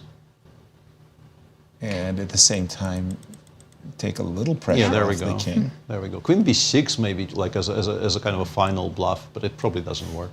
Knight takes f4 probably just wins. Yeah, knight e2, king e2 is resignable. Now you don't have a threat. Right, now the king is... Queen b6 still, but you... No, I have rook h3. Yeah, rook h3 is completely fine. Just to make sure that queen b... king c5 he went, yeah, king c5. A good general leads his army into battle. Absolutely. So queen d4 is a threat. Should we just play c3? Yeah, just play c3. To shut down black's only counterplay. Wow, that's cruel. Culture. Yeah. Fight for the dark squares. Wow. c2, c3. What is my opponent's threat? My opponent's threat is to play queen here and simple queen. Logical chess, right? So simple chess, stopping the opponent's threat. And how much time? I mean, again, Fabi's on seconds. 15 seconds for Fabi and 2 minutes for Hikaru. Oh, this is, I want to say bad position, but hopeless time. Next couple moves seem to be pretty straightforward for white. Rook g6, trade rooks and push the pawn. Oh yes, he heard you. Do you take with the pawn or with the queen? No, you're never allowing queen g5. Oh, there's queen g5. No, right, we need to control. Yeah, we need to control the jumps. We're never allowing queen g5. Queen g6 and not allowing queen g5. Queen f8 probably to stop. Oh, you're not stopping. Not stopping h6. No. But maybe queen f8 with bishop g3 ideas. Oh my god, there's no bishop g3. There's nothing. There's just no idea. Yeah, you can just very safely continue pushing, I think. Just h6. h6. He wants to play rook d8. Hope against hope. Or bishop d5 and then h7. Just be kind of brutal about it. Yeah. Oh, that's cruel. Bishop d5. Just put it on d5 and keep it on d5 while we're queening the h pawn. You know, like, just keep it on d5. Oh boy. So we're anticipating h6 for Hikaru, rook to d8, and Peter says, you know what? That threat of queen takes d3, I'm going to block you. So let's say king b7? h7. Because CD does not threaten a check, so I will very safely put the queen on h8 and win. And if you have to play rook h8, the game is completely over, obviously, because you will never generate any counterplay. If you want to finesse it a little bit, you can start with bishop e6 right now, but I don't think you need to. Yeah, I think he's going to go there. Yeah. There we go. h6, rook d8, and he blitzed out bishop d5. Yeah. This is very clean. Wow. There's just... You can't generate a threat. Who's leading on this Grand Chess Tour? Fabi. Fabi is. Who would have thought it, though? Yeah, I think that whole piece blunder in the last game really shook Fabi. It certainly did. By the way, pawn just went to h7. Yeah, you have to play bishop rook h8, but even simply bishop g8, and then you get your king to safety because you're Fabi just looked away like in disgust because Hikaru is reaching for the bishop to go. There's one last trick here. If you take on c6, queen g7, queen d7 actually probably saves the game for black. But yeah, that's not going to happen. By the way, the simple is trading the queens, followed by bishop g8, and Fabi said, I've seen enough. Where do we go? What games do we remain? Let's check Dominguez. Dominguez. Leinier versus Alireza. Let me just update the latest. So this was the Caruana. But before we go there, let's go to Cristian. He is with Jan Nepomniachtchi. Jan, absolutely crazy games, 3 out of 3. How are you feeling right now? How are you feeling about your play as well? Well, I think I played really remarkably bad. so, sometimes you don't score well, sometimes you score a lot, but normally you play far better than I did. So I think eventually I had 3 bad positions today and maybe 3 lost positions, but it's also some of them were especially the first game, I have concept with knight a4 in first game, and in third game I had the concept with knight h4. Let's take a look at that. So trying to, this is knight h4. This is the last good move probably for me, and the game against Alireza. I think it's also worth worth saying that knight h4 here and knight h4 here. Yeah. So this was my big prep for today's games. Yeah, and it worked out perfectly. So I scored 2 out of 2. What are you feeling is about these first days? It feels like it's all about whoever makes the last mistake, gets the full point or gets the positive result. I don't know. So normally 25-10 is very, very long game, for the standards of Rapid. And if you really start fooling around, playing too quickly, you quickly get into trouble, and normally people just have enough time to convert. So it's not 15-10. It's not it's more I think it's in some ways even more close to classical chess rather to some Blitz or Rapid. Yeah. So but it wasn't the case in your games today. Well, okay. I played last game. I just despite that I won it, I'm more or less ashamed. So I was a bit upset after the game with Lev because I played really badly and didn't use any chances. And here, of course, here I just blundered this rook e6 idea also, but it all started here, when I just blundered knight b4 and then I take on a2. Of course, I would never play knight d5 if I saw that I'm losing a pawn on a2. So this position would be just fine if for white, if let's say if a2 is not hanging. But I forgot I played 2 moves bishop d2 and rook c1. So normally a2 is never ever a problem in these structures. But after these 2 brilliant touches, finally, eventually a2 is falling down, and here h3, I don't know, I didn't like my position at all. So maybe king h1 was the move, maybe h3. But here, I don't know, I just couldn't make up. I couldn't make myself think even for a second. Yeah, so here I just pushed e5. At this point I could play something like rook c1 already. I don't think white is seriously worse here. Yeah, it's already quite playable. But after this and rook e6, it's really unpleasant with that moment. And then, I don't know. So I tried to resist, but I'm not sure if it was totally lost. At some point, I think it was more or less around. Some good chances for a draw. Here you're starting to get some hopes, yeah? Yeah, I never lost any hopes, until I'm getting mated. There's always a hope. I also almost got a stalemate against Lev, but he found this e5 move, unfortunately. Yeah, so here, it's the evolution is not that deadly, yeah? No, So absolutely. maybe knight c8 was more smart, yeah, like knight c8, or maybe knights and then knight e7, knight g6. So I mean, if he wants to go for some initiative, yeah, but I mean, still it's. I mean, like, at least I got my counterplay. Yeah, my pieces are okay. Remaining pieces are active. Yeah, so the pawn sometimes goes forward. Yeah, so maybe there's some realistic chances for a draw. Absolutely. Yeah, knight d6. I don't know, like rook d7. Okay, rook a6, knight c8. I didn't like it, so I thought maybe I should go like into the rook endgame. But here I was quite shocked with his move like king g6. I thought like rook c5 will be played a tempo. And here, well, yeah, but okay, here maybe I have like some king f3, king d4, king d4. So I mean, I still have some hopes. It's not like completely lost. I mean, maybe it's even objectively close to a draw, more close to a draw, but okay, who knows? Yeah, and here, I mean, yeah, e4, okay, he was also low on time, so okay, I had nothing but to push. So technically I can play even rook e7 here to make a draw because, okay, because of my rook is too active and it's behind the pawn, yeah, so I'm helping the pawn to promote. Yeah, but eventually I just decided to test my luck. I mean, okay, this is surely already some risk-free game for me. So rook b5 probably would be still a draw, and then, okay, he's in time to come with the king to take care of... no, this is too bad. Yeah, I should play rook e7 first, I think. Yeah. Rook e7, and then, okay... Rook 7 here, or...? Rook a7, yeah, like rook b2, then, okay, a2, let's say. And probably d5, like rook c2.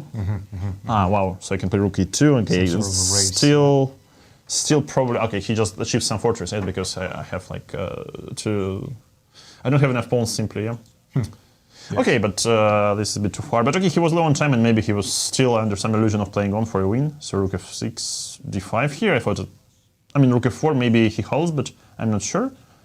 And after like rook f5, c7, a2, I'm wondering, okay, rook d6 is the only move, yeah. But somehow I thought like any move is winning, but okay, rook d6 turns out to be the only one. Okay, that's good. Well, outside of... Okay, rook d6 check here also good enough, yeah. Yes. Outside of the positive result of the 3 rounds, any other positives that you're taking from day one?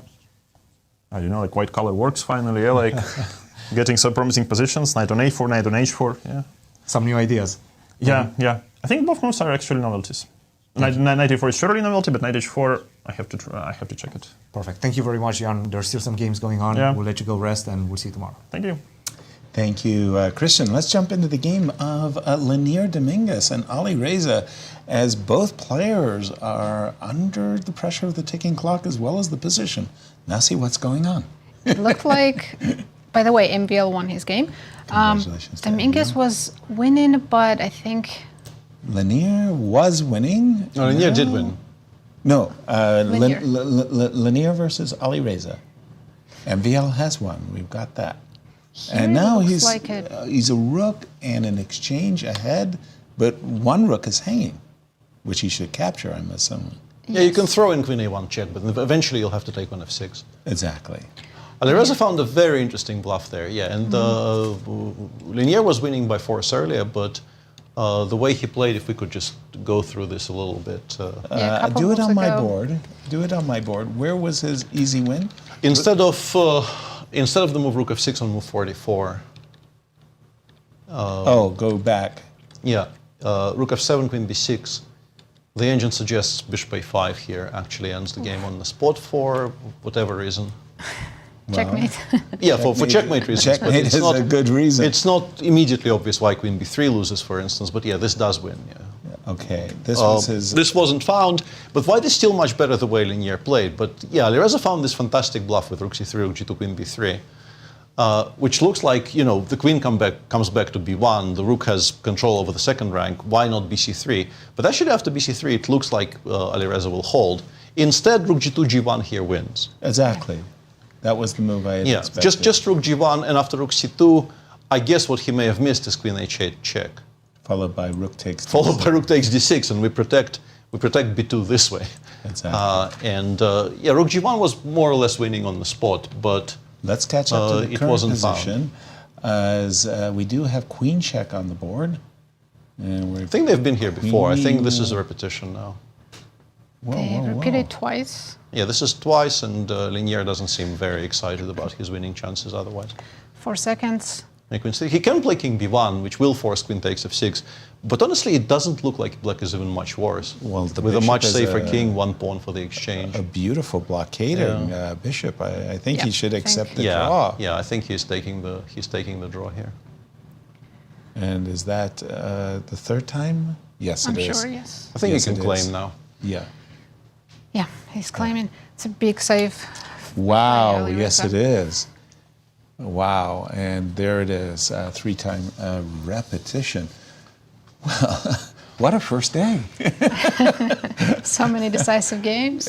True that. And crazy, crazy games. This last one between Leinier and Alireza, and what a bluff! What a bluff by Nepo. He comes in and explains he's got 2 out of 3. Yeah.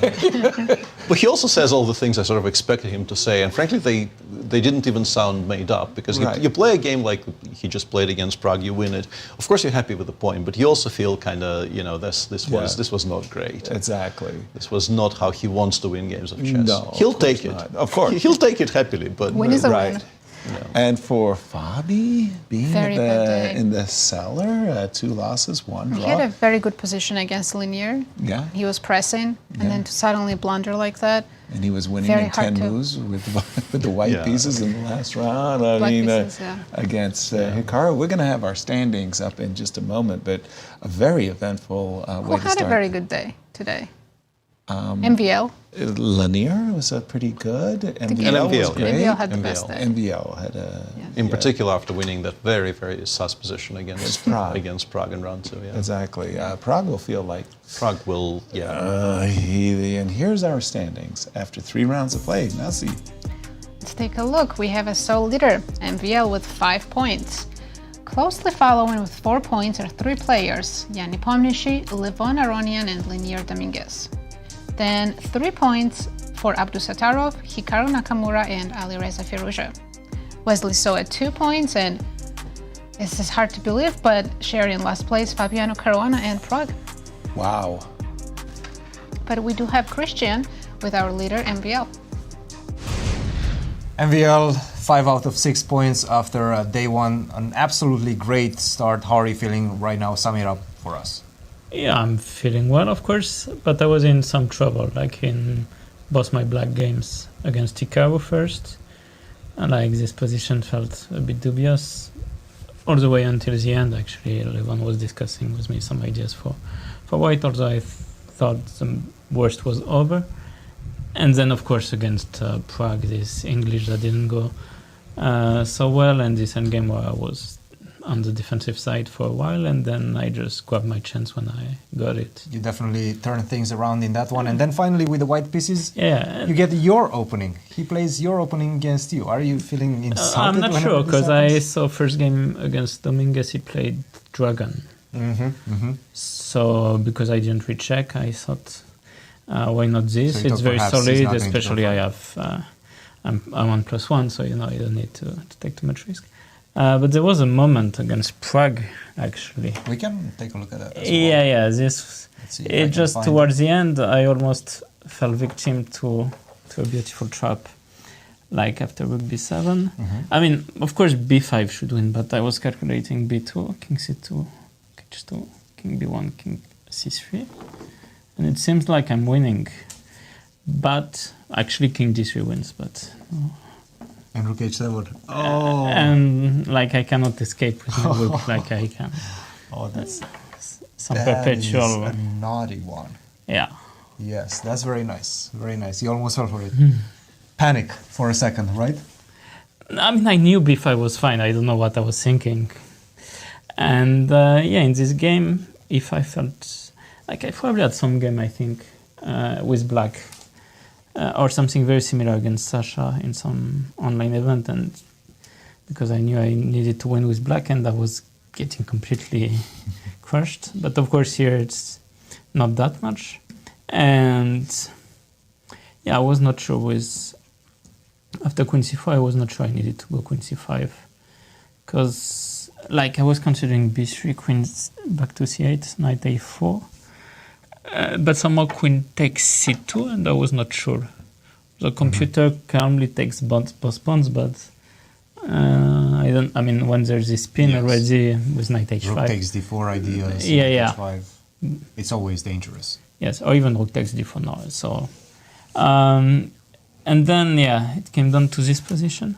First, I thought like, Yeah, rook d7 felt very natural. I couldn't see a way for me to...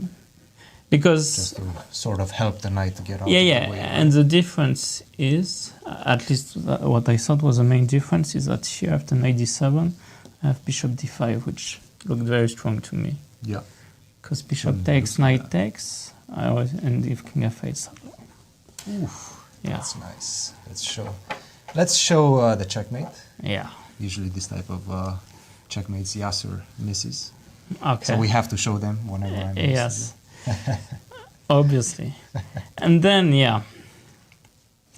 So here's interesting moment, yeah. I was not sure, but I thought it's too difficult to decide between bishop c5 and a4. So I thought, I'm up on the clock. I don't need to spend 5 minutes on this. It felt like a comfortable win for you, this one. I mean, I won it comfortably, but I thought, yeah, f5 felt wrong. Like, I was not sure if his king comes. Although, I thought bishop g2, bishop f1 is a very big threat, yeah, like, because his king comes to the queen side, but I go a7, king b7, and then, let's perhaps actually go to that. Take, king d7. Yes. King b7. I probably have to go king e2 to avoid bishop d4. And then I assume my king will come up. And like even with the pawn on e6, like I was not sure about e5 actually, like I thought. But this I was also not sure. I mean, I was pretty convinced it should be winning, but at least there's some sort of fortress. Right. But these are details that need to be calculated with an hour on the clock, not with 1 minute. Yeah. I just thought I bring my king to b5, and at some point maybe I promote and get my king. But then maybe some exchanges. So I was not completely sure, but it felt like it should be, at the very least, very close, yeah. So I don't know. But then as it happened in the game, yeah, this is just dominant. I was considering whether I should take on c6. But then I realized, okay, with my bishop ready to invade on the king side, yeah. When I got in the move h4, force e4, I thought it's very, very nice. Well, Maxime, great start for you. We'll let you go get your rest, and we'll see you tomorrow for day 2. Thank you, Cristian. Nice back to you. Thank you, Cristian. Thank you, MVL. Thank you for making it so clear for me. The checkmate, very, very, very kind, very, very kind person.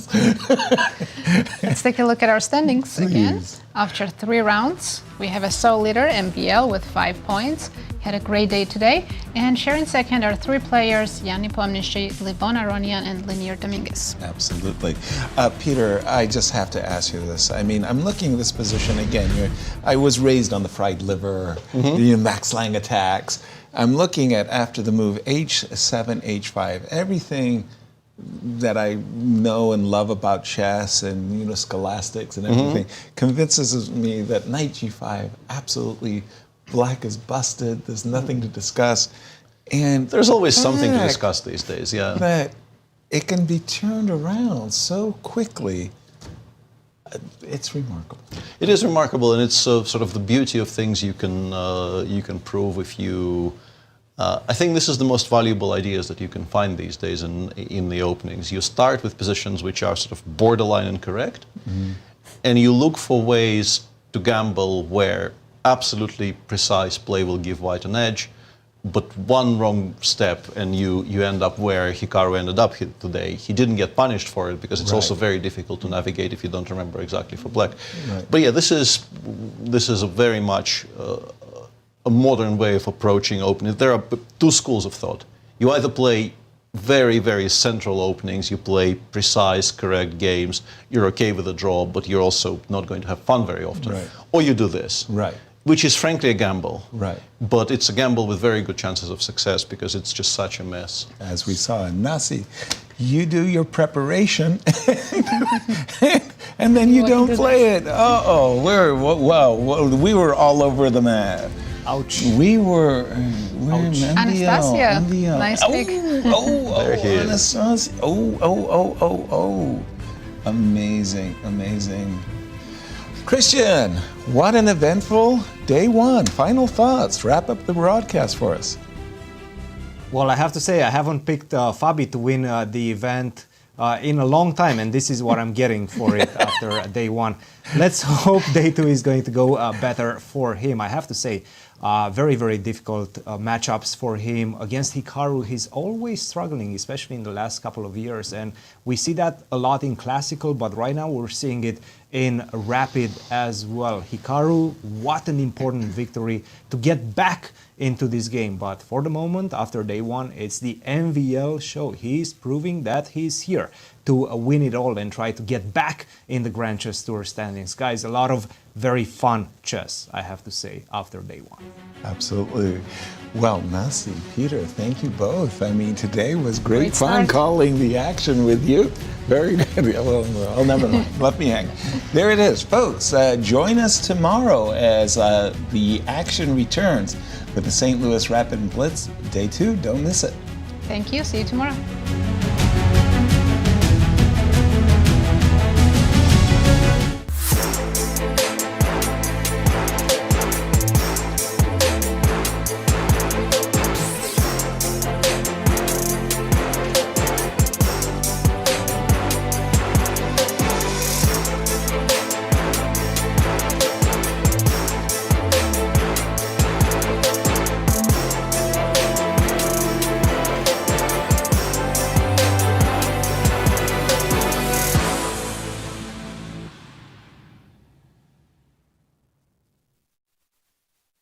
This has been a presentation of the St. Louis Chess Club. Any reproduction or distribution of this content without the express written consent of the St. Louis Chess Club is prohibited.